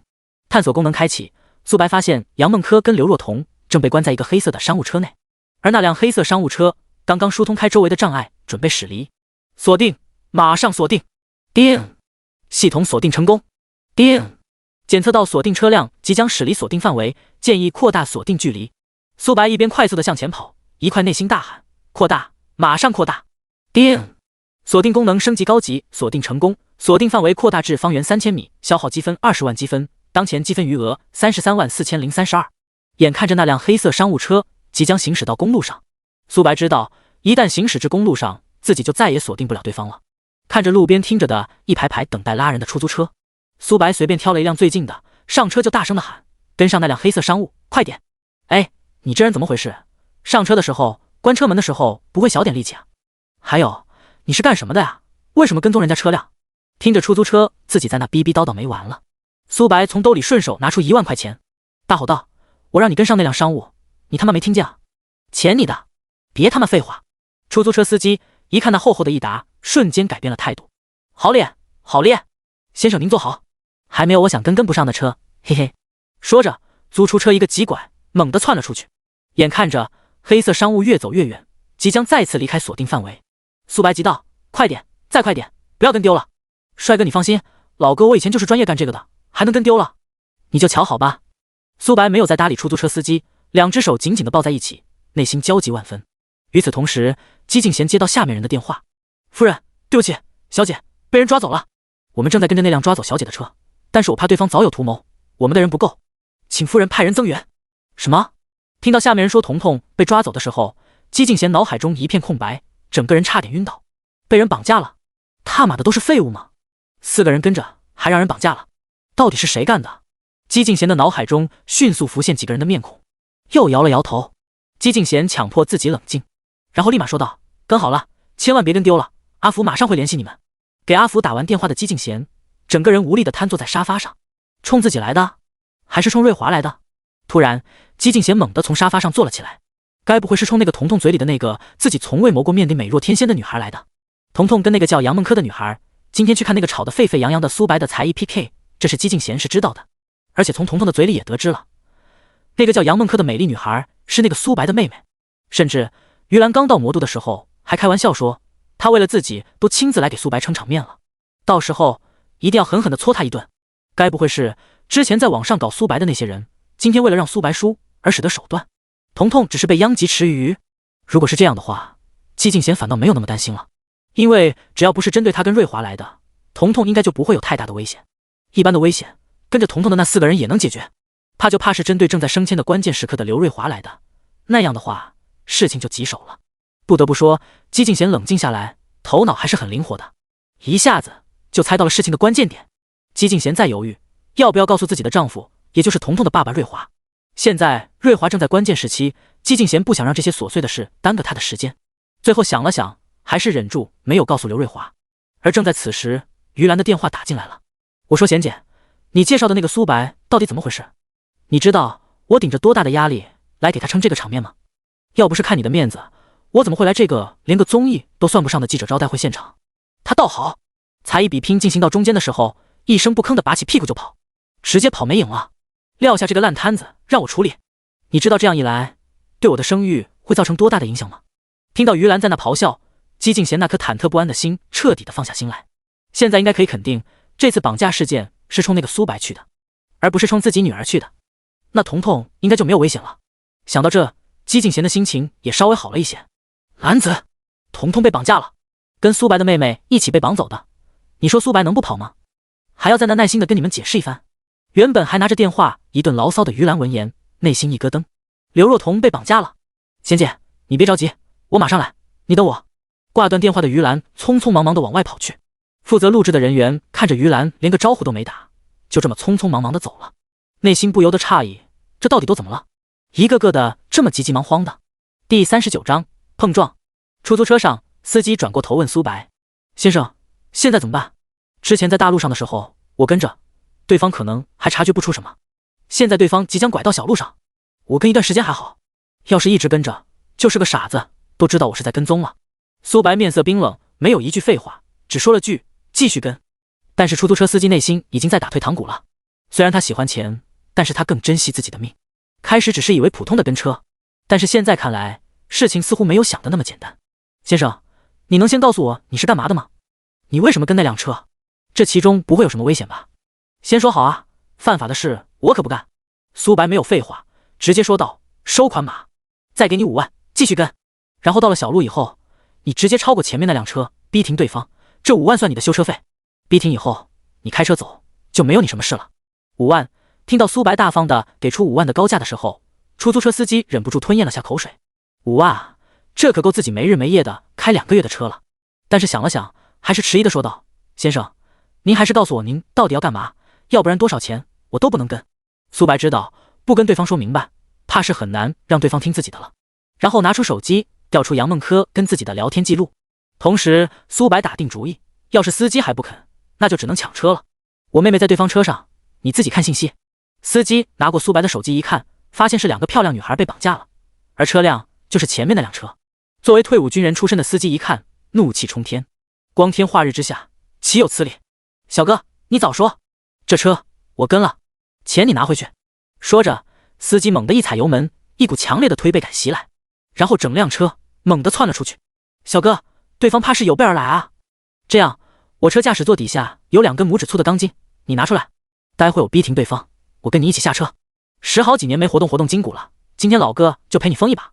苏白闻言一愣，开出租车还带着钢筋，随时准备着干架，似乎看出了苏白的惊讶。出租车司机笑了笑，解释道：没办法，常年出门在外，什么样的人都能遇到，总要有件东西压身，其他都是管制刀具，这玩意不是用的还顺手。苏白拿出一看，发现手握的位置都用布缠绕了多几层，看来就是为了防身用的。猛地，司机车辆往前窜出，欲要超过前面的黑色商务。前面的车似乎也知道了不对劲，猛地一别，直接挡住了出租车的去路。好几次出租车想要过去都被对方挡住了。看着就在正前方的黑色商务车，苏白盘算着，要是自己下车，有多少把握能够逼停对方。系统提示：可使用追踪功能，系统将为你计算逼停对方车辆方案。苏白直接跟出租车司机说道：老哥，还我来开吧，要是车坏了，我直接给你换辆新的。出租车自己闻言看了一眼苏白：我知道你想干什么，只是咱们这个车不适合跟对方的车辆硬汉。我知道人命关天，我不是心疼车，而是我们跟对方进行硬汉的结果可能是我们的车辆报废了，没法开了，而对方的车辆还能继续开，到时候我们就失去了跟踪的工具，就无法继续跟着对方了。最起码一直跟着，我们还能掌握一定的主动性。话虽如此，但是苏白怕夜长梦多，时间久了，车上的人员再控制不住，对2个娇艳欲滴的女孩图谋不轨，那苏白就没地方后悔了。苏白太知道杨梦柯跟刘若彤对于男人的吸引力了。苏白摇了摇头，还是坚持换他自己开。出租车司机看苏白坚持，似乎也懂了他内心所想，也就没再坚持，直接下车换了苏白开车。同时司机紧紧地抓住了把手。前方车辆时速78千米每小时，当前车辆目前是65千米每小时。前方位置右侧有一棵树，宿主需要在前方车辆即将到达这棵树跟前时猛然加速，然后车辆靠近对方车辆的右后侧，让树挡住对方的视线。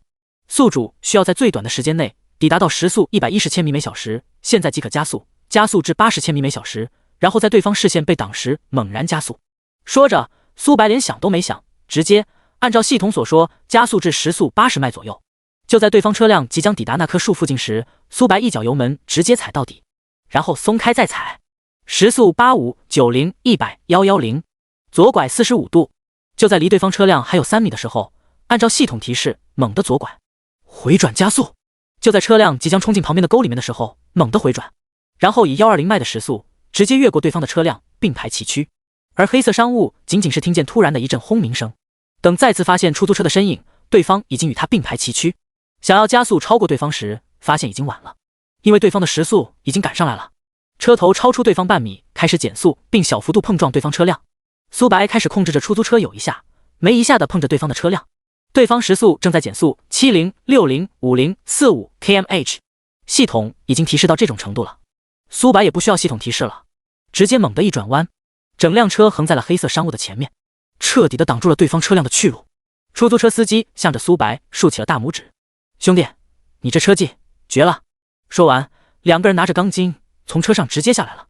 苏白一下拉住了出租车司机：“老哥，你在后面帮我掠阵，我来。”出租车司机知道对方是怕自己危险，刚想说什么，但是看着对方坚定的眼神，就点了点头，算是认同了对方的说法，打算如果有什么紧急事件再出手。第40章被包围了。看着坐在驾驶室上的人，苏白没有废话，手中的钢筋猛地掷出，脱手的钢筋如同离弦之箭，砰！前挡风玻璃直接炸裂。操你妈的，给我滚下来！苏白眼睛赤红，额头青筋暴起，整个人如同嗜血的野兽般。见没人动，苏白一个助跑，然后跳起来，对着主驾驶室的玻璃又是一脚，驾驶室的侧面玻璃再次如天女散花般直接炸开。车上的人被这突如其来的一根钢筋直接吓懵了，刚要抬头时，被驾驶室的玻璃碎渣划伤了脸，差一点刺穿司机的脖子，然后拽着司机直接从驾驶上拽了出来。还没等反应过来，被苏白对着胸膛猛的就是一脚，然后直接失去了战斗力，躺在地上一动都不能动。然后苏白抬头冰冷的看了副驾驶一眼，声音有些嘶哑道：“我说让你们滚下来。”后面的司机看着眼前的小哥这么猛，直接呆住了。原本害怕苏白吃亏，现在看来是自己多虑了，但是怕对方车上的人有人手持利器，然后就说道：“小哥，给！”苏白一手接过出租车司机扔过来的钢筋，然后朝着副驾驶走去。之所以没试着打开后座的门，是怕误伤了杨梦珂跟刘若彤，只有让他们所有人都下车，苏白才能放开手脚。走在车头前面的时候，苏白拿起手中的钢筋对着车前胎猛地一刺，砰的一声，前胎直接爆胎。然后苏白拔出钢筋再度指向副驾驶的人：“滚下来，别让我上去拽你。”副驾驶的人被苏白用钢筋指着，像是被人用枪指住了脑袋，手脚有些不听使唤，哆哆嗦嗦的想要开车门下车，但是无论怎么着都开不开，同时脑海中骂骂咧咧的道：“谁他妈的说这是个唱歌的，啥也不会，好对付的很，你们自己来对付下试试。3、2、1，他妈的你不下车是吧？”说完，苏白扶着车头猛地一跳，然后直接来到了车头上面。还没等副驾驶的人反应过来，一根钢筋直接刺穿了他的肩膀。啊！那人发出杀猪般的惨叫声。苏白把钢筋拔了出来，用沾染了鲜血的钢筋尖对准了副驾的脖子，声音冰冷的说道：“我只问一次，那俩女孩呢？”感受到脖颈处传来的刺痛，后排，别杀我，我们只管送人，其他不知道。刚说完，苏白一记手刀砍在对方脖子上，那人直接晕了过去，然后按了一下解锁按键，一步一步的走向了车后排。一直躲在后排的人，此时手里握着一把匕首，而他的身后就是两个娇艳欲滴的女人。只有他自己知道，他在这段时间受了多少煎熬。要不是老大吩咐，这两个妞谁都不能碰，至少在达到目的之前，谁都不能碰。他早就上了，在这道上混了这么久，漂亮的女人他自认为见过不少，但是像这两个妞这么漂亮的，还是第一次见。尤其是那个稍微大一点的，简直是人间极品。而当他们的车被逼停，前排的人被对方解决掉的时候，他立刻拿出匕首放在了那个年龄较大的妞脖子上，打算待会就算自己的队友不敌，自己还能用这个女人逼对方就范。但是他内心又有着剧烈的思想挣扎，因为如果对方在乎的不是这个女人，他看不见前面的情况，也不清楚来人到底是救谁的人，一旦他整个身体都会暴露给对方，那他就彻底的失去了反抗能力。他内心在犹豫，到底要不要用这个女人逼对方就范。就在车锁咯噔响的那一瞬间，他内心也咯噔了一下，他知道对方来了。就在对方打开车门的一瞬间，还是冲动战胜了理智，手中的匕首刺向了对方。此时眼看着刺穿对方的脖子，他慌了，本来只是一场绑架案，为什么会牵扯到杀人啊？那人被吓得疯狂的大叫着，但手中的匕首仍然刺向了对方。就在刺穿对方脖颈的一瞬间，这人感觉自己的手腕被一股巨力禁锢住了，再也不能上前分毫。那人抬起头看着眼前之人，正是自己此行的目标人物。这人不是歌手吗？怎么会？下一秒，整个人被直接拽出了车外。为了防止意外，苏白直接一脚踩碎了对方的手腕。啊！又是一阵杀猪般的声音。不是苏白残忍，苏白也想仁慈，但是上次的教训教会了苏白，对敌人仁慈就是对自己残忍。上次的时候就是因为太仁慈了，结果就是自己公司破产，杨梦珂差点被烧死。自那以后，苏白内心就没有再出现过仁慈二字。嫌吵，直接一脚踢在了对方的脖颈上，那人脖子一歪，没了动静。然后苏白再次探身进去，看着杨梦珂跟刘若彤两个人都红肿着眼，眼角还挂着泪水，内心再度深深的被刺痛了。从上次小柯出事以后，苏白就发过誓，再也不让小柯受伤了。但是没想到，小柯这才好几天，再度让他受到了这样的惊吓。苏白内心不能原谅自己，小柯，对不起，是哥不好，让你受委屈了。说着，苏白把杨梦珂嘴上的毛巾取下来，然后又给他解开。哥，我害怕。杨梦珂瞬间扑进了苏白的怀里。苏白安慰地拍了拍杨梦珂的后背，然后温柔地说道：我先给刘若彤解开。给刘若彤解开绳子的瞬间，刘若彤再也控制不住自己，也一下扑进了苏白的怀抱。看着两个女孩在自己怀里哭，苏白一下子慌了神。即便是刚才面对3个歹徒的时候，苏白也没感觉到任何的心慌。但是看着两个女孩子抱着自己痛苦，苏白一下子不知道该怎么办了，只好用双手拍着两个女孩的后背，轻声的安慰道：好了好了，没事了。好久好久，3个人才从车上下来。出来的瞬间，苏白一下子把杨梦珂跟刘若彤护在身后，然后声音冰冷的说道：小柯，你跟若彤先回车里。因为在车的周围被7、8个彪形大汉围了起来，而且苏白能感觉到这7、8个彪形大汉的身体远在那3人之上，特别是彪形大汉外围站着的一个中年男人，其身上更是透露着危险的气息。第41章，哥哥是我的守护神。苏白瞥了一眼已经被对方制服的出租车司机，然后缓缓地弯下腰，再度拾起了地上的钢筋。苏白没有回头，却也知道两个女孩还没上车。乖，听话，你们先上车，哥没事的。你们2个在这，我更容易分心。杨梦珂原本放下来的心再度提了起来，眼角的泪水再也控制不住的往下滴。虽然知道哥哥会有危险，但却也知道自己跟刘若彤在这确实是哥哥的拖油瓶。虽然不知道自己的哥哥什么时候变得这么能打了，但是此刻杨梦珂选择相信哥哥。小童，我们先上车。刘若彤红着眼，痴痴地看着苏白的背影，最终喃喃地说道：哥哥5年前就是这么跟我说的。刘若彤思绪似乎一下子飞到了5年前。5年前正是刘瑞华，也就是刘若彤的父亲调任的关键时期。正在与哥哥在外面玩的刘若彤就遭到了政敌的绑架。军校毕业的哥哥当然不会束手就擒，面对周围全是敌人的哥哥，对着小童说了句：小童，你先上车。最终哥哥身负重伤，却也坚持着把刘若彤送回了家。到家的那一刻，哥哥也倒下了。从那刻起，哥哥就一直是刘若彤的守护神，是刘若彤的信仰。但是年幼的刘若彤怎么都不会想到，盖世英雄般的哥哥会在2年后的一场缉毒行动中牺牲。那一刻起，刘若彤的天塌了。而现在的这一幕跟5年前的那一幕何其的相像，又是一个让自己先上车的男人。此时的刘若彤内心掀起了惊涛骇浪。杨梦珂看着刘若彤站在原地一直没有动，以为是刚才的画面吓着他了，然后轻轻的在刘若彤的耳边说道：小童，你是不是动不了了？没事，姐姐扶着你，后面的事交给苏白吧。我相信哥哥，你也应该相信他，他会保护我们的。苏白哥哥就是我们的盖世英雄，会一直守护着我们的。曾经我在鬼门关走了一遭，苏白哥哥都把我带回来了。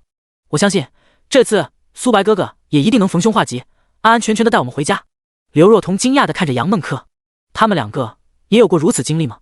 一起经历过生与死，难怪感情那么深，难怪那么的信任彼此。刘若彤再次微微摇了摇头。苏白看着刘若彤怎么都不肯上车，内心一阵恼火。你怎么这么不懂事？你在下面一会儿还要照顾你，快点上去，别浪费时间。苏白话音刚落，周围的几个彪形大汉立即上前一步。苏白内心一紧，刚要有所动作，只听见刘若彤说道：他们是来接我的。而后对着周围的几个人怒声道：还不闪开！我跟柯姐姐被绑的时候，你们干嘛去了？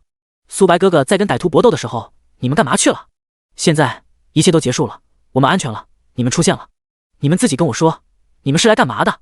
周围的几个人看着平时一向温柔的小姐，此时竟然爆发出如此大的火气，纷纷低头道：对不起，小姐，是我们的失职。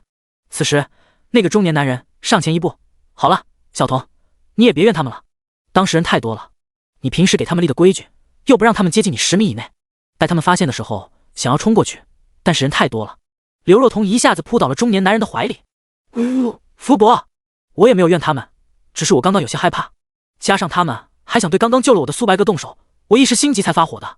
然后刘若彤又回过头对那几个人说道：对不起啊，我不该对你们发火的。那几个人连忙摆了摆手，他们守护着的大小姐是什么样的人，他们再清楚不过了。平时对他们的态度根本不像是对待下属那般，而是非常敬重他们，能摊上这样的雇主也是他们的幸运。然后福伯看向了眼前的年轻人，谢谢你救了小童。到现在苏白也知道了，眼前这些人竟然都是来救刘若彤的，而且刘若彤平时身边竟然跟着暗中的保镖，自己跟刘若彤接触这几次还从来没有发现过。同时内心对刘若彤的身份也产生了好奇。应该是我道歉，这起绑架案是针对我来的，是我连累了刘若彤了，我应该对刘若彤说声抱歉，对不起了。刘若彤连忙摆摆手，不用的，苏白哥，你不介意我这么喊你吧？是我主动要跟着柯姐姐一起去看你的才艺 PK 的，不关你们的事。福伯笑呵呵说道，既然事情说开了就行了，走吧，先回去吧。而后福伯对身边的2个人说道，你们2个留下来把这3个人处理掉，误会解开，出租车司机当然也被放了。苏白主动说道，小柯，你跟着刘若彤的车回去吧，我能追上你们多亏了这个大哥的出租车，不计车损的，不怕危险的陪我一起追了过来，我跟大哥一起回去，顺便谢谢这个大哥。最后苏白在杨梦柯耳边轻声说道，然后杨梦柯对着出租车司机连忙道谢，谢谢你。福伯闻言也对出租车司机说了声抱歉，然后7、8辆清一色的奥迪 A8 一起离开了现场。如果仔细看，有一辆奥迪 A8 上面是专门的救护专用，里面还坐着医生。苏白转头看向了留下的2个人，那人直接说道，你们走吧，我们处理这样的事有经验。苏白点了点头，然后就跟出租车司机一起走了。毕竟出租车司机肯定不想因为这档子事再给自己牵扯上事故。老哥，多谢你了，要不是你仗义相助，我妹怕是凶多吉少。通过刚才的一幕来看，眼前这哥们怕是来头不小啊。出租车司机连忙说道，兄弟你客气了，都是大夏人，都是应该做的。我苏白，老哥怎么称呼？王岩，你叫我老王就行。稍等，你叫苏白，跟这段时间网上那个重名。突然想到刚才的一幕，王岩讶异地问道，你该不会是？苏白笑着点了点头，就是我。既然老哥你不收那5万块钱，我也就不强嫁给你了。这是我电话，以后有什么事尽管打我电话。一路上2个人聊了很多，一直把苏白送进小区。王岩还感觉跟做梦一样，谁能想到一个火遍全网的歌手竟然拥有如此身手，而且杀伐果断。同时想到苏白跟自己说的，内心又忍不住有些火热。第42章，于兰竟然是刘若彤请来的。回到小区的苏白直接来到了刘若彤家，因为刚刚给杨梦柯打电话，杨梦柯说在刘若彤家里。看着眼前的豪华别墅，苏白并没有感到惊讶，连保镖都是清一色 A8， 住别墅就显得没有那么让人震惊了。刚进门看见了一道熟悉的身影，让苏白感到有些尴尬。于兰老师，内心快速的闪过连续好几个称呼，最终还是决定尊称对方为老师。那个不好意思啊，我中途跑了是因为……苏白话还没说完就被于兰打断了。不用道歉，我刚刚已经了解了事情的原委，不过你这是把我坑惨了呀。彤彤他妈妈把你说的天花乱坠，把我忽悠过来，现在倒好，你半路撂挑子，你自己说说我该怎么办。虽然于兰说话的时候还是面带微笑，语气也是非常平和，但是苏白却感觉到了强大的压力，这是于兰无形之中带有的一股气场。还有就是于兰是刘若彤的妈妈请过来的，为了自己……不对啊，2天之前央视新闻就发布了声明，说央视要亲临现场。难道自己跟刘若彤第一次见面后，刘若彤就为自己帮了这么大的忙？然后苏白有些疑惑地看向刘若彤，若彤你……刘若彤腼腆地笑了笑，笑嘻嘻地说道，事实证明我没有看错人啊，苏白哥果然是最棒的。兰姨，你也别怨苏白了，事出有因，你也知道了。我想兰姨处在这个位置上应该也会这么做的吧。说着刘若彤跑到于兰的身边，然后用手抱着于兰的胳膊，撒娇地说道。于兰拥有点了点刘若彤的鼻子，你这个丫头就你心最善。其实于兰何尝不知道事出有因，内心当然也能理解苏白，但是并不代表要把这其中事件的原委隐藏起来，要让苏白自己知道刘若彤为了他都做了什么。刘若彤的性格他再清楚不过了，肯定不会邀功似的跟苏白说于兰是我请来的，而姬敬贤更不会说了不是不想，是不屑。对于苏白，他于兰现在对他的印象也仅仅限于天赋不错，对了，现在又加上一个印象，还算是一个有情有义的人。苏白对刘若彤投去了一个感激的眼神，然后一脸歉意地看向于兰。于兰老师，实在抱歉啊，只是今天这事我能做点什么吗？于兰笑盈盈地说道，如果是为了我考虑，那你什么都不需要做，接下来对我的影响我自己消除就可以。如果是为了挽回你自己的声誉，我想你应该做点什么。不过什么时候做，怎么做，就是你自己的事了。于兰的话听起来好像有些无情，但是苏白也知道事实确实如此。自己就算想要澄清今天这件事的缘由，那就必须掌握一定的证据。当然，这样一来，杨梦柯跟刘若彤可能就会暴露在大庭广众之下。此时，一位身着华丽的贵妇握着杨梦柯的手从2楼下来，看其面相跟刘若彤有6分相似。苏白大致能够猜出这应该是刘若彤的妈妈，只是苏白内心疑惑，小柯怎么跟对方看起来如此熟悉。杨梦柯看到哥哥回来了，也比较兴奋。贤姨、兰姨、彤彤，我跟哥哥先回去了。好的，小柯有空常来玩。好的，小柯有空了去燕京找我玩啊。柯姐姐，到时候微信联系，嘻嘻。看着杨梦柯跟苏白走出家门，于兰有些感慨地说道：天哪，这个女孩要是放出去，简直是一张王炸啊，绝对比她哥哥还要火爆。姬敬贤有些赞同的点了点头，确实，这份空灵的气质再配上这张脸，简直无懈可击。不过，这么好的女孩没有强劲的背景，仅凭她一个会唱歌的哥哥，进了你们的这个圈子，还是算了吧，还是别进了。自古红颜多薄命，进了风月场还想洁身自好，难啊！于兰闻言一脸铁青，脸色不悦的说道：什么呀？什么叫我们这个圈子？我这还不是好好的？姬敬贤脸色古怪的看着于兰，没有于老爷子，你觉得你？于兰瞬间不说话了。好了好了，答应我给我下厨的，别转移话题，赶紧下厨。苏白家里看着正在泡茶的杨梦柯，苏白眼神逐渐的变得迷离，慢慢的陷入了沉思。原本以为小柯恢复以后，自己只要不找那群人，就可以一直安然无恙。现在看来，只要在这名利场里混，就会不断的牵扯出各种各样的吃人的野兽，恨不能把所有挡在他们前面的拦路人都吞得一干二净。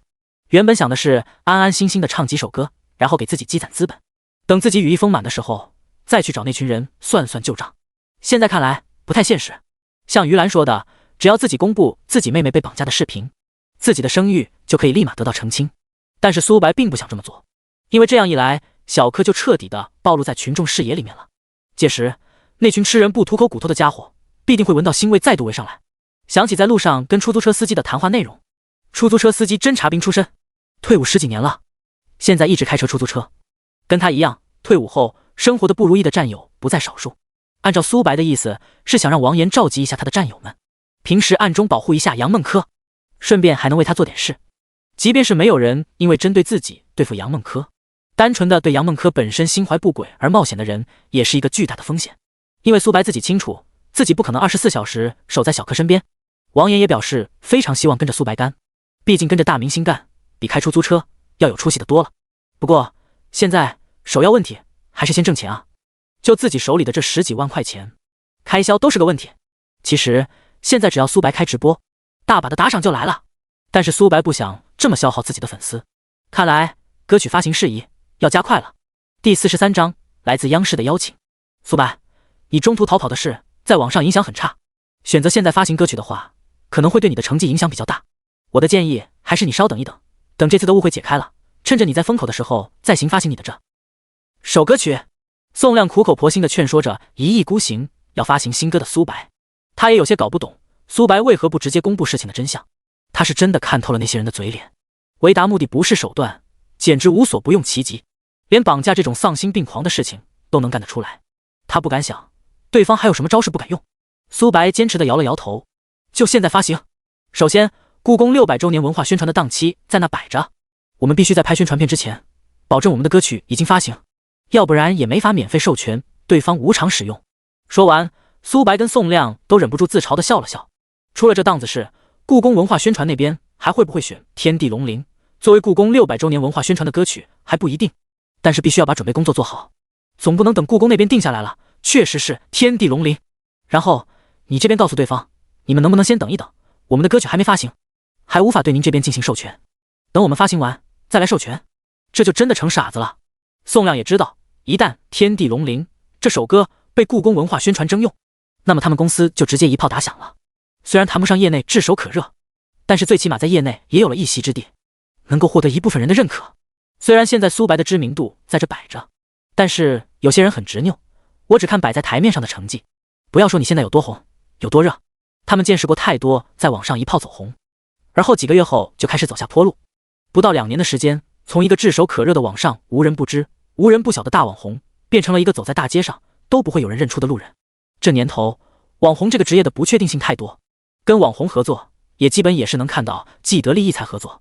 苏白跟宋亮两个人激烈的讨论了很久，最后实在拗不过苏白，最终决定天地龙鳞、孤勇者、演员、曾经的你一起发布。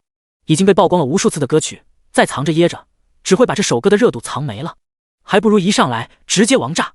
对了，芒果 TV 的谁是歌手有意向让你去做一个替补歌手。芒果 TV 被称作是造星的舞台，去这还是有一定的好处的，唯一的一点就是可能不太受重视。节目组说的是替补歌手有很大的可能有上台演唱的机会，说的直白点就是可能能上，可能上不了，要是上不了，可能就会对你的声誉有影响了。现在我也不确定那些人有没有把手伸进芒果 TV 这边，我也不确定这是不是他们这些人做的局。苏白一下子陷入了沉思，如果真的是刘思燕那边做局让自己钻的话，那对现在的自己绝对是一个打击。想必到时候网上势必会爆出网红苏白病急乱投医，死皮赖脸上的谁是歌手替补名单却没捞着登台的新闻，造成的影响可想而知。还有一个综艺谁才是王牌，这个最近也很火，也捧红了不少明星，邀请你去做嘉宾，他们表示可以给你15秒的才艺展示时间。苏白听到15秒有些苦笑，15秒怎么可能体现出一个人的才艺水平？仅仅展示其中一段又要被人说闲话了。当然普通的商演还有一大堆，但是你现在的情况我不建议你接商演，与其接商演还不如直播划算。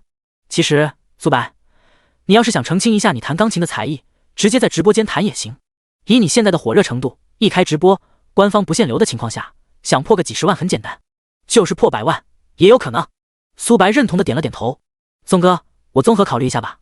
先别急着给对方回复，每一种方式都各有利弊，都不是最佳的解决方法，但是在没有其他的合适的办法的情况下，也不能什么都不做，要不然网上该吵自己是做贼心虚了。叮铃铃，看见是陌生号，喂，你好，我是苏白。喂，苏白，我是于兰。后天晚上6点，我可以临时客串主持一档央视节目娱乐焦点。一是解释一下昨天发生的事情，二是你准备一下你的才艺，也为你自己在网上的谣言澄清一下。苏白一听内心大喜，自己正愁通过什么方式来澄清自己现在面临的困境呢。于兰这边就直接来一王炸，虽然单纯的以娱乐性而言，肯定是谁是歌手和谁才是王牌的娱乐性更强，但是论公信力肯定还是央视节目的频道，而是自己又不是为了火，自己现在已经够火了，不需要再在自己身上加火了。自己现在需要的是一家有公信力的媒体来作为自己的发声平台，只有这样才能解答粉丝们心中的困惑，同时能够打破网上的各种谣言。好，谢谢于老师。苏白激动的一时不知道该怎么感谢于兰。于兰在电话中的语气听不出喜怒哀乐，不用谢，这既是帮你也是帮我自己。还有，彤彤真的挺喜欢你的，不要让她失望。说完就挂断了电话。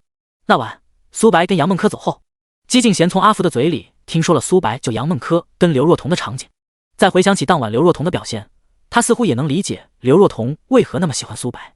大抵这跟5年前相似的场景再度勾起了他内心的回忆吧，潜意识里再度把哥哥的身影跟苏白的身影重合在一起了吧。不想让刘若彤为苏白担心，也不想让苏白成为刘若彤心中一直抹不去的身影，姬敬贤才做出了如此决定。于兰临时客串娱乐焦点节目，苏白做嘉宾，也只有姬敬贤能够让于兰做出这么大的动作了。第44章，仅剩最后3天的时间，蔡徐坤整个人讨好的站在刘思燕的后面，为其捏着肩膀。燕姐，神来之笔啊！你不知道，我当时内心都快崩溃了，我都不知道自己能不能坚持下来弹完那首曲子。哪里想到他苏白直接中途跑了，我当时还纳闷呢，原来是燕姐你的手笔啊！燕姐你还别说，他这一走，我的状态立马就来了，我后半段的发挥可以堪称我这有史以来最好的一次了。刘思燕眯着眼，享受着来自顶流的服务，这种心理上的享受比身体上的享受更让他感到愉悦。就是这么一个你们人人恨不得跪舔的存在，却在跪舔我，哈哈！纵然你们年轻漂亮又如何？纵然你们美丽动人又如何？还不是便宜我刘思燕。燕姐，那故宫文化宣传征歌的事。原本还闭着眼睛在享受按摩的刘思燕一下子睁开了双眼。阿坤啊，做人要知足，我能做的就是帮你除掉你的最大的阻力。如果没有我出手，怕是现在都开始准备天地龙鳞的宣传片事宜了。但是具体故宫那边选谁的歌，不是我能参与的。蔡徐坤连忙点头称是。刘思燕现在是他最大的依仗，刘思燕说什么他当然100%听从。刘思燕伸出右手抚摸着肩膀上那细长手指。坤啊，要有耐心，让这件事自由发酵个2、3天，我们再发生，到时候也能排除掉我们的嫌疑不是？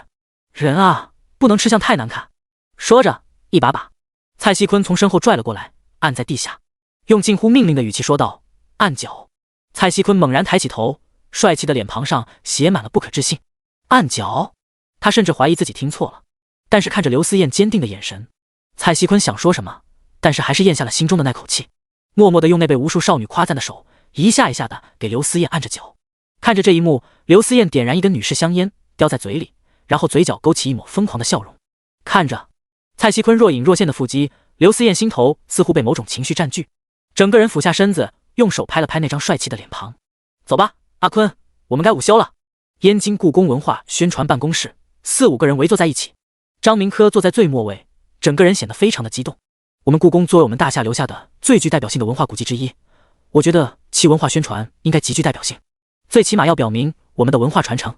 天地龙灵，不管是从利益上，还是整首歌的传唱度上，都符合了我们想要表达的内涵。既如此，我们为什么还要自己给自己增添障碍？如果是考虑演唱歌曲的人的话，那我们干脆从国家队里选就是了。为什么还要举行全国的征歌比赛？现在歌曲选出来了，大家又在挑人的毛病，那我们举行本场征歌汇演的目的又何在？张明科说完，整个屋子里面的人都保持着沉默。过了一会儿，坐在主位上面的胡主任才开口说道：“明科啊，大家都是在一起商量嘛，你不要激动。我们不是说天地龙灵这首歌不好，这首歌非常好，这是我们一致认定的。但是你也知道，在我们国家，国人的习惯是听到歌首先想到演唱者。你想啊，一旦我们故宫文化宣传选择了天地龙灵作为我们的展示歌曲，到时候大家想到其演唱者苏白是一个遇事只会临阵脱逃的人，或者不说临阵脱逃的事，即便他事出有因，但是这个人身上有着太大的争议性，有争议就有风险啊。万一这个人身上再传出什么其他负面的新闻，大家会怎么想我们故宫？故宫作为大夏的传承古迹，不容有一点瑕疵啊。所以我们秉承的原则是，我们这次选歌的演唱者不能有任何瑕疵。胡主任说完，其他人也纷纷点头。是啊，胡主任说的对啊，情愿求稳也不能见出奇招啊。看着周围的人一个个的都在附和胡主任，张明科内心涌现出一股无力感，跟一群只会一心求稳、不求创新、不求突破的人讲文化、讲传承、讲历史，无论讲什么都白瞎，因为他们只会用一点压你，那就是苏白这个人身上充满了太多的争议性。谁没有风险啊？你能保证你现在选的其中一个人在未来不存在一点争议？这个理由实在是可笑至极。但是张明科实在是太喜欢《天地龙灵》这首歌了，还想做一下最后的尝试。这个《天地龙灵》的创作者苏白，我见过，是一个很优秀的年轻人，而且连国家武警魔都总部都极力推崇的年轻人。你们到底在质疑什么？难道仅仅是因为他在记者招待会上临时走掉了吗？你们看他当时看过手机后脸色着急的样子，肯定是有急事要处理才离开的吗？胡主任几人还是微笑着摇了摇头。明科啊，这个事不是我们认可不认可的，是要全国观众认可。全国观众认可了他苏白，我们也就认可了。张明科直接无奈了，怎么样才算全国观众认可呀？难道让全国的观众投一票，问问你认不认可苏白？这不是滑天下之大稽吗？那胡主任的意思是，只要苏白能澄清本次临时离开的原因，然后得到全国观众的认可，我们就能用《天地龙灵》这首歌了。胡主任点了点头，也可以这么认为，不过也不是说就用这首歌了，而是把它放在与其他歌曲同等竞争的机会。但是明科啊，我们的时间不多了，距离故宫600周年没多少时间了，我们还需要留出拍宣传片的时间，所以留给那个苏白最多还有3天的时间。看着明科一脸着急的还想多说什么，胡主任直接摆了摆手，制止了张明科继续说话。好了，今天就到这吧。明科，这3天已经是给了你最大的面子了，其他的你无需多言了。看着众人一个个的离开办公室，张明科无力的瘫坐在椅子上。3天怎么可能？苏白还有机会吗？第45章截录的周嫣然。临去燕京之前，魔都天成娱乐的第一首歌《天地龙灵》最终还是上线了，其他的歌还没来得及录制，只能等从燕京接受完采访后回来再进行录制了。好在星月传媒只是把宋亮辞退了，并没有彻底的封杀宋亮，这一点不能说仁义，只能说对方并没有把事情做得太绝，所以音乐平台的资源宋亮还是可以用的。与此同时，苏白在抖音发布了他的第2条视频，一个在录音棚唱天地龙鳞的视频，同时还在视频的结尾告诉大家，天地龙鳞已经在各大平台发布，喜欢的可以去听听看。粉丝已经来到800万的苏白，视频一经发布，直接被这800万的活跃粉送上了热门。苏白，虽然现在网上对你有很大的质疑声，但是我相信你。苏神加油！什么时候开直播跟大家见个面？大多数粉丝还没有去过你的现场，当然有支持苏白的铁粉，肯定少不了逮着机会就黑的黑粉。懦夫，不敢应战当初就不要狂。操！什么玩意？当初狂妄的说什么让我们坤坤线下比拼，结果呢？让大家看你跑路，还他妈苏神，你干脆叫苏跑跑得了，装什么大头蒜？会弹吉他牛逼傻，会弹钢琴的才叫牛逼。黑粉下面肯定有无数个维护苏白的人，跟他们展开辩论。只是苏白看了几眼后就不想再看了，影响心情。天地龙鳞上线不到1个小时，周洋就打来电话，白哥，有人出价出到300万了，想跟我们谈合作，而且已经不止一家联系我了。听得出来周洋很心动。苏白直接一口回绝，告诉他们天地龙鳞不做任何商用，既然决定了要把天地龙鳞无偿的献给国家，就不会用在任何其他用途。这也是苏白的一个投名状，想赚钱没必要这么着急，后面的好歌曲多的是。看见苏白连犹豫都不带犹豫的，周洋无奈的看了宋亮一眼，然后叹了一口气。宋亮笑呵呵的说道，我就说吧，苏白志不在此，没必要为了蝇头小利而自毁前程。周洋瞪大了自己的双眼看着宋亮，300万都成了蝇头小利了，那什么才是大利？苏白跟杨梦柯2个人一起踏上了飞往燕京的飞机。有了前车之鉴，苏白实再放心不下让杨梦柯自己一个人待在魔都。即便是刘若彤说让杨梦柯住他家，可以保证杨梦柯的安全，苏白还是把他带来了。刘若彤还是一个学生，虽然是暑假期间，但是总不能一直占用人家的时间。2人赶下飞机，本来想按照于兰给的地址打车过去，结果一辆豪华奔驰停在了他们面前。苏白正在疑惑之际，后排车座上面的玻璃慢慢的落了下来，车里坐着一个看起来有点冷艳的女人，虽然戴着一副大大的墨镜，但是还是掩盖不住其精致的容颜。苏白，上车聊吧。听见来人一口喊出自己的名字，苏白一愣，这是冲自己来的？你是星月传媒周嫣然，你可以给宋亮打电话求证。周然，星月传媒的总裁，星月传媒创始人的女儿，她找自己干嘛？说实话，苏白对这个星月传媒的人并不感冒。先是冒出来李喜光与惠思资本的刘思燕沆瀣一气，然后又做出辞退宋亮的决定，而这一切都是跟自己有关。现在眼前这个女人贸然找上自己，肯定没啥好事。有事就说，我很忙。周嫣然取下脸上的大大的蛤蟆镜，露出一双迷人的桃花眼。短暂的失神过后，苏白连忙镇定心神。周嫣然笑盈盈地盯着苏白，问道，你确定你很忙？说着，周嫣然直接从车窗扔出一份杂志，只要你看完还确定你很忙，那我现在就走。定睛一看，一个硕大的标题死死地吸引住了苏白的眼球。井号震惊，新晋歌手苏白疑似与神秘女子同居。井号，然后直接配上了3张他与杨梦柯的图片，一张是杨梦柯挽着苏白的手臂，还有一张是2个人共同进电梯，另外一张是苏白为杨梦柯整理衣服。不用看内容，单纯的看这3张图片就能看出2个人的亲密程度，心中的火气一下子就上来了。偷拍都偷拍到家里来了，想到杨梦柯曝光以后可能引起的可怕后果，苏白内心瞬间冷了下来。他坚决不允许杨梦柯再面对第3次危险。想到这，眼神变得愈发的冰冷，用近乎嘶吼的声音质问道，你从哪来的？被苏白突如其来的质疑声吓得一愣，原本还笑嘻嘻的周嫣然瞬间脸色冷了下来。想谈就上车，不想谈就走，帮你还帮出事来了。说完，周嫣然直接升起了车窗玻璃。苏白跟杨梦柯相互对视了一眼，然后直接拉开了副驾驶的门人，让杨梦柯坐了上去，自己去了后座。说说吧，你这图片跟报道到底哪里来的？周嫣然直接被气笑了。呵呵，我来找你是让你来质问我的吗？如果这样，那我们也没什么好谈的，你下车吧。苏白一时有些语塞，刚才的语气确实有些不太友好。看见苏白窘迫的样子，周嫣然似乎心情瞬间变好了一些。如果不是我给你压着，这条新闻今天就会上各大网站、各大平台的头版头条，你信不信？周嫣然说完，瞥了一眼坐在前面副驾的女孩，心中暗暗嘀咕，难怪苏白金屋藏娇，这么漂亮的女孩，连我一个女人都要忍不住心动。听到这杂志上的内容没有发到网上，苏白内心那忐忑不安的心瞬间安定了不少。那你直接敞开了说吧，什么条件？周嫣然再度被苏白气笑了。啊，难道在你眼里，任何人都跟你一样，不管做什么事都要讲条件的吗？苏白不屑地说道，其他人我不知道，但是你还真就是。宋哥只不过是为我打抱不平，说了一句公道话。你们星月传媒怎么做的？还需要我多说吗？你周嫣然一时被苏白堵得说不出话，脸色一会白一会红，整个胸口上下起伏，想要反驳，苏白却说的又是事实。第46章，现在的你还不配跟我合作。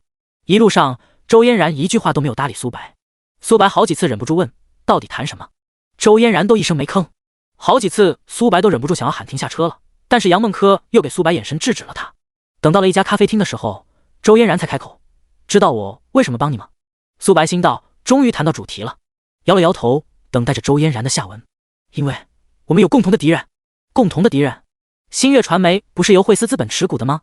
都为了惠思资本直接把宋亮开除了，从哪来的共同的敌人？没错，刘思燕的惠思资本现在也是我的敌人。虽然胡思资本是我们星月传媒的第2大股东，但他依旧是我的敌人。你能明白我说的意思吗？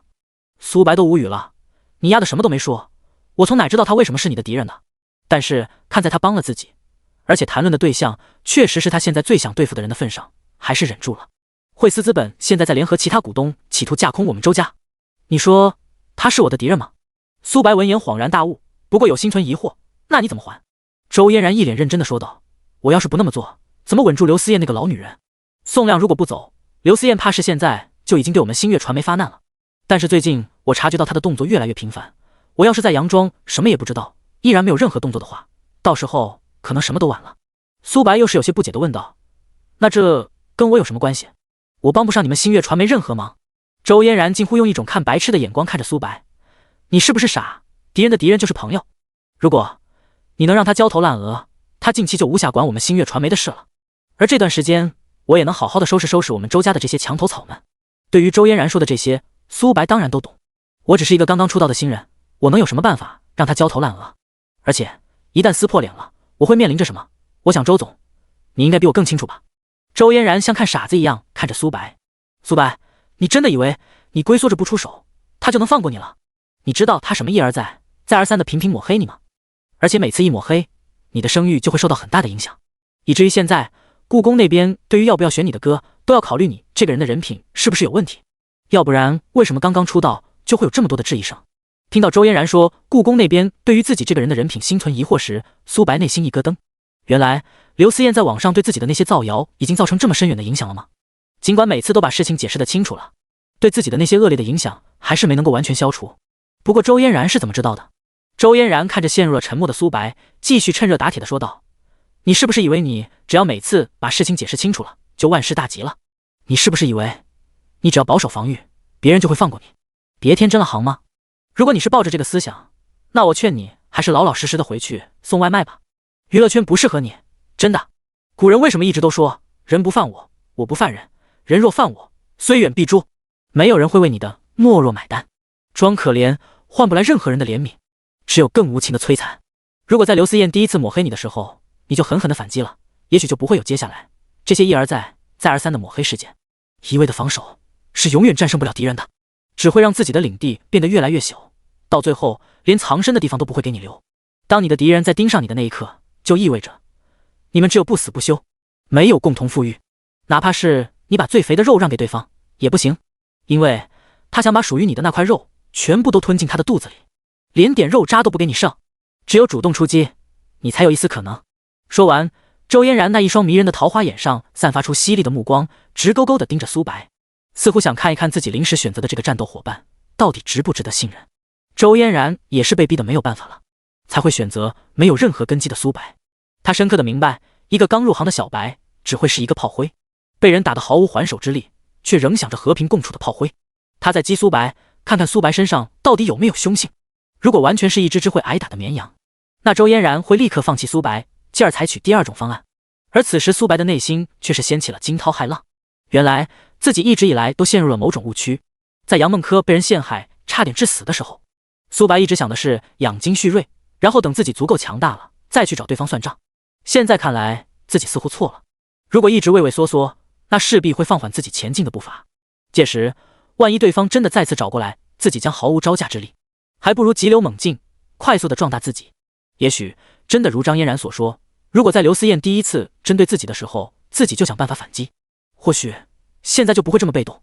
既然你找上我，说明你内心已经有对付惠斯资本的方法了吧？找我是想让我做那个尖刀，去跟对方硬碰硬？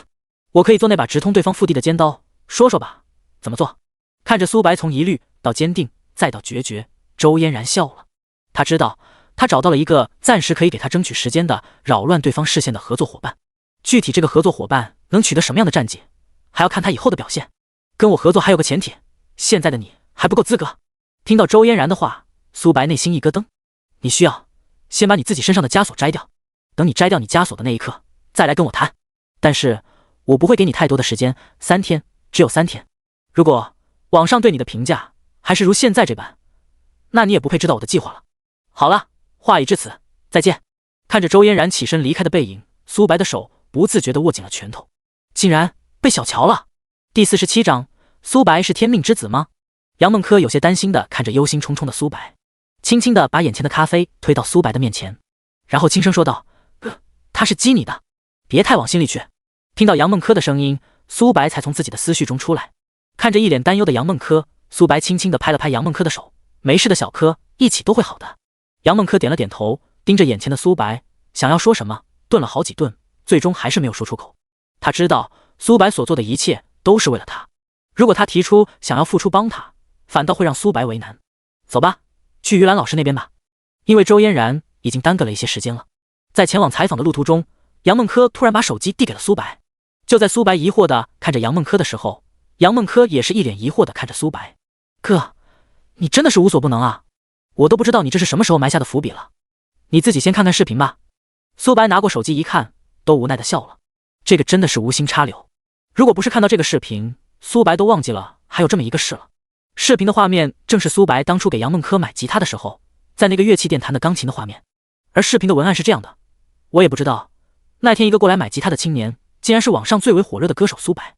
那天他在我的店里随手弹了这么一首钢琴曲，我就被深深地吸引住了。我自问开店这么多年，这是我听过的最好听的钢琴曲之一。这个视频是调自我们店里的视频监控，相信大家也看出来了。而视频的日期也是苏白先生与蔡徐坤先生才艺 PK 之前。我看着大家都在质疑苏白先生根本就不会弹钢琴之类的话，作为知情者，我实在看不下去了。这么优秀的歌手，这么优秀的钢琴演奏者，不应该被这么粗俗的对待。我店的地址在魔都市青春路188号，店的名字叫辉煌古典乐器行。有不相信的朋友可以亲自来店查看，我可以用我100多年老店的声誉担保，我说的话没有一句假话。视频也是原版视频，从来没有经过任何的修改痕迹。这是我从视频监控中截取的一段，并且当日的监控视频我也已经交给当地的警方进行保存，也欢迎各路朋友前去考证。整个视频只是阐述了苏白会弹钢琴这件事，对于苏白为何会中途离开，因为什么原因离开，一字未提。这也片面地证明了这个视频是出自路人，而不是苏白可以安排的。此视频一出，网上再度掀起了轩然大波，最为激动的还是苏白的粉丝们。看看看看，黑粉们过来看看，那些说什么弹吉他不牛，弹钢琴的牛的，我承认你的言论，但是不好意思，我们白神也会弹，而且弹的比你们家坤坤弹的还好，哈哈，你说这是气不气？呜呜呜呜，终于有人出来澄清了。我就一直说我相信苏白，但是身边的朋友就是说我中了苏白的毒，现在我终于又可以正大光明的跟他们说，我的白神永远是白神。无数个粉丝在评论区热泪盈眶，看见他们的偶像终于洗去冤屈，内心激动无比。没有什么事比看着自己的偶像被冤枉更难受了，也没有你什么事比看着自己的偶像澄清自己，证明了自己是冤枉的更让人解恨了。惠斯资本内部原本正在嘻嘻哈哈地讨论着这几天取得胜利的果实的快感，突然有人拿出这个刚刚爆出来的视频，整个办公室内瞬间变得鸦雀无声。刘思燕整个脸更是瞬间拉了下来。小刘，你派人去查这个视频的真实性。小王，你们公关团队发布之前准备好的避孕案视频，不得不说资本力量的公关团队太厉害了，对于这种场面早有预料，并且也早已准备好了应对预案。一旦对方的人澄清，己方的视频立马就会发布，届时观众的视线就会被混淆，最不济还是会保证两边粉丝泾渭分明的地步，不出现一边倒的趋势。其实蔡徐坤的粉丝跟苏白的粉丝群体重合度并不高，如果两者相安无事，或许双方都过得很好。但是经过这么几次的对决，导致双方的粉丝极度敌视，造成了我的粉丝就是你的黑粉，你的粉丝就是我的黑粉的地步，两边相互看不上对方，也敌视着对方。而中间的一大部分粉丝也在不断的来回摇摆着。每次曝光一件事，总有一部分粉丝来回转。距离那个乐器行老板发布视频不到半个小时，就连续有7、8个粉丝量都在20万以上的博主连续发布声明，或者说对于苏白这个人提出了质疑，内容都大致相同。我现在很疑惑，为什么网上爆出关于苏白先生的任何不利言论时，总会有一个正好解释他的不利事件的视频出现？我们不谈事情的真与伪，只谈苏白团队的公关能力。一个拥有这么强大的公关能力的歌手，真的是一个毫无背景的外卖小哥吗？我想，一个成熟的明星的公关团队都没有这么快的应对能力吧？那么这一切是提前的布置呢，还真的就是巧合？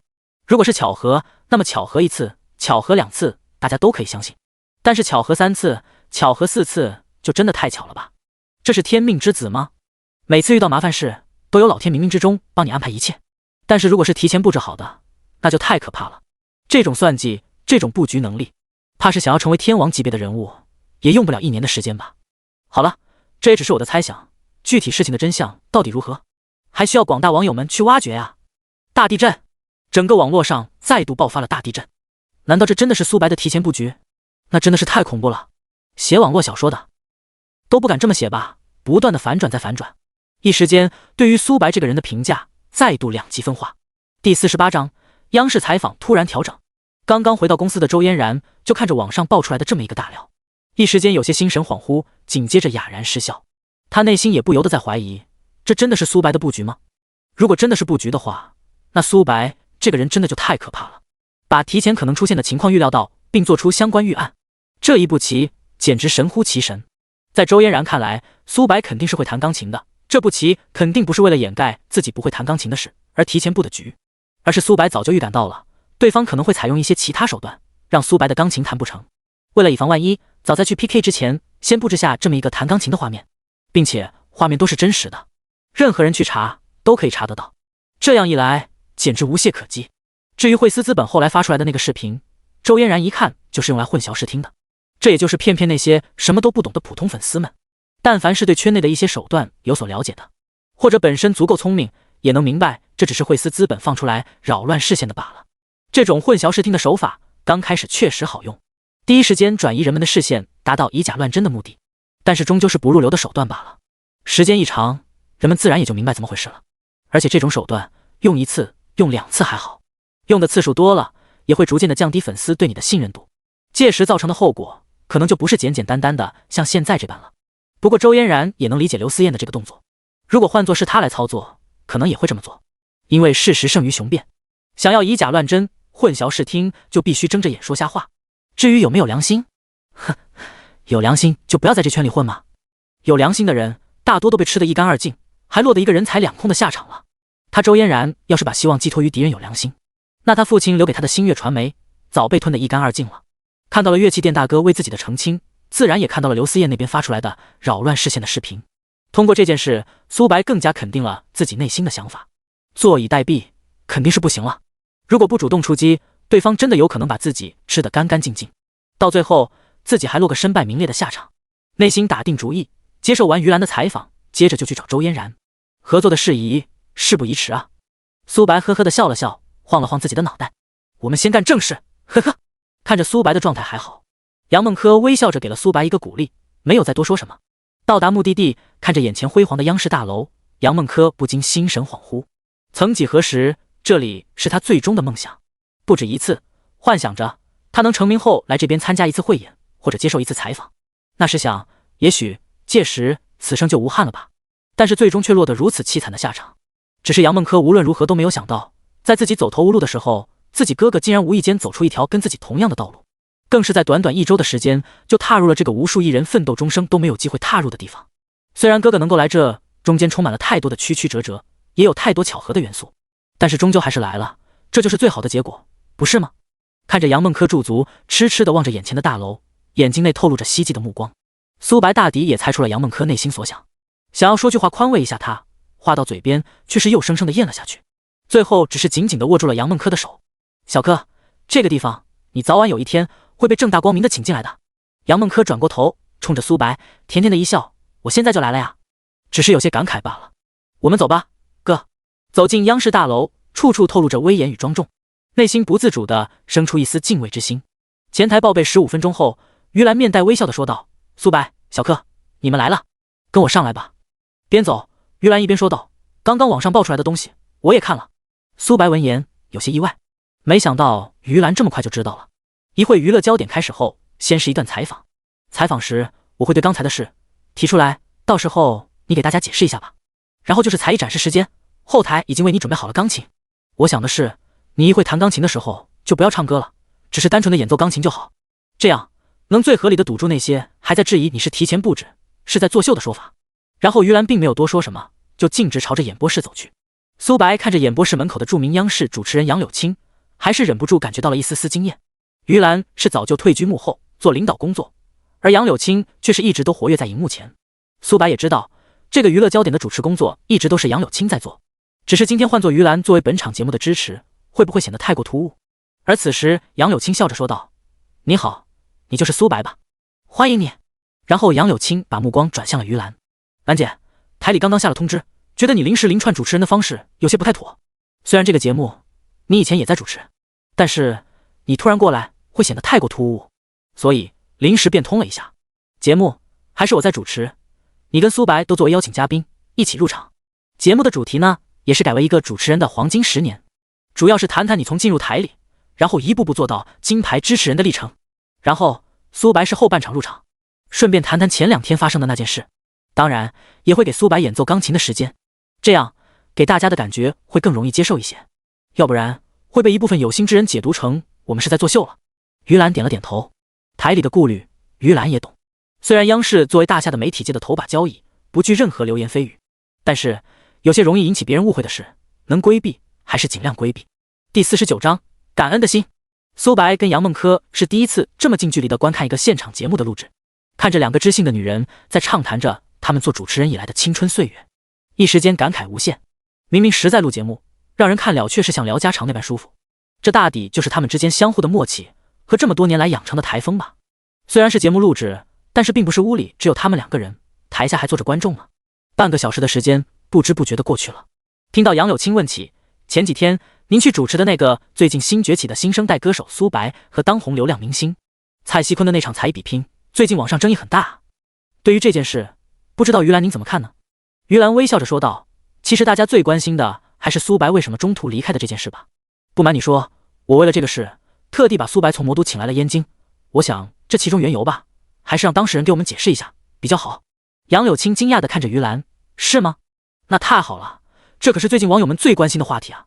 让我们掌声有请苏白先生上场。”接下来在一片掌声中，身穿一身白色燕尾服的苏白走上了舞台，简单的向大家示意过后，然后跟杨柳青和于兰分别打了招呼，就在于兰身边坐了下来。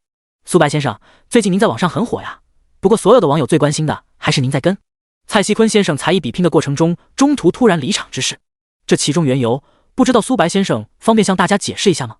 原本苏白以为杨柳青会先客套几句，没想到对方会直奔主题，不过这样也好，干脆一点。是这样，我觉得我在解释这个事情之前，先让大家看一段视频。然后节目组直接在公屏上投放了苏白准备好的视频。视频的内容是这样的，先是从苏白拿出手机面露紧张的表情开始，然后迅速的跑了出去。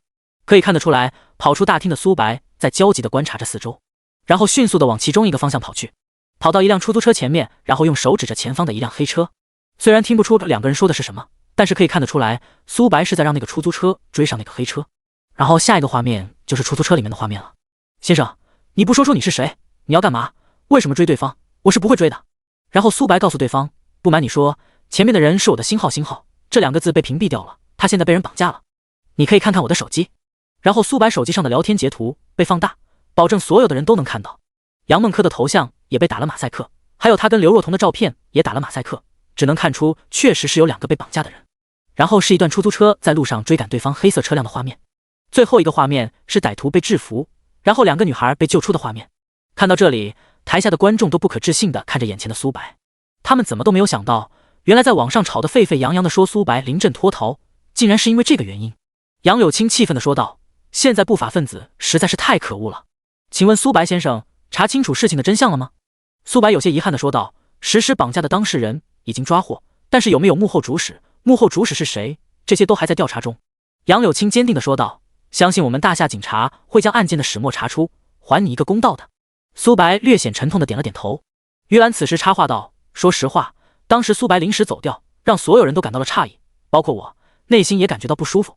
因为一声不吭的离开，确实是有点不尊重人了。但是现在，我能理解苏白的做法了。毕竟人命关天，容不得半点马虎。通过视频的内容，我们也可以看出，苏白哪怕在晚上几秒钟，不法分子的车就会彻底的离开现场，到时候再想找到对方，就会难上加难了。我们不敢想象，一旦让不法分子离开，会造成怎么样的悲剧。而如果苏白现场还要给大家解释为什么要离开的话，最少也要耽搁上1-2分钟的时间。而这1-2分钟，却恰恰是不法分子逃离的最佳时间。在那个时候，时间就是生命啊！为苏白先生的睿智和果敢点赞。于兰说完，整个台下都响起了热烈的掌声。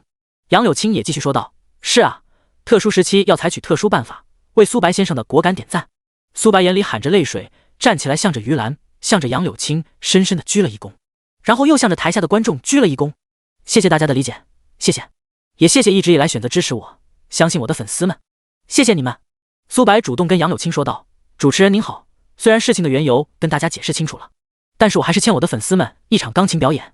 我想，我能不能借助一下这个平台，为我的粉丝们演奏一曲，算是弥补上粉丝们心中的遗憾，也算是弥补一下我内心的亏欠。”杨柳青微笑着说：“好啊，那现场的观众朋友们要有耳福了。”苏白走到钢琴前，然后跟大家说了句：“这首钢琴曲《感恩的心》送给那些一直支持我、鼓励我的粉丝们。”旋律响起时，现场的所有人都陷入了优美的旋律当中，他们能够感受到苏白那颗热烈而又心怀感激的心，似乎在诉说着他这一路走来，因为粉丝的陪伴，才会有这么幸运的浪漫情怀。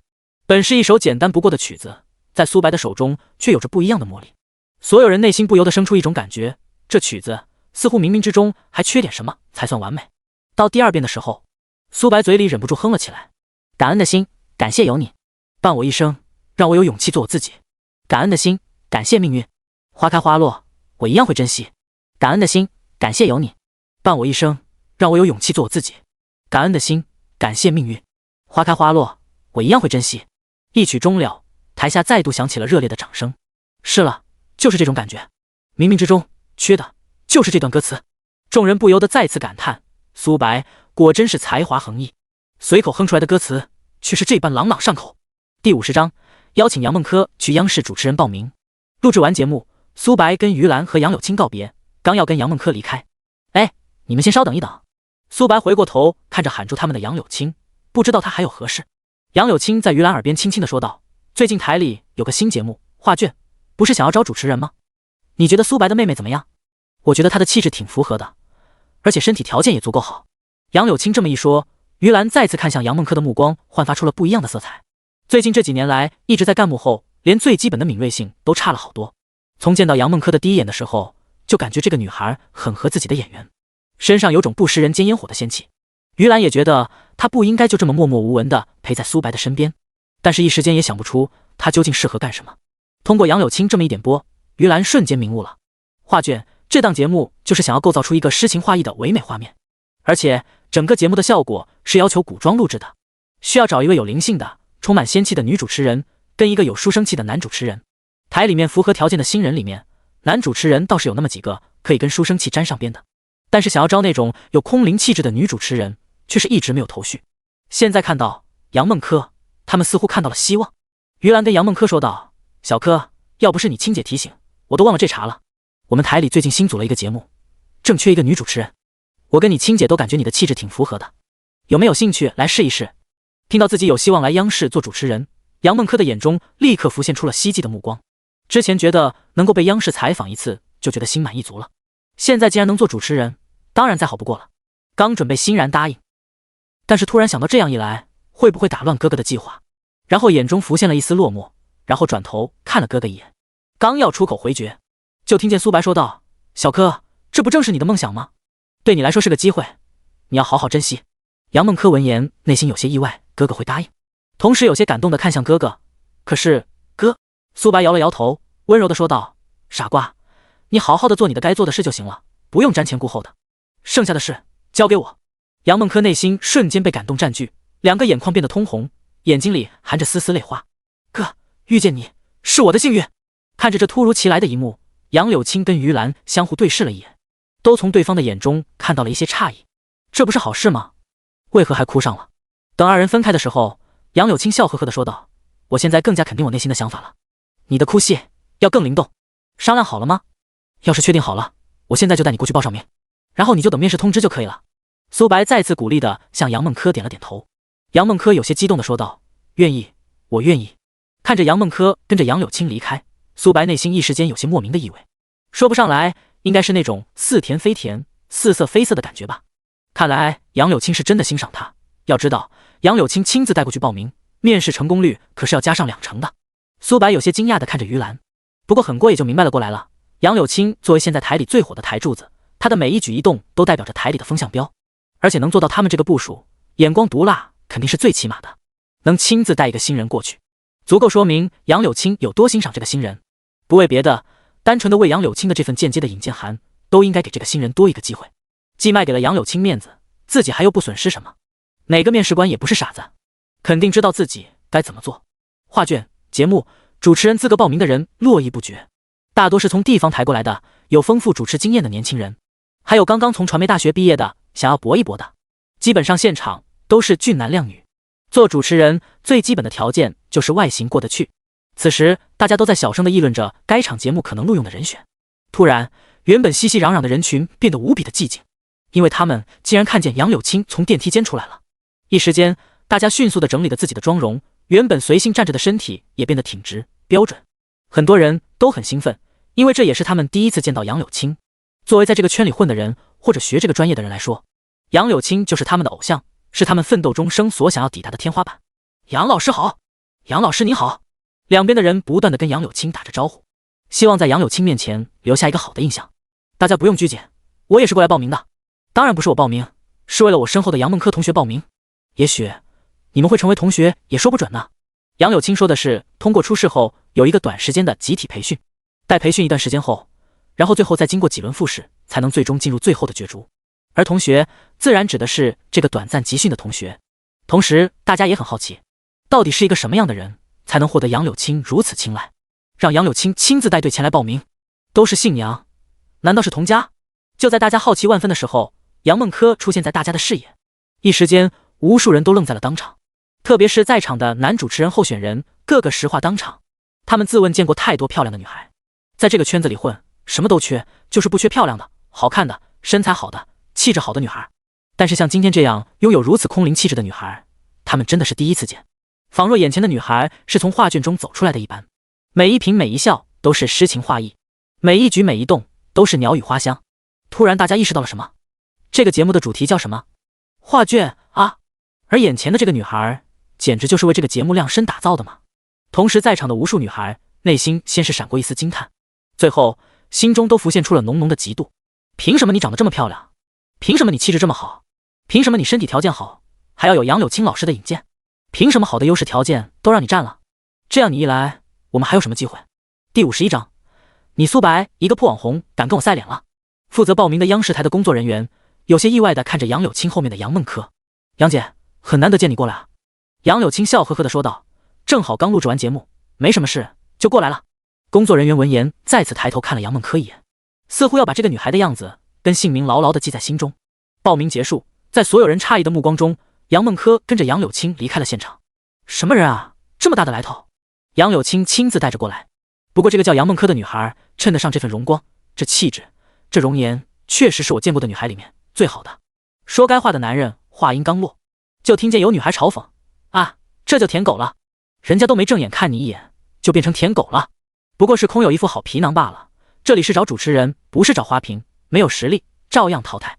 就是这个行业里面最看重的不还是个人素养吗？光有脸有什么用？有人听不下去了，忍不住嘀咕了一声，现在见人家比自己漂亮，想起来是靠个人素养了。也不知道平时是谁一个个的打扮的跟个花瓶似的，恨不能让所有人都看到自己，真是此一时彼一时啊。此人话音刚落，直接在无数个女人堆里炸了过。你谁啊？你这人怎么说话的？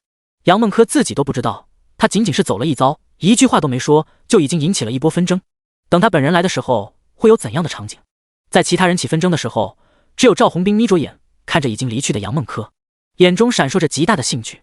有杨柳青在场，赵红兵选择了按兵不动。不过赵红兵却在他们离开后直接来到了大门口。既然不知道，你要去啊，但是大门口你总要走的吧？所以赵宏斌选择了在大门外等。他相信那个叫杨梦柯的女孩绝对会很快救下来，就算他是杨柳青的熟人，总不能在上面等杨柳青下班吧？这里可不是什么寻常之地。跟在赵宏斌后面的一个男人半开玩笑地说道：“斌少，这就盯上了。”周岩峰知道赵宏斌来这里的目的就是为了泡妞。赵宏斌作为燕京圈里有名的纨绔太子爷，玩够了娱乐圈的明星，也玩够了在校的大学生，现在把目光扫向了电视主播。本来在报名处看上了几位长得好不错的妞，想要展开攻略，结果在看到杨梦柯的一瞬间，赵宏斌就改变了自己的主意。他自问见过的女人不少，但是杨梦柯这份气质的却是独一份。冰少出马，什么妞不都得投怀送抱？看来今晚冰少又要秉烛夜谈了。赵宏斌对着后面周岩峰就是一巴掌，滚蛋！这个女孩跟之前的女孩不一样，一看她那空灵的气质，就知道是一个涉世未深、不染尘埃的女孩。如果要是像你说的那么随便，肯定没有这份气质。这个女孩怕是没有个10天半个月的拿不下了。周岩峰不可置信地看着赵宏斌，尽管那个女孩时漂亮了点，但是没想到冰少对其的评价那么高。冰少，严重了吧？冰少王霸之气一露，他还不乖乖就范。两个人说说笑笑的在门外等着。疯子，你把我的法拉利开到这来，人家对咱不了解之前，还需要这些外物撑场面啊？周岩峰再次惊讶地看着赵宏斌，在燕京这1亩3分地，冰少泡妞多少年不需要借助这些外物了，没曾想一个未知背景的妞竟然值得冰少如此认真。原本冰少还心情大好的等待着杨梦柯，似乎能想到待会跟杨梦柯见面的愉快场景，但是突然间赵宏斌的脸色瞬间拉了下来，因为他心心念念的那个女孩竟然挽着一个男人的手从里面走了出来。难道她有男朋友？赵宏斌在心底闪过一个念头。不过赵宏斌向来不是什么知难而退的人，这些年因为看上别的女人把人家生生拆散的也不在少数。看着杨梦柯出来，赵宏斌往前一步，绅士地伸出一只手，然后说道：“你好，杨梦柯小姐。”赵宏斌，刚才报名的地方我们见过，认识一下。看着突然冒出来的男人，杨梦柯皱了皱眉头。对于对方说刚才见过之类的话，杨梦柯实在没有任何印象，因为在场的人也不少，杨梦柯只是走了一趟，对于有哪些面孔，杨梦柯还真的没注意。但是对方刚见面就握手，这让杨梦柯有些不太适应。杨梦柯也不习惯跟男人随便握手，只是礼貌地微笑着跟眼前的男人点了点头，你好，然后挎着苏白的胳膊，想要跟赵宏斌错开身位。而赵宏斌的脸色瞬间拉了下来，多少年了，没有人敢这么不给他赵宏斌面子了。呵呵，杨小姐，你就这么走了？本来贸然地冒出来的男人要跟杨梦柯握手，苏白内心就有些不开心。此时听到其语气不善，苏白内心瞬间更不爽了。跟杨梦柯回过头，盯着面前的男人，强忍着心中的不爽，微笑地问道：“哦，这位先生你好，不知道我们要怎么样才能走呢？”原先的赵宏斌还真没注意到杨梦柯身边的那人是谁，结果现在一看，这不是最近网上炒得沸沸扬扬的那个苏白吗？知道苏白的身份后，赵宏斌被气笑了。哟，哈哈哈，我倒是谁呢？这么大的魅力，原来是大网红啊！哈哈，不是，杨梦柯小姐，你这眼光也不咋地啊，怎么找了这么一个屌丝网红？特码的1个月前是送外卖的，你咋想的？找个送外卖的男人？而此时，一辆红色的法拉利拉风的停在了几个人的身前，然后开车的周岩峰下车，一脸恭敬的说道：“冰少，您的跑车开过来了，请问您是自驾，还是我给您做司机呢？”冰少，您瞧我这嘴，有美相伴，我这不是电灯泡吗？我这就打车走。而此时，周岩峰看着冰少的脸上好像不太对，于是转头看向杨梦柯，然后见杨梦柯挎着一个男人的手臂，再次看了一眼那个男人，发现有些眼熟，竟然是大网红苏白。瞬间，周岩峰有些明白赵宏斌为啥生气了。怎么，冰少，现在一个破网红也敢在你面前晒脸了？冰少，也不用你出手，就这种破网红，我随便找个小弟都让他找不着北。赵宏斌眼睛不善地盯着苏白，然后又一脸笑盈盈地盯着杨梦柯。杨小姐，我可是一个文明人啊，你别听我兄弟瞎说。杨小姐，不介绍下你身边这位先生的身份。第52章被堵门口了。杨梦柯连看都不想看对方，直接拉着苏白就走。但是赵宏斌跟周岩峰却再次往前移了2步，挡住了他们的去路。苏白一看对方这架势，想要一声不吭的走是不可能了。如果可以，他实在不想在央视大楼前面跟任何人起冲突。自己的声誉抛开不谈，杨梦柯现在刚要准备央视主持人的报名，如果在这起了冲突，给央视这边留下了不好的印象，对于杨梦柯的前途，怕是会有最直观的影响。这位先生，怎么打算在这闹？苏白说话的语气已经有些冰冷了。本来赵宏斌跟周岩峰两个人就是想要趁机找一下苏白的茬，一看苏白接话了，周岩峰直接推了苏白一下，我就闹了，怎么的？一个臭网红在这跟我摆脸呢？没有准备的苏白被对方直接推得往后撤了一步，苏白猛然抬起头，用冰冷的眼光看着对方，刚要抬手，却被杨梦柯一下抓住了。哥，不要！苏白在为杨梦柯考虑前程的问题，杨梦柯何尝不是在为苏白考虑他的声誉的问题？现在待的地方实在是太敏感了。杨梦柯不想苏白因为自己刚解释清楚了在网上的误会，再引起什么其他的网暴，那样的话，苏白就彻底的陷入了无限的网暴循环中。彼时对苏白的影响实在就太大了。周岩峰被苏白的眼神吓得退了一步，然后反应过来，想要再次上前教训下苏白时，却被眼疾手快的赵宏斌迅速的拉住了。虽然声音很小，但是耳尖的赵宏斌还是听到了。杨梦柯喊苏白叫哥，误会，误会，你看看这是搞得。苏白，你是杨梦柯的哥呀，你早说嘛！刚开始的时候，你要是点明了你的身份，不就没有后面的这些误会了吗？苏白没有搭理赵宏斌，而是冷冷地盯了周岩峰一眼，拉着杨梦柯就往外走去。周岩峰显然也看见了苏白临走时的眼神，刚要追上去，被赵宏斌再次拉住了。冰少，他是什么玩意，在这跟我们装什么？要不要搞他？一个电话的事，我让他走不出燕京。赵宏斌眯着眼，盯着苏白离开的身影，嘴角勾起一抹冷笑。多少年了，还没有人能这么无视他赵宏斌。呵呵，不要那么粗鲁。如果两个人是情侣关系的话，你怎么搞都行。反正我们的目的是把他们搞分手。但是人家是兄妹关系啊，虽然不知道为啥是异性兄妹，但是搞得太僵了就不好了。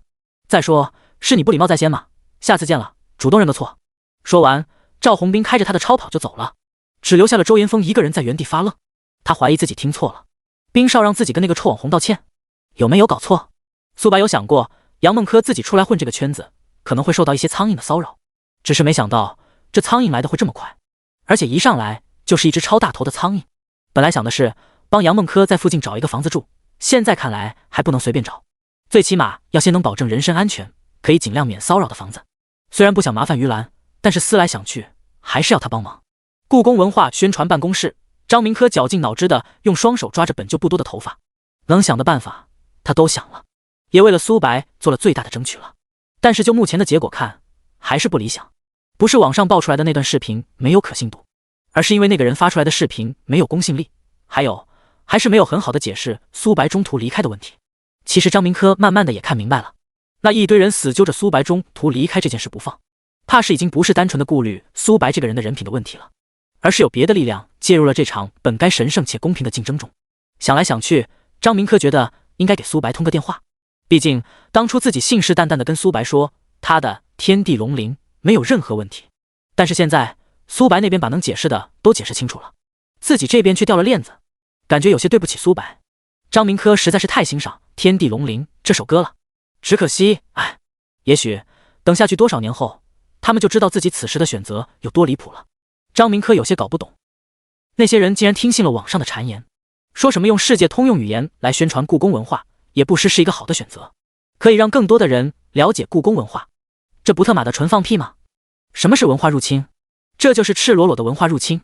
张明科能够想象到，一旦这个结果公布，会在网上引起多大的舆论。到时候一旦舆论收场受不住，最难受的还不是自己，毕竟自己才是明面上本次歌曲征选的负责人啊。思来想去，张明科还是拨通了苏白的电话。喂，苏白啊。喂，张主任，你好。苏白啊，老哥我尽力了。听到张明科的叹气声，苏白内心一咯噔，难道故宫文化宣传的歌曲定稿了？那自己也太冤屈了。娱乐焦点的节目还没有播出，这边直接定稿了，那岂不是？虽然内心忐忑，苏白还是故作镇定地问道：怎么了，张主任？是不是真哥的事定下来了？定倒是还没定，但是也差不多了。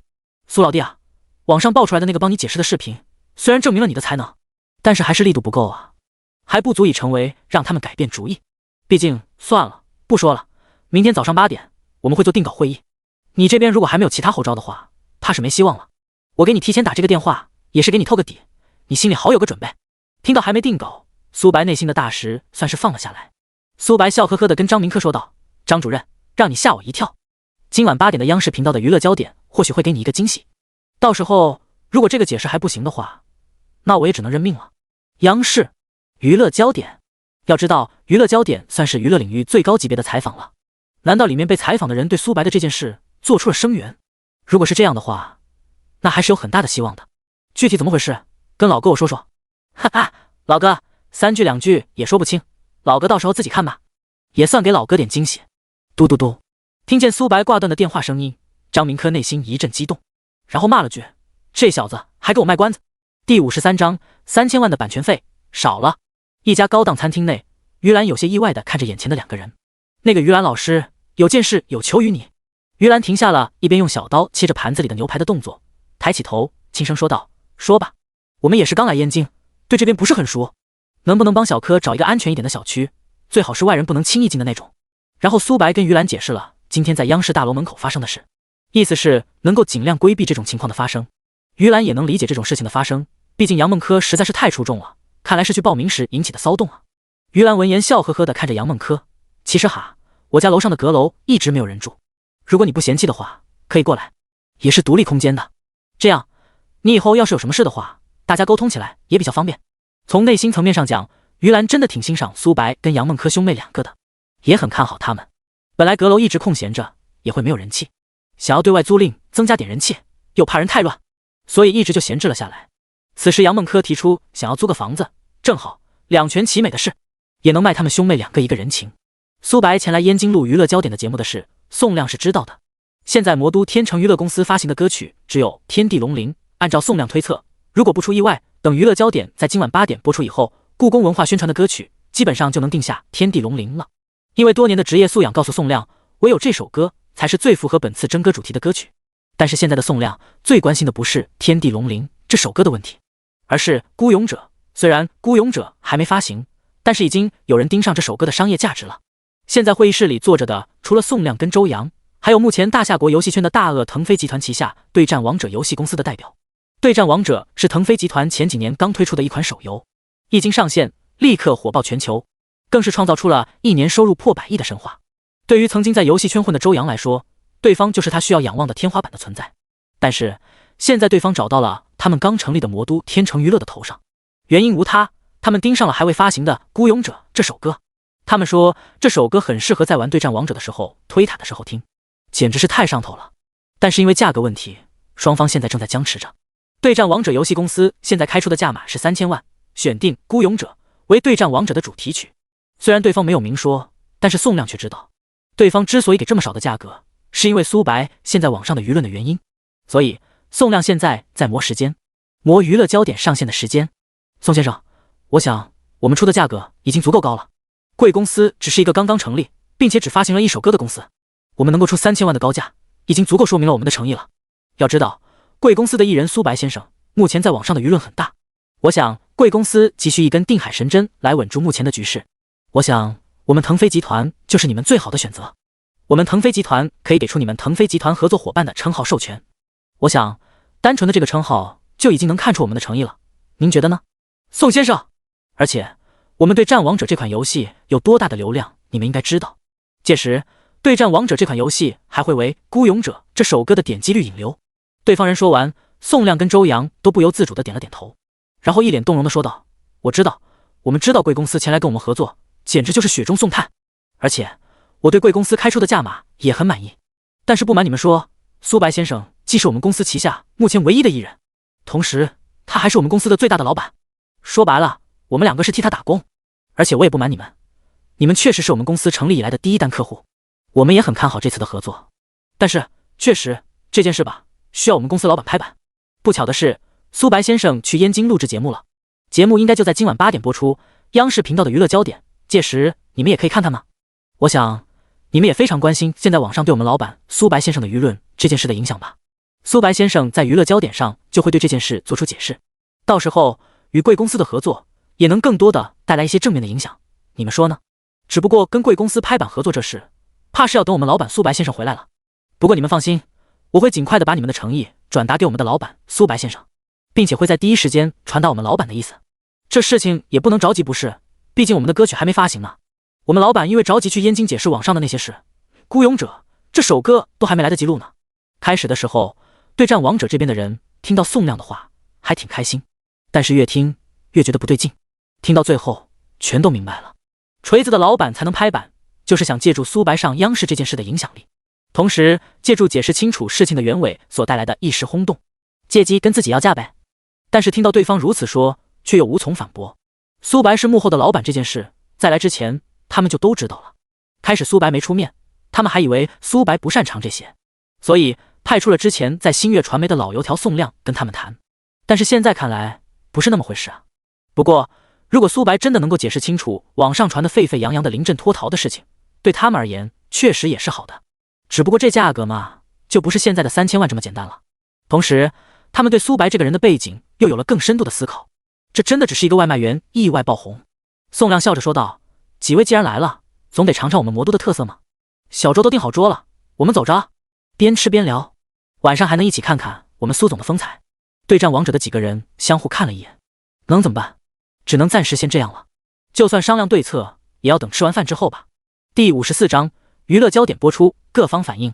晚上7点半了，故宫文化宣传的办公室内已经灯火通明，不是加班，而是张明科临时把所有人都喊了过来。明科啊，到底什么事啊？明天8点大家就都过来了，你这么晚了再喊大家过来也没有什么意义啊。对啊，明科，有些事情吧，尽力了就行了，没必要那么较真。跟上面过不去，不就是跟自己过不去吗？7点50，胡主任迈着有些醉醺醺的步伐也走进了办公室。明科，你搞什么呀？大晚上的，让不让人睡觉了？众人闻言一阵无语。你一身的酒味还睡觉，能再假一点吗？不过下班时间人家愿意喝点，谁也说不出什么。看着人都来齐了，张明科笑着打开了央视频道，然后跟大家说道，大家耐心的等一等，有一份惊喜给到大家。看着张明科打开央视频道，难道有什么重大新闻牵扯他们这些人了？不过等8点开始的时候，众人发现只是杨柳青跟于兰在这聊家常似的谈他们的青春史呢。纵然是很养眼，看着也挺舒服的，但是这在家看就好了，为什么要把大家一起喊到这里？胡主任有些不耐烦地说道，张明科，你大晚上的兴师动众的把我们所有人喊过来，就是为了陪你看电视？张明科也是一脸懵。苏白告诉自己说是今晚的娱乐焦点有惊喜，但是这都看了20分钟了，压根就没提关于苏白的哪怕一丁点的事情。张明科内心也不确定，只好硬着头皮说道，大家往下看，再往下看。而就在此时，杨柳青问出了于兰关于之前在主持苏白跟蔡锡坤才艺比拼时苏白临时走掉的事件，想听听于兰的看法。原本还随意坐着的几人听到是关于苏白的信息时，瞬间坐直了身体。而现在他们也明白了张明科把他们喊过来的意义，他们也没想到苏白竟然有能量让于兰在央视频道为他发声，这下有点不太好办了。而接下来于兰的回答更是让几人惊掉了眼球。正好苏白先生来到了现场，我想还是请当事人给我们解释一下当时的缘由吧。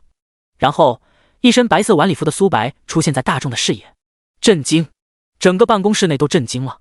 他们怎么都没有想到的是，苏白竟然能上娱乐焦点的访谈节目。而张明科此时也一脸不可置信地看着眼前的一幕，彻底的惊呆了。他以为苏白所说的惊喜不过是于兰为他在节目中解围，帮他解释一下他当时的情况而已。而让他没想到的是，苏白竟然登上了央视的舞台。虽然不是专访，但是明眼人都能看得出来这期节目举行的意义到底何在。因为前段时间两个主持人之间的闲聊完全就是在做铺垫罢了。我想大家还是先看一段视频吧，看完视频大家就能明白是怎么回事了。直至整个视频播放完毕，整个办公室内都陷入了沉默，寂静，死一样的寂静。他们太明白这样的解释会带来怎样的效应了。一个不顾自己的声誉去救人的艺人到底有多伟大，怕是很快就会被无数的网友炒上天吧。上次就有被解救了168位少女的真人声援，直接帮苏白确定了地位。这次再爆出这等救人事件，苏白的热度会被炒出一个新高度吧。最为致命的是什么？在比赛的关键时期发生绑架事件，而且刚绑上人就给苏白发微信，这其中意味着什么？相信不是傻子都能明白其中的道理。而于兰之所以问案件怎么样了，苏白回答还在调查当中，是因为没有证据指向。官方媒体没有证据的时候不会做任何疑似的判断，但是网友不一样啊。之前苏白的粉丝就无限接近1000万了，这一期节目发出都引起怎样的裂变，谁都不知道。直至看完苏白的钢琴表演，张明科整个人嘴巴笑的都快裂到耳朵边了。辛苦大家还要跑一趟，我是觉得吧，把大家喊过来一起看更有震撼力。为了避免明天的定稿会议起冲突，我想今晚上大家先讨论一下。有了央媒的公证，我想现在大家能相信苏白的为人了吧。从最开始我就看好他，这么一个优秀的艺人怎么可能会做出临阵逃脱的事件呢？最终结果还是好的，事实证明了他的优秀。张明科话音落下，办公室内鸦雀无声。这样，我梳理了一下苏白子出道以来获得的成绩，打印出来了，大家可以传着看一下。虽然只是民间数据，但是现在是大数据时代嘛，也还算有参考意义。与此同时，宋亮高兴地举起了手中的酒杯。看到我们苏总能够洗去自己身上的冤屈，我真的感到开心。说实话，这段时间以来，我们苏总承受了太多不该承受的压力，但是苏总却仍然一声不吭，默默地承受着这一切。作为当下属的，我们也想替他分担一点压力，但是苦于无奈，我们帮不上忙啊。说着，宋亮眼角变得湿润，说话的声音也变得有些哽咽。来，大家一起举杯，庆祝我们未来合作的前景更加明朗。待苏总归来，我也一定跟苏总好好的聊一聊，你们是如何雪中送炭的。这波恩情，我们必将牢牢地铭记心中。对战王者的负责人王林讪讪地笑了笑，同时内心也充满了震惊。他也没想到苏白中途离开的原因，竟然是去救人，而且最为关键的点是让他就出来了。笑着说恭喜的同时，内心也是五味杂陈，因为他知道怕是价格方面要涨一大截了。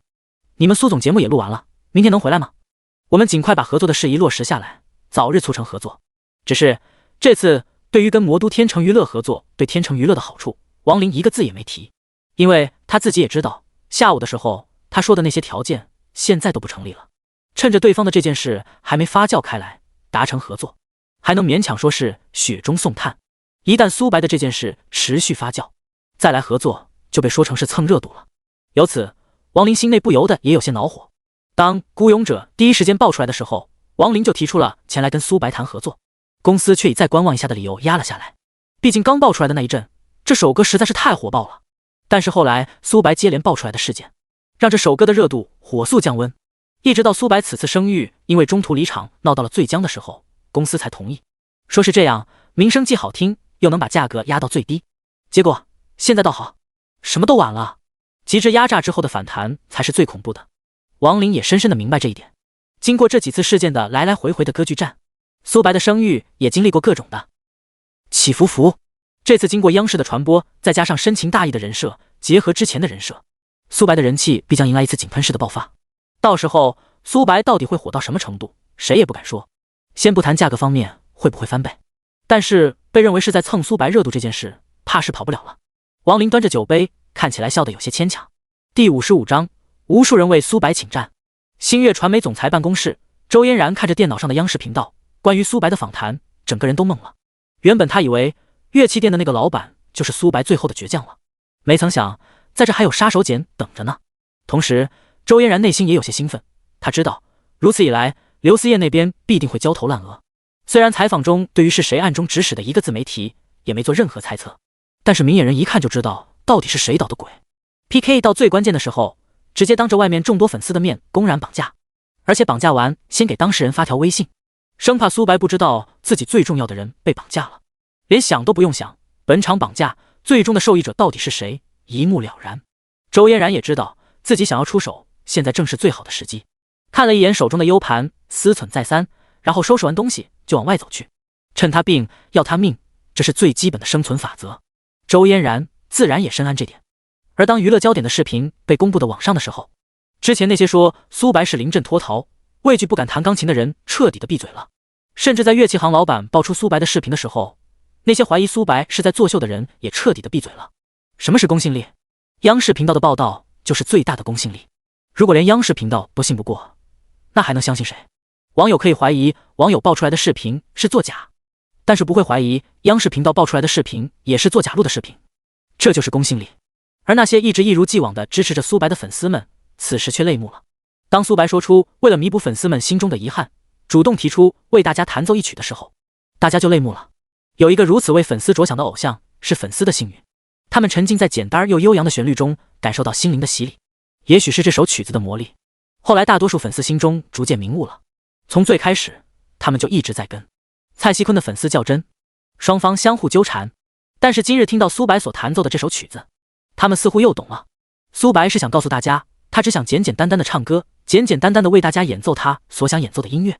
就算给大家唱歌，为大家演奏，也是纯粹的为大家献上他认为的最优美的歌曲。而走上跟蔡徐坤才艺 PK 这条路，也是因为对方一直在咄咄逼人，迫于无奈才提出了才艺 PK 这条路。现在苏白弹奏这首相对不是很复杂，却又能表达他内心所想的曲子，就是为了告诉大家，我没有想争什么名，只是简简单单的想要表达自己内心，简简单单的为粉丝们弹奏一曲，以弥补粉丝心中的遗憾罢了。如果有人还揪着此事鸡蛋里挑骨头，那真的就是他们不懂事了。听到苏白演奏到第2遍的时候，感恩的心，感谢有你，无数网友瞬间泪崩。之前只听曲的时候就感觉到一种淡淡的不争与感怀的情怀在里面，但是因为大多数还是不懂曲子，也不知道该曲子所要表达的含义。但是现在听见苏白情不自禁地哼出来的时候，无数网友再也坚持不住了。苏白只想表达感恩之心，从始至终都是在感恩，在努力地维护着自己的尊严。你们为何要一次次的来伤害我们的苏白？原本网友内心那股不忿的心彻底的被点燃，再也控制不住。为什么草根崛起就要受到资本力量的压制？为什么？原本我们只想忍，但是现在我们忍不了。是你们一直在咄咄逼人，各种花样百出的手段层出不穷。而我们的苏白做了什么？只是在不断的澄清自己身上的事罢了。我就想知道，也幸亏是苏白每次都能解释得通事情的真相。那如果解释不通呢？难道一代音乐天才就这么被埋没、被冤枉、被彻底的打压？我们不服！我就想知道，凭什么？有钱就可以高人一等吗？有钱就可以为所欲为吗？强烈要求这次严查此次事情真相，还我们苏白一个公道。那些以为藏在幕后就可以逍遥法外的不法分子，准备好接受法律的制裁了吗？意难平，真的是意难平。尽管结果是好的，但是我还是意难平。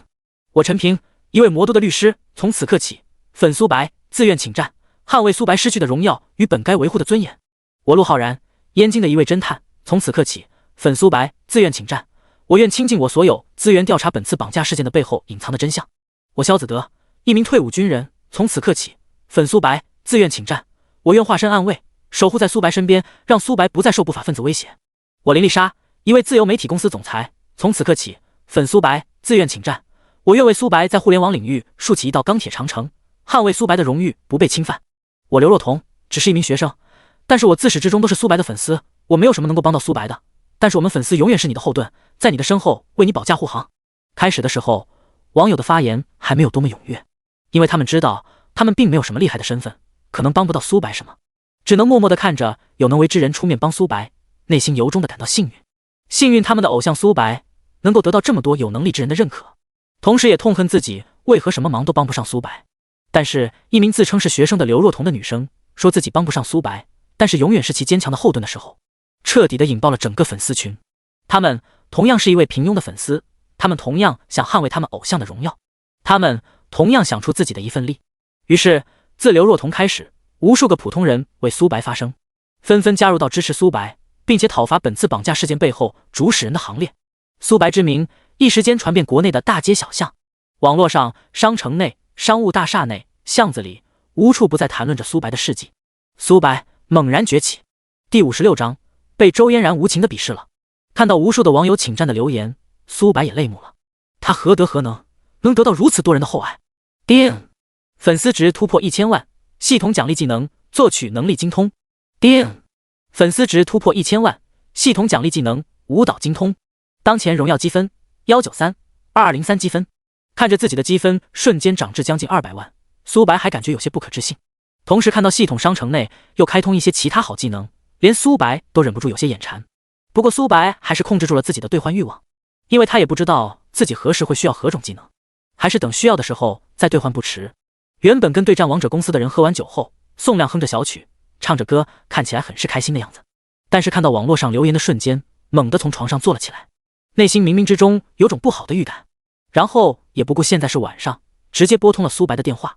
苏白马上在抖音发布声明，说绑架事件已经报警，后续会交由警方处理，多谢大家的关心。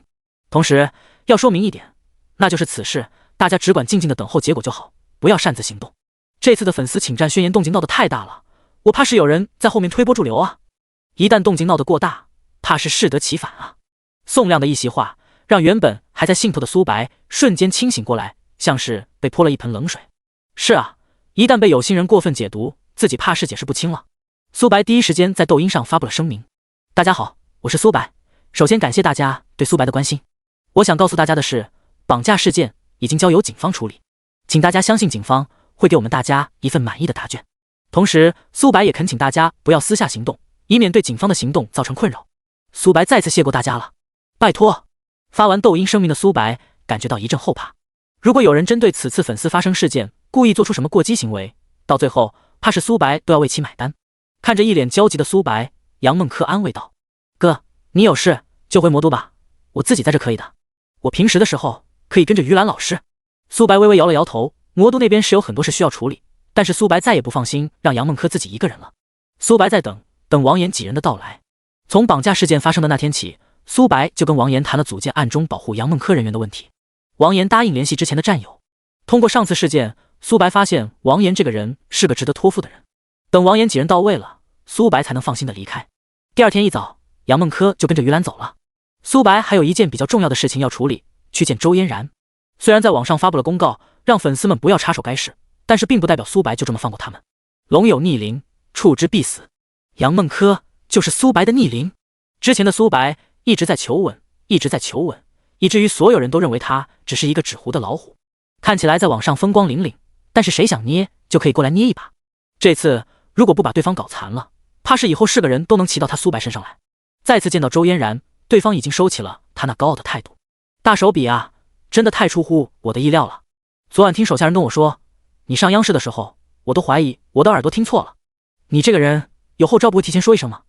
昨天我去机场接你的时候，你怕是就要去录制节目吧？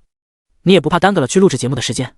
苏白笑了笑，没回应，内心冷笑啊，我要是昨天跟你说，你信吗？现在也不晚啊，说说吧，什么后招？周嫣然伸出纤细的手指，从鼻梁上拿下大大的蛤蟆镜，再次露出那双惹人注目的桃花眼，眼中泛着笑意，笑盈盈地看着苏白，然后整个身体突然前倾，娇艳的红唇轻启，这儿不是说话的地方，跟我回家，敢吗？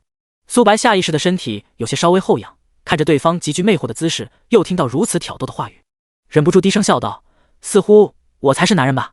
周嫣然用性感的香舌舔了舔娇艳的红唇，再度挑逗的说道，谁说只有男人才能做狼啊？敢就跟我走。说完，周嫣然拿起桌上的包，扭着小胯步就离开了。苏白坐在原地突然一笑，哼，有点意思，拿起桌上的水杯一饮而尽，朝着周嫣然的方向走去。坐到周嫣然车上的时候，周嫣然却突然保持了沉默。整个路程，周嫣然一句话都没说。来到周嫣然家中，是一个最经典的3居室，看装修并没有想象中的豪华奢侈，反而看起来有点小女人的精致与浪漫。你先自己坐，冰箱内有饮料，桌上有水果，别客气，我先冲个凉。美女，回家冲凉，这个节奏好像不太对啊。苏白有些古怪地看着浴室内传出的哗啦啦的声响，应该不会吧。半个小时后，苏白有些百无聊赖地刷着抖音。这时身着睡衣的周嫣然拿着一台笔记本电脑从卧室里出来，然后一下子坐到了苏白的身边。桌面的视频文件自己看。苏白有些疑惑地点开了桌面上的视频，视频一打开，立刻传出一些让人心猿意马的声音，还有让人面红耳赤的画面。苏白瞬间点了关闭，然后转头有些古怪地看向了周嫣然，眼中的意味越发的古怪，把自己喊来真的是周总，你。周嫣然不在意地撩着自己有些湿漉漉的头发，啊，全部看完再说话，大明星不会连这点定力都没有吧？那你以后可要多练练了，成名以后天天面对莺莺燕燕的，没点定力可不行。竟然被鄙视了，苏白内心一阵无语，这个事不能忍。第57章杀手锏。再次点开视频，依旧是面红耳赤的画面，强忍着内心的不适，继续往下看。当视频的中的2个人完事抬头时，苏白一下子瞪大了自己的双眼，竟然是蔡徐坤跟刘思燕。回想起刚才视频中的画面，苏白的3观再次被刷新，简直。燕姐，明天就是我跟那个苏白的才艺 PK 了。说实话，我内心非常没有把握。姐，你有没有什么好办法，让他中途离场，让别人误以为是怕了我？中途离场。刘思燕叼起一根女士香烟，然后蔡徐坤迅速地帮其点燃。除非是他最重要的人被绑架了，要不然还真没有其他办法。听到刘思燕说绑架，蔡徐坤一下子从床上坐了起来。绑架？绑那个跟苏白同居的女人？刘思燕很淡定地点了点头，看样子是内心早有计划。蔡徐坤疑惑地问道，当天场外肯定是人山人海，当着那么多人的面，如何绑对方？刘思燕不屑地说道，啊，人多才更方便，届时那个女人周围全部安排上特殊的粉丝就是了，既能挡住其他人的视线，又能防止那人逃脱。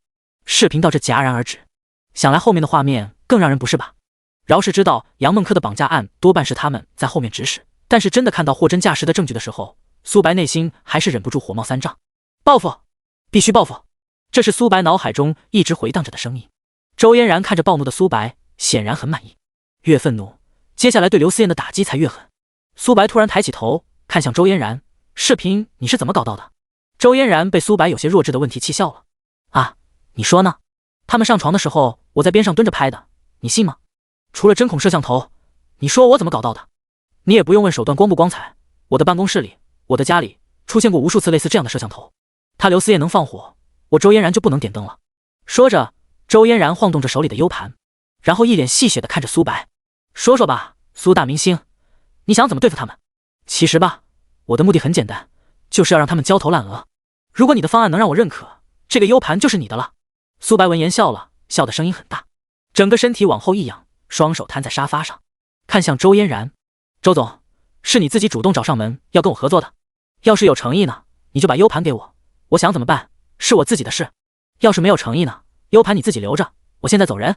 周嫣然闻言脸色一变，原本胜券在握的样子瞬间消失，有些恼怒地看着苏白，这就是你合作的态度？要知道现在你是完全受益方，我这是在给你提供便利。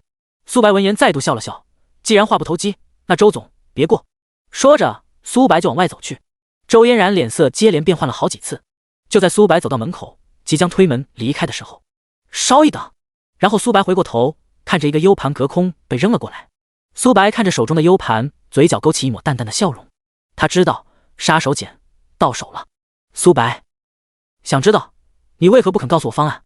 哼，周总手段百出，我可不想周总现在对付敌人的手段以后再用到我身上。周总留步，告辞。说完，苏白拿着 U 盘就离开了，而只留下周嫣然坐在沙发上发愣。过了一会儿，周嫣然整个人在沙发上笑得花枝招展，嘴里还不停地说着有点意思有点意思。其实周嫣然还真的没想用摄像头的方式留作后手，也没想着套苏白的话。之所以那么问，是为了内心更加笃定刘思燕会因此变得焦头烂额，而无暇顾他。没想到苏白这么谨慎，不过这样也好，一个谨慎的合作伙伴总比一个马大哈要强。既然苏白有自己的打算，那自己就静观其变吧。如果等一段时间苏白那边还是没有任何反应，大不了自己再安排人把这个视频爆出去。从周嫣然家出来的苏白直接来到了火车站，看着从前面走来的5个身材魁梧的男人，苏白眼睛微微一眯，然后一个助跑就冲了上去，对着为首的男人就是一脚。对方的反应也很快，连忙闪了开来，然后5个男人反应也很迅速，呈包围之势立马把苏白包围了起来。没等对方回应，再度一脚踢出。操，找事的是吧？干他！然后5个男人朝着苏白一起冲了上来。15分钟以后，5个男人全部躺在地上，苏白也扶着腰，看起来累得够呛。苏白笑着走到其中刚才为首的那个男人面前，然后伸出手，大家身手还不错，起来吧。没错，为首的男人正是王岩。纵然是5个退伍军人，但是面对武技精通的苏白还是落了下风。我向大家介绍一下哈，这就是我跟大家说的雇主苏白。此时众人也都不可思议地看着苏白，身手这么好还找保镖？苏白笑着说道，刚才多有得罪，不好意思哈。大家即将身负重任，想着看看大家身手如何。总体来看，反应速度还不错，配合能力也挺好的，面对一般的歹徒还是有一定的威慑力的。听到苏白的话，几人脸色有些羞愧。雇主的言下之意是他们这几个只能对付一般的歹徒呗，要是碰上个厉害的还对付不了。想要反驳，但是想到刚才的画面又不知该如何反驳。王岩自然也懂大家的想法，此时出来解围道，这也就是我们这10几年的时间没练了，这段时间再练练，体能方面还能再加强的。但是我们也有一项优势，那就是相比较刚刚退伍的人来说，更加圆滑，也更会懂得如何隐藏自己。毕竟刚退役的人身上的军武气息太浓了，我们哥几个都经过了10几年的社会的磨练，基本上洗去了身上的军武气息，相比较更适合做暗中的保镖。苏白笑着点了点头，他正是看中了这点，才让王岩帮忙联系他的老战友的。剩余的几个男人闻言，脸色也变得好看一点。原来他们也不是一无是处，这些年在这社会上的磨砺，让他们一个个藏去锋芒的同时，也把心头的傲气磨去了。有时候难免有些怀疑自我。第58章，从天而降的美女英雄。安顿下王岩5人，帮他们找的地方是杨梦科现在住的央梅大院附近的小区。当然5人并没有住在同一个地方，而是分散着找的地方住的，这样即便有人被人发现了，也不至于一锅端。而且5人的分工是不一样的，不过最终目的还是为了保护杨梦科，基本上可以保证杨梦科的出现都能出现在其中一个人的视野。对于手中的 U 盘，苏白想过直接交给警方，但是又怕对方的动作太快，手伸得太长。想了很久，苏白决定找刘磊。纵然是自上次刘磊任务分别以后，苏白再也没见过对方，但是苏白还是信得过对方的。喂，刘磊，我是苏白。接到苏白的电话，刘磊明显感觉到有一丝诧异，但是却也非常高兴，一直想找个机会跟苏白坐下好好唠唠，却也一直没有机会。刘磊也没想到，从上次分开后，那个曾经的外卖小哥竟然一跃成为国内炙手可热的大明星了。不过想到对方那神乎其技的唱功，刘磊也就释然了。如果说苏白这样的人不爆红，那什么样的人爆红？苏老弟啊，我说回来请你喝酒，也一直没有机会请你。正好我职位调整了，现在也没有之前那么忙了，什么时候有时间，咱们哥俩坐下好好喝一杯。苏白听到刘磊的语气，就知道自己一开始太客气了。是这样，磊哥，我有个事想请你帮忙，不知道看你方便吗？刘磊语气很爽快，说就行，跟我客气什么？我这命都是你救回来的。苏白笑了笑，没接话茬。是这样，之前我妹妹的那个绑架案，不知道你在网上关注了吗？之前绑架案的几个嫌疑人都抓起来了，但是幕后主使一直没找到。我现在刚刚收到了一份朋友给我的指向幕后主使的证据，但是为了不必要的麻烦，我又不想直接公开，因为这个视频的内容和来源吧，不太雅观。你能不能帮我看看，能通过这个视频对幕后主使进行制裁吗？前段时间网上吵得沸沸扬扬的苏白中途退场的事，刘磊自然关注了。央视频道爆出是因为苏白亲人被绑架的缘故，刘磊也一直关注着这个事，自然也知道幕后指使没有抓捕到位。现在听说苏白自己找到了幕后主使的证据，有点意外，不过也能明白，毕竟幕后主使是谁，大多数人都能想得通。这样吧，苏老弟，我给你个我们警方的邮箱，你把你的证据传到我的邮箱内，我先看一下这个视频的内容，然后再给你回信。刘磊的语气很笃定，虽然没有明言会怎么样，但是却给苏白传递了一个违者必究的态度。好的，磊哥，等我会魔都的时候再找你。挂断电话的苏白直接奔着故宫文化宣传办公室而去。最近的好消息一个接一个。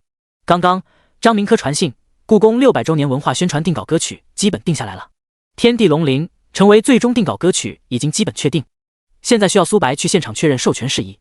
画卷节目主持人集体培训现场，休闲时间杨梦科拖着下巴发呆。你好美女，我们又见面了，还记得我吗？杨梦科瞥了一眼出现在眼前的苍蝇赵红兵，扭过头没有搭理对方。呵呵，美女还生气呢，那天也是不打不相识，我也不知道那是你哥不是，我还以为是情敌呢，我总不能对情敌客气吧？你说呢？杨梦科实在是有点烦，转起身来就往外走。哎哎，你别走啊！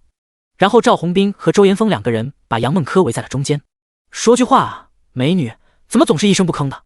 我砰，一个瓶子直接砸在了赵红兵的头上。操他妈的谁啊，找死啊！赵红兵跟周岩峰回过头，准备给不长眼的人一点颜色看看。此时看着一位身穿紧身皮衣战地靴，然后一头酒红色秀发的女孩摆弄着自己的手腕走了过来。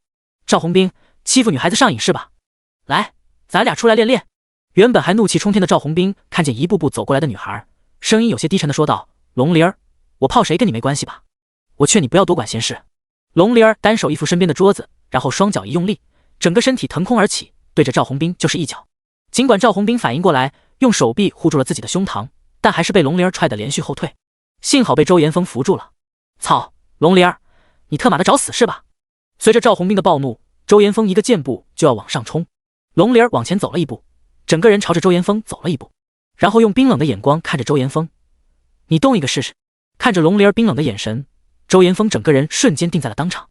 他似乎想起了之前燕京一个算得上一流家族的公子爷，因为得罪龙玲儿，那个一流家族半年时间被连根拔起的境况。纵然想要帮自己的主子赵红兵，但是全身的力气像是被抽空了，一动都动不了。赵红兵见状，一脚把周岩峰踹到在地。我他妈养你干嘛吃得？关键时刻吃屎了！赵红兵似乎把内心所有的怨气都撒在了周岩峰的身上，一脚一脚的猛踹周岩峰。尽管内心百般冤屈，周岩峰却一个字都不敢说，只能默默地承受着这一切，因为两边都不是他能得罪得起的。似乎踹累了，赵红兵气喘吁吁地停下了自己的动作，然后怒视着龙玲儿：龙玲儿，你给我等着，这一脚我早晚找回来。说完，也不管躺在地上被揍成猪头的周岩峰，往外走去。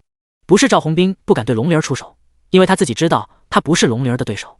龙玲儿自小在军区大院长大，她打小性格就跟别的女孩子不一样，她的梦想是征战沙场，但是奈何和平年代哪有什么机会让她征战沙场，所以她只能把充足的精力消耗在不断的磨练自己上，这也就造成了一般的男人根本不是她的对手。再加上恐怖的身世，让龙玲儿俨然成了燕京独特的1号人物，打得过的惹不起，惹得起的打不过。此时龙玲儿低下头，全然不顾露出来的沟壑，似乎完全没把自己当作是一个女孩，低下头看着躺在地上的周岩峰。这就是你找的好主人？关键时刻把你当撒气包的好主人？你真的觉得抱上他大腿就能让你平步青云吗？醒醒吧！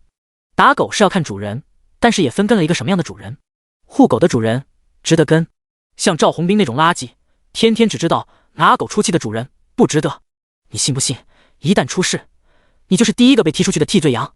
也就你特么傻13，傻呵呵的跟着赵红兵，自己好好想想吧。龙灵儿每说一句，周岩峰的脸色就变换一分。回想起这段时间以来的种种，他赵红兵似乎真的没把他周岩峰当作一个人看。从始至终，他周岩峰就是一条可有可无的狗，有气就使劲往他身上撒的狗。这种人真的值得跟吗？这是周岩峰自从跟周红兵这几年来第一次陷入沉思，表情也在不断的挣扎。如果现在放弃了，那之前的付出算什么？最主要的是，这几年来他跟着赵红兵为非作歹，一旦让这几年被他们欺负的人知道了，他周岩峰不再跟着赵红兵了，他周岩峰什么下场，用脚趾头都能想出来。除非有一个跟赵红兵旗鼓相当的人愿意收他，只是有人傻吗？显然没有。似乎他周岩峰自从选了这条路就没得选择了呀。呵呵，周岩峰内心不断的嘲笑着自己，不过临走前还是对龙灵儿感激的说道：谢谢龙小姐提点，刚刚的冒犯也实属无奈，请谅解。看着一瘸一拐离开的周岩峰，龙灵儿摇了摇头，看似是悟了，实际上还是没懂，要不然他就不是只跟自己道歉，而没有跟这件事的源头杨梦柯道歉了。毕竟他们两个最应该道歉的是身为当事人的杨梦柯啊。龙灵儿回过头看着眼前的女孩，内心也闪过了一丝震撼，难怪赵红兵会缠着对方不放。美，确实是美。你好，小妹妹，以后跟着我龙灵儿吧，姐姐罩着你，保证那些什么苍蝇统统都不敢再靠近你了。啊！杨梦柯被这突如其来的打招呼方式搞得有点懵，跟着罩着，似乎又回到了孤儿院抢东西吃的时代啊。多年前的一幕再次出现在脑海中，那时候因为没抢到吃得，自己一个人蹲在地上哭，突然一个大男孩出现，你好，小妹妹，以后跟着哥哥我吧，保证以后有哥哥一口吃的就有你一口吃的。兄妹之情就是从那开始的。第59章，兄弟上台玩玩。杨梦柯很疑惑，龙灵儿这样的女孩怎么会出现在主持人竞选现场？不管是从外形还是从内在，或者从性格方面讲，龙灵儿都不像是做主持人的样。听到杨梦柯提出的疑问的时候，龙灵儿笑呵呵地问道：柯妹妹，你觉得姐姐有个女人样吗？这杨梦柯一下子不知道该怎么回答了。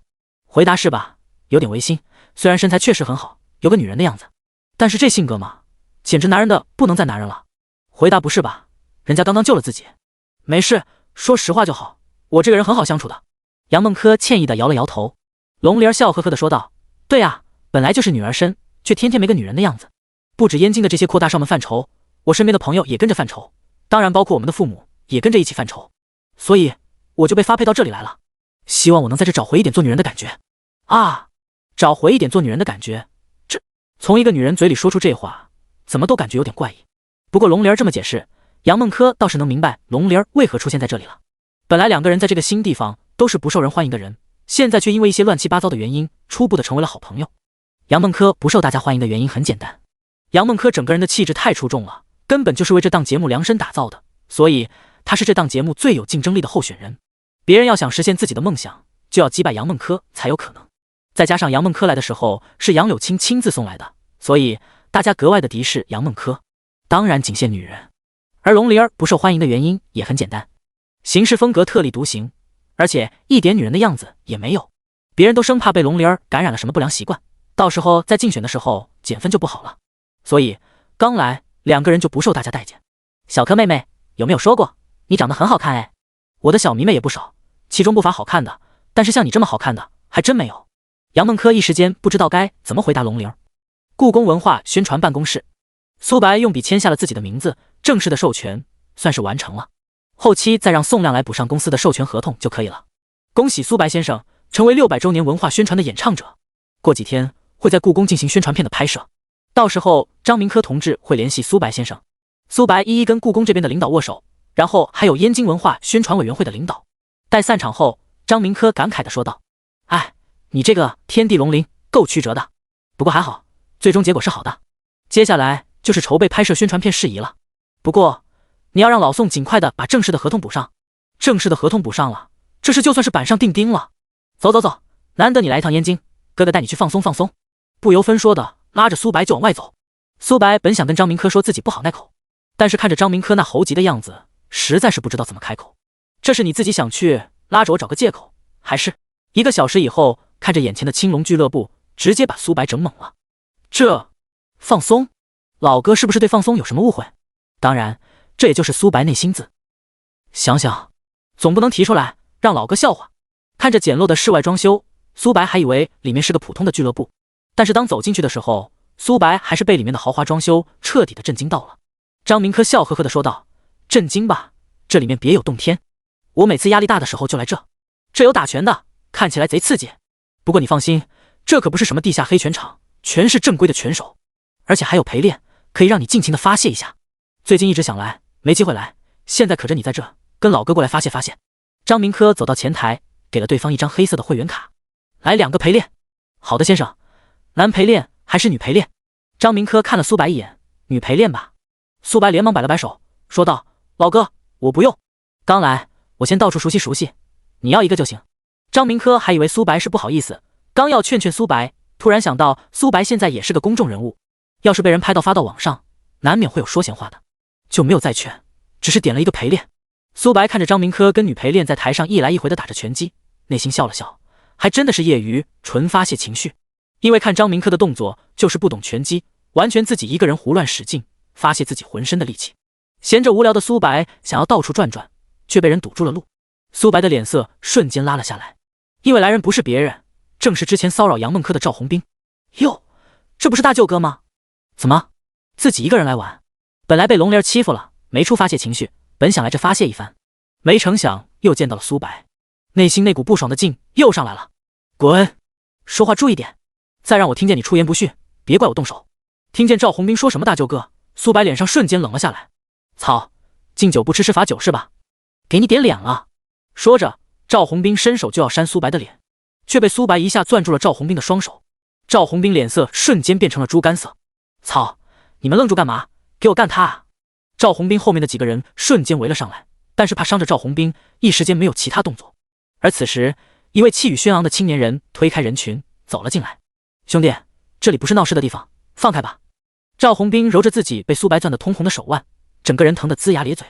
红兵，没事吧？赵红兵握着自己的手臂，痛呼道：“郑龙，给我弄残他！”孙正龙皱了皱眉头，赵红兵是个什么货色，他也知道。但是赵红兵在他的肠子里被欺负了，他不能当作没看见，要不然传出去，他这场子也就没人玩了。转过身看着苏白，兄弟，上台玩玩。第60章，歌手会武功还是绝世高手？苏白看了眼前的青年一眼，又看了看四周一直虎视眈眈的几个人，转身跳上了擂台。孙正龙看见其矫健的动作，内心忍不住一阵惊叹，好身手。众人看见苏正龙竟然亲自上台了，纷纷围了过来。孙正龙作为这个俱乐部的主人，他的实力众人还是了解的。作为从特种部队退役出来的人，孙正龙的身手自打这个俱乐部成立以来，还从未遇见过对手。偶尔有几个棋逢对手的，还是孙正龙之前的战友。同时那几次酣畅淋漓的战斗，也是大家伙看得最爽的。只是那几次之后，孙正龙就很少再登台了，因为来这里玩的人很少有值得孙正龙出手的人。现在看到孙正龙竟然再次登台，众人全部都比较兴奋，哪怕是对方很快被打倒，但是能看到孙正龙的身手也值了。作为拳击为主的运动俱乐部，大多数人都是拳击迷，也就是说都会个3招2式的。他们渴望能够从孙正龙的少得可怜的出手次数中学到个1招半式的。孙正龙伸出一只手，向着苏白勾了勾，然后全场都响起了震耳欲聋的起哄声。干掉他，干掉他！原本陪练刚结束，气喘吁吁的张明科想要休息一会，但是看到隔壁擂台动静这么大，忍不住好奇心过来瞅一瞅。这一瞅可吓坏了，他不知道苏白怎么跟孙正龙对上了，而且已经上了擂台，看架势马上就开打了。苏白，你怎么？苏白低头看了一眼台下的张明科，无所谓的摆了摆手，说道：“没事老哥，我们就是玩玩，手上有数。”张明科话音刚落，立刻在周围的群众中激起3层浪。我说这个男人怎么这么眼熟？原来是苏白。苏白，一个歌手竟然会打拳，这要是传出去，恐怕会惊呆众位粉丝吧。台下说什么的都有，孙正龙一看对方还是个名人，看着台下的人，已经有人陆陆续续的拿出手机准备拍照。孙正龙立刻说道：“这是我跟苏兄的一场切磋，大家可以在旁边观看，但是请大家把手机收起来，我不想关于这的一个视频或照片被发到网上。工作人员，把手机全给我收了。紧接着7、8个人开始对着每个人收手机。原本还想拍视频的人也悻悻地把手机交了上去。常年在这玩，他们知道孙正龙有多大的能量，要不然也不可能在燕京这寸土寸金的地方弄了这么大一个场子。而且来玩的也非富即贵，亦或者是衙门里面过来发泄情绪的。他们也不想一个视频惹得孙正龙不高兴。孙正龙再次看向苏白，眼中带着一丝疑惑，听台下的人说这是个歌手，歌手还会武功，同时内心打定主意，对方要是不敌就点到为止，保证对方不受伤，还要保证赵红兵内心的那口气出了。这可真是个技术活。孙正龙显然对自己很自信，一个直冲，直接迎向苏白，临靠近时一记直拳，眼看着即将击中对方面门，台下一片惊呼。张明科更是心提到了嗓子眼，这要是一拳被击中，鼻梁也要被打断了吧。就在拳头离苏白身前3寸时，苏白突然一个侧身闪开了，同时一个横踢踢向对方。孙正龙抽手回挡，苏白收腿立在原地，孙正龙却连退3步。卧槽，真的假的？苏白这么猛？第一回合竟然孙正龙处于下风，以静制动，这需要很强的实力啊。孙正龙再次看向苏白，心中也收起了那份轻视，他知道遇上高手了，然后整个双脚开始不停地颠着。众人一看孙正龙的动作，知道孙正龙这是要认真了，再次一记直拳。就在苏白侧身闪开之际，孙正龙化拳为肘，直攻苏白胸膛。苏白掌上运力，然后猛然推向孙正龙后肘。众人只听砰的一声，苏白后撤半步，而孙正龙却接连后退7、8步，直至退至擂台的边缘，才止住了自己的脚步。孙正龙看向眼前的苏白，满眼的震惊。就在刚才，他感觉到自己的后肘承受了恐怖的距离，直到现在，他整个胳膊的肌肉都在不停地抖动。回想起刚才的动作，孙正龙感觉一阵后怕。他知道，如果这是在战场上，他已经死了。孙正龙相信，在对方攻向自己后肘的瞬间，以对方表现出来的能力，对方完全有能力一记重击击打到自己的咽喉部位，这样一来，自己必死无疑。然后对方没那么做，显然是给自己留足了面子。孙正龙双手一抱拳，兄弟好身手，我孙正龙输了。听到孙正龙的话，台下一片哗然。青龙俱乐部的不败战神竟然输了，而且不是输给了特种兵退役的军人，也不是输给了常年在拳坛混迹的猛将，更不是输给了什么武林门派的传人，是输给了一个歌手，一个新晋歌手。突然，大家脑海中想起一个可怕的传言，传言穿黄色战袍的外卖小哥都是一个神奇的组织，他们无所不能。苏白先是表现出来的歌唱能力已经足够让所有人惊掉下巴了，现在又表现出了恐怖的战斗力，这简直不可置信。突然，所有人想到昨晚娱乐焦点播出的苏白解释视频中的那个绑架案，里面有段内容是苏白追逐上对方，然后下一个镜头就是歹徒被制服了。开始还有人疑惑歹徒是怎么被制服的呢？现在在场的人明白了，完全是苏白自己一个人搞定的呀。这也就是没法拍视频。如果能拍视频，这段视频要是传到网上，会引起何种轩然大波，众人不敢想象。然后孙正龙跳下了擂台，然后对着赵红兵说道：红兵，跟苏白兄有什么解不开的误会吗？给我孙正龙一个面子，这事算了，怎么样？赵红兵有些不自然的点了点头，他也没想到苏白竟然能够战胜孙正龙。孙正龙的实力有多强，他赵红兵最清楚不过了。孙正龙可是拿过单兵作战之王称号的男人，而现在这个男人竟然输给了苏白，这苏白到底何许人也？第61章明星的聚会邀请。从青龙俱乐部出来，张明科一直都没从刚才的劲里缓过来。苏白，你真是深藏不露啊，大写的服。苏白笑了笑，没说话。对了，今晚有人组了一个局，基本上都是娱乐圈内的人，演员、歌手、编剧、编导都有。我有个朋友，借着今天故宫文化宣传歌曲定稿这件事，让我带你过去聚一下，也算是带你认识下圈里的人。你这算是刚出道，虽然爆火全网，但是严格意义上来说，你还是个新人。这种局参加一下也挺好，我就替你答应了。苏白也无奈，有什么办法，都答应了，总不能放张明科的鸽子吧，只好给杨梦科发了条微信，晚上吃饭别等我了。张主任非要拉着我参加一个聚会。杨梦科接着回道：我正好想跟你说呢，今天刚认识一个姐姐，非常特别的姐姐，她非要拉着我见见世面，我也无奈，只好答应了。自打杨梦科踏入央视的这条路开始，苏白就知道杨梦科早晚会面对各种各样的聚会，这也是人脉资源积累的开始，所以苏白也不能阻拦什么，只好叮嘱对方，让对方注意安全。那你注意安全，有什么事立即给我微信。你也是。一边往聚会现场走，张明科一边跟苏白介绍，目前国内的5大娱乐公司你知道吗？5大娱乐公司，这苏白当然知道，排名第一的华谊兄弟常年霸榜第一，捧红娱乐明星无数，可以说是撑起了娱乐圈的半壁江山。整个70后、80后耳熟能详的明星，很多出自华谊兄弟。不过华谊兄弟旗下的艺人多是演戏为主。排名第二的是嘉兴传媒，里面的最美师徒直接撑起了嘉兴的半边天。排名第三的是港城的中皇娱乐，是一家老牌的娱乐公司了，港城的很多大牌都签在这。排名第四的唐人街影视，里面的胡歌被誉为行走的荷尔蒙，被无数女人追捧。而排名第五的天都娱乐，也是唯一一家以歌手为主流上榜的娱乐公司。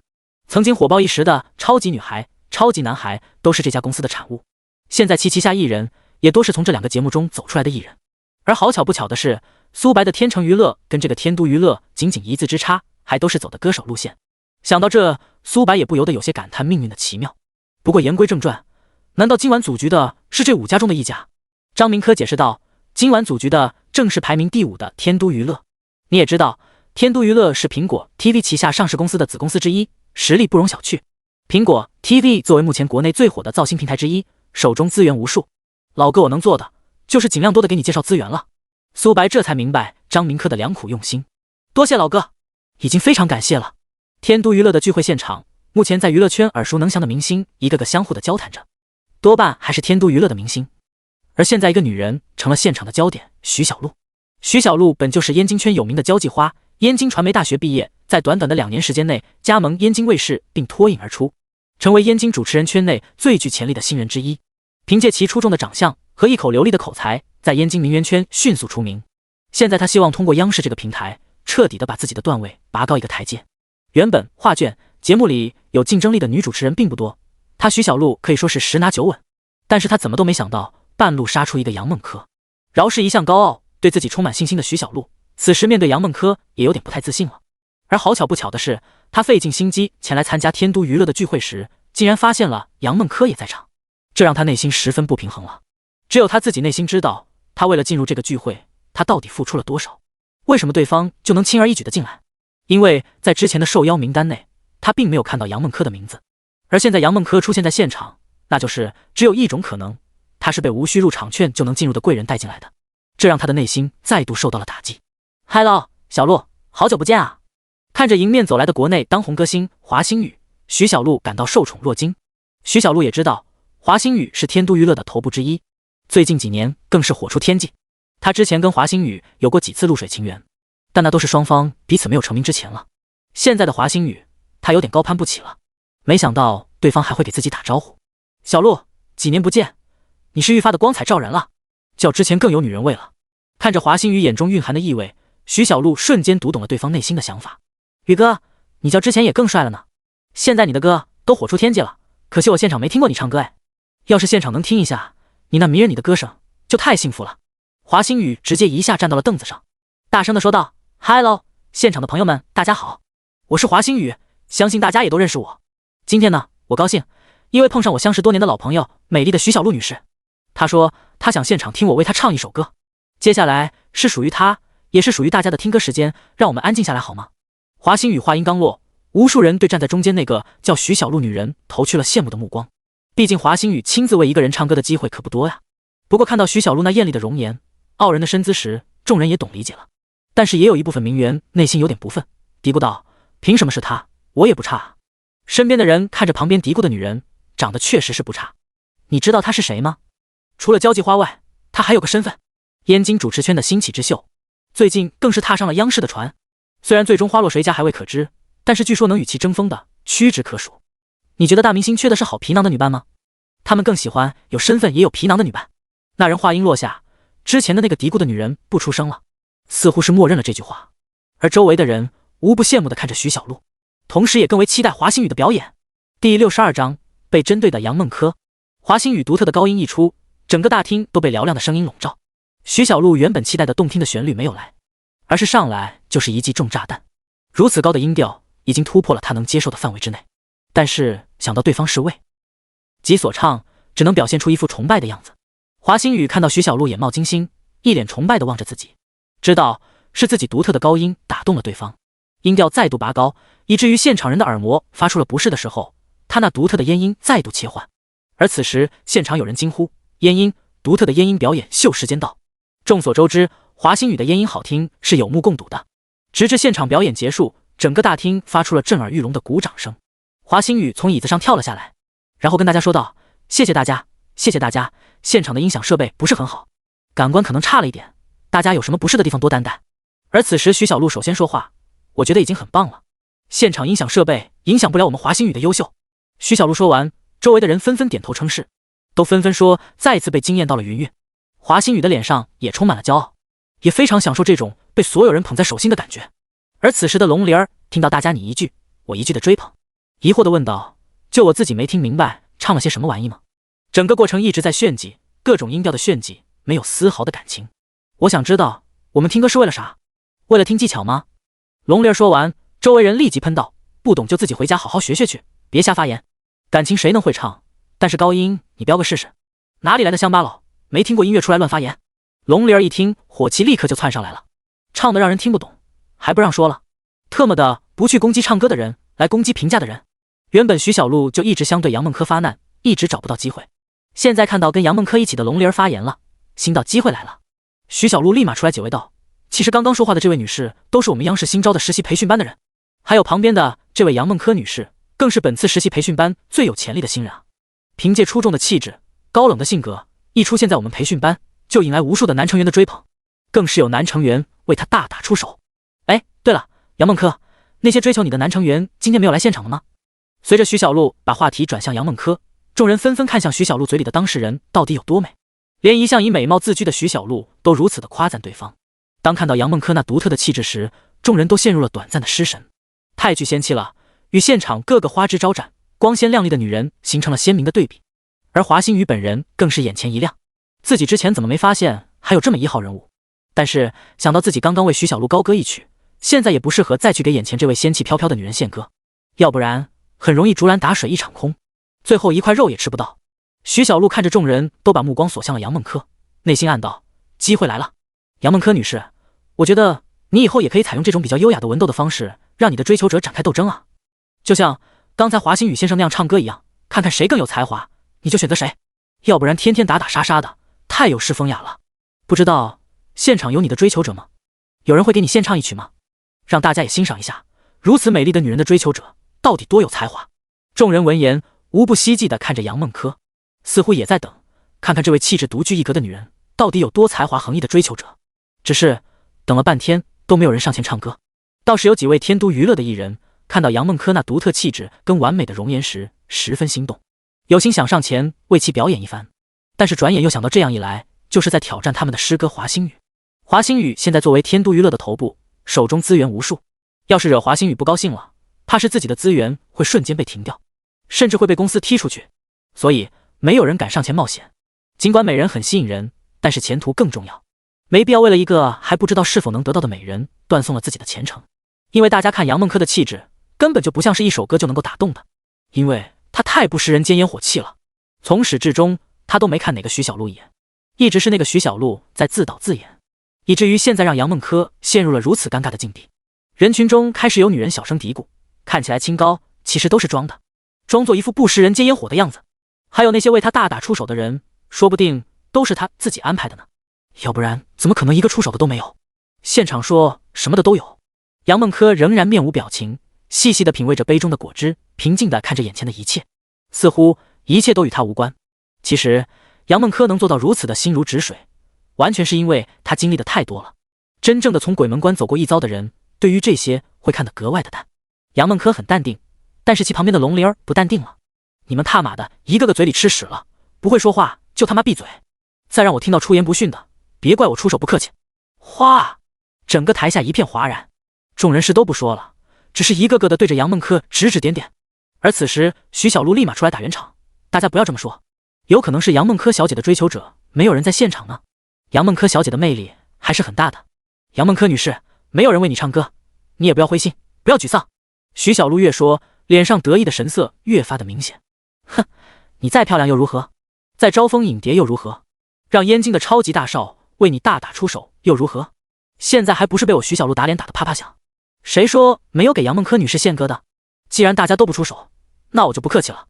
众人闻言无不回头看着一步步走过来的男人，眼中充满了震惊。第63章，众人高呼对不起，杨梦珂落泪。竟然是苏白，在场的众人都不可置信地揉了揉自己的眼睛。要说现在网上最火的是谁，怕是非苏白莫属了吧？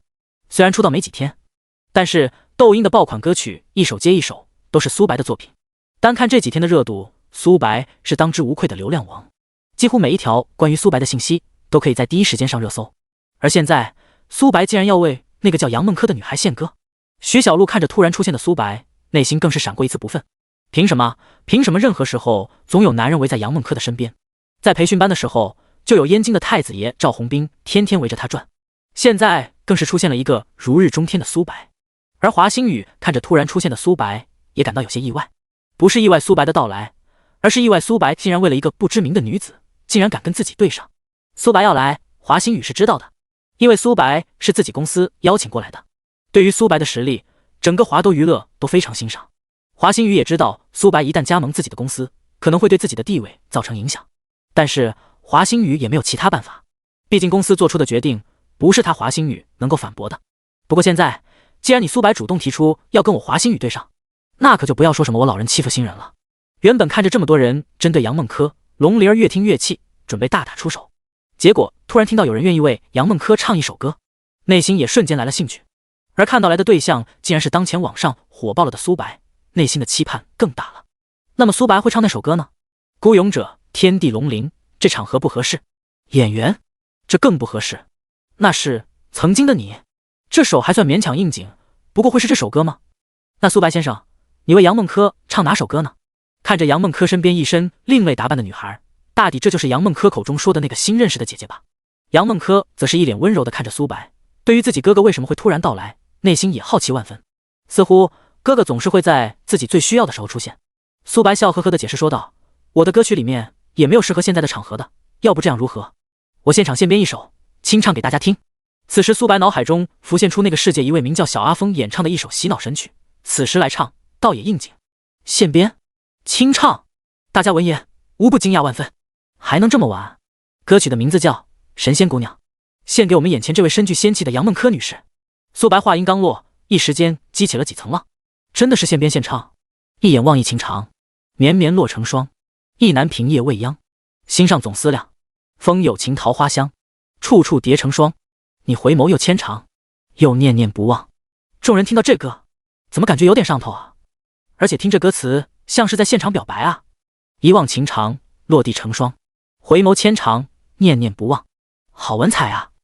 你是下凡到人间的神仙姑娘，世上哪有你这般倾城的模样？羞花闭月戴红妆，芊芊胭脂香，恰好良辰谁与你共饮白月光。卧槽，上头了有没有？略带沙哑的声音低声呢喃，你是下凡到人间的神仙姑娘。这该死的爆棚的荷尔蒙气息简直让人无法抵御，这赤裸裸的夸赞让众人听得都有些面红耳赤。倾城模样，闭月羞花，能再直接点吗？众人看向当事人的杨梦珂，发现其原本一脸淡然，脸上不曾出现任何的情感色彩，现在脸上竟然挂上了淡淡的笑容，原本就已经足够出众了。现在仙女一笑，周围的光鲜亮丽浓妆艳抹此时瞬间失去了颜色，众人都可以看得出来，杨梦珂是真的纯素颜。此时微微一笑，竟真有闭月羞花之感，那份惊艳属实让其他的女人绝望。你是下凡到人间的神仙姑娘，红尘哪有你这般不染的柔肠？沉鱼落雁伴霓裳，生生情儿荡，愿为伊人许一世，共赴白发苍。风有情桃花香，处处叠成霜，你回眸又牵肠，又念念不忘。听到苏白唱到沉鱼落雁的时候，杨梦珂再也忍不住扑哧一声笑了出来。闭月羞花，沉鱼落雁，真的有那么美吗？我自己怎么没感觉到？从小到大，杨梦珂天天听苏白说，哟，我家小珂又漂亮了，我家小珂又漂亮了，来来回回就这么一句话，导致杨梦珂都听腻了，直接反问苏白，哥，你会不会夸女孩啊？你这么多年的语文白学了吗？形容女孩可以用沉鱼落雁，也可以用闭月羞花，而不是天天就那一句我家小珂又漂亮了。那到底是多漂亮啊？而那时苏白总是淡淡的笑笑，反正就是漂亮嘛，以至于杨梦珂以为苏白就是一个钢铁直男，一点都不会哄女孩子开心，同时也为苏白担忧，这样以后要怎么找女朋友啊？而此时听到苏白唱的歌词，杨梦珂直接乐得笑开了花。她知道这是哥哥暗地里偷偷的给自己写的歌，一首专门夸赞自己的歌，大概是为了不再让自己说他钢铁直男了吧。苏白看着周围围着的众人，大声道：“你是下凡的人间？”然后众人齐声大喊：“的神仙姑娘！”苏白，世上没有你这般。众人再度齐声大唱：“倾城的模样。”苏白笑呵呵地跟大家说道：“好好好，在场的姑娘都是下凡到人间的神仙姑娘，所以能否肯定各位仙女们对人友好以待啊？刚才我来的时候，可是听到大家对这位杨梦柯女士不太友好哦。这首神仙姑娘献给杨梦柯女士的同时，也献给在场的所有的女孩子们。”苏白话音落下，周围响起了无数女孩的欢呼声，并且大声地呼喊道：“可以，我们错了。”苏白再次问道：“那应不应该跟这位杨梦柯女士道歉？”众人再次齐声高呼：“对不起！”看到这一幕，杨梦柯原本还满脸笑容的脸瞬间泪目。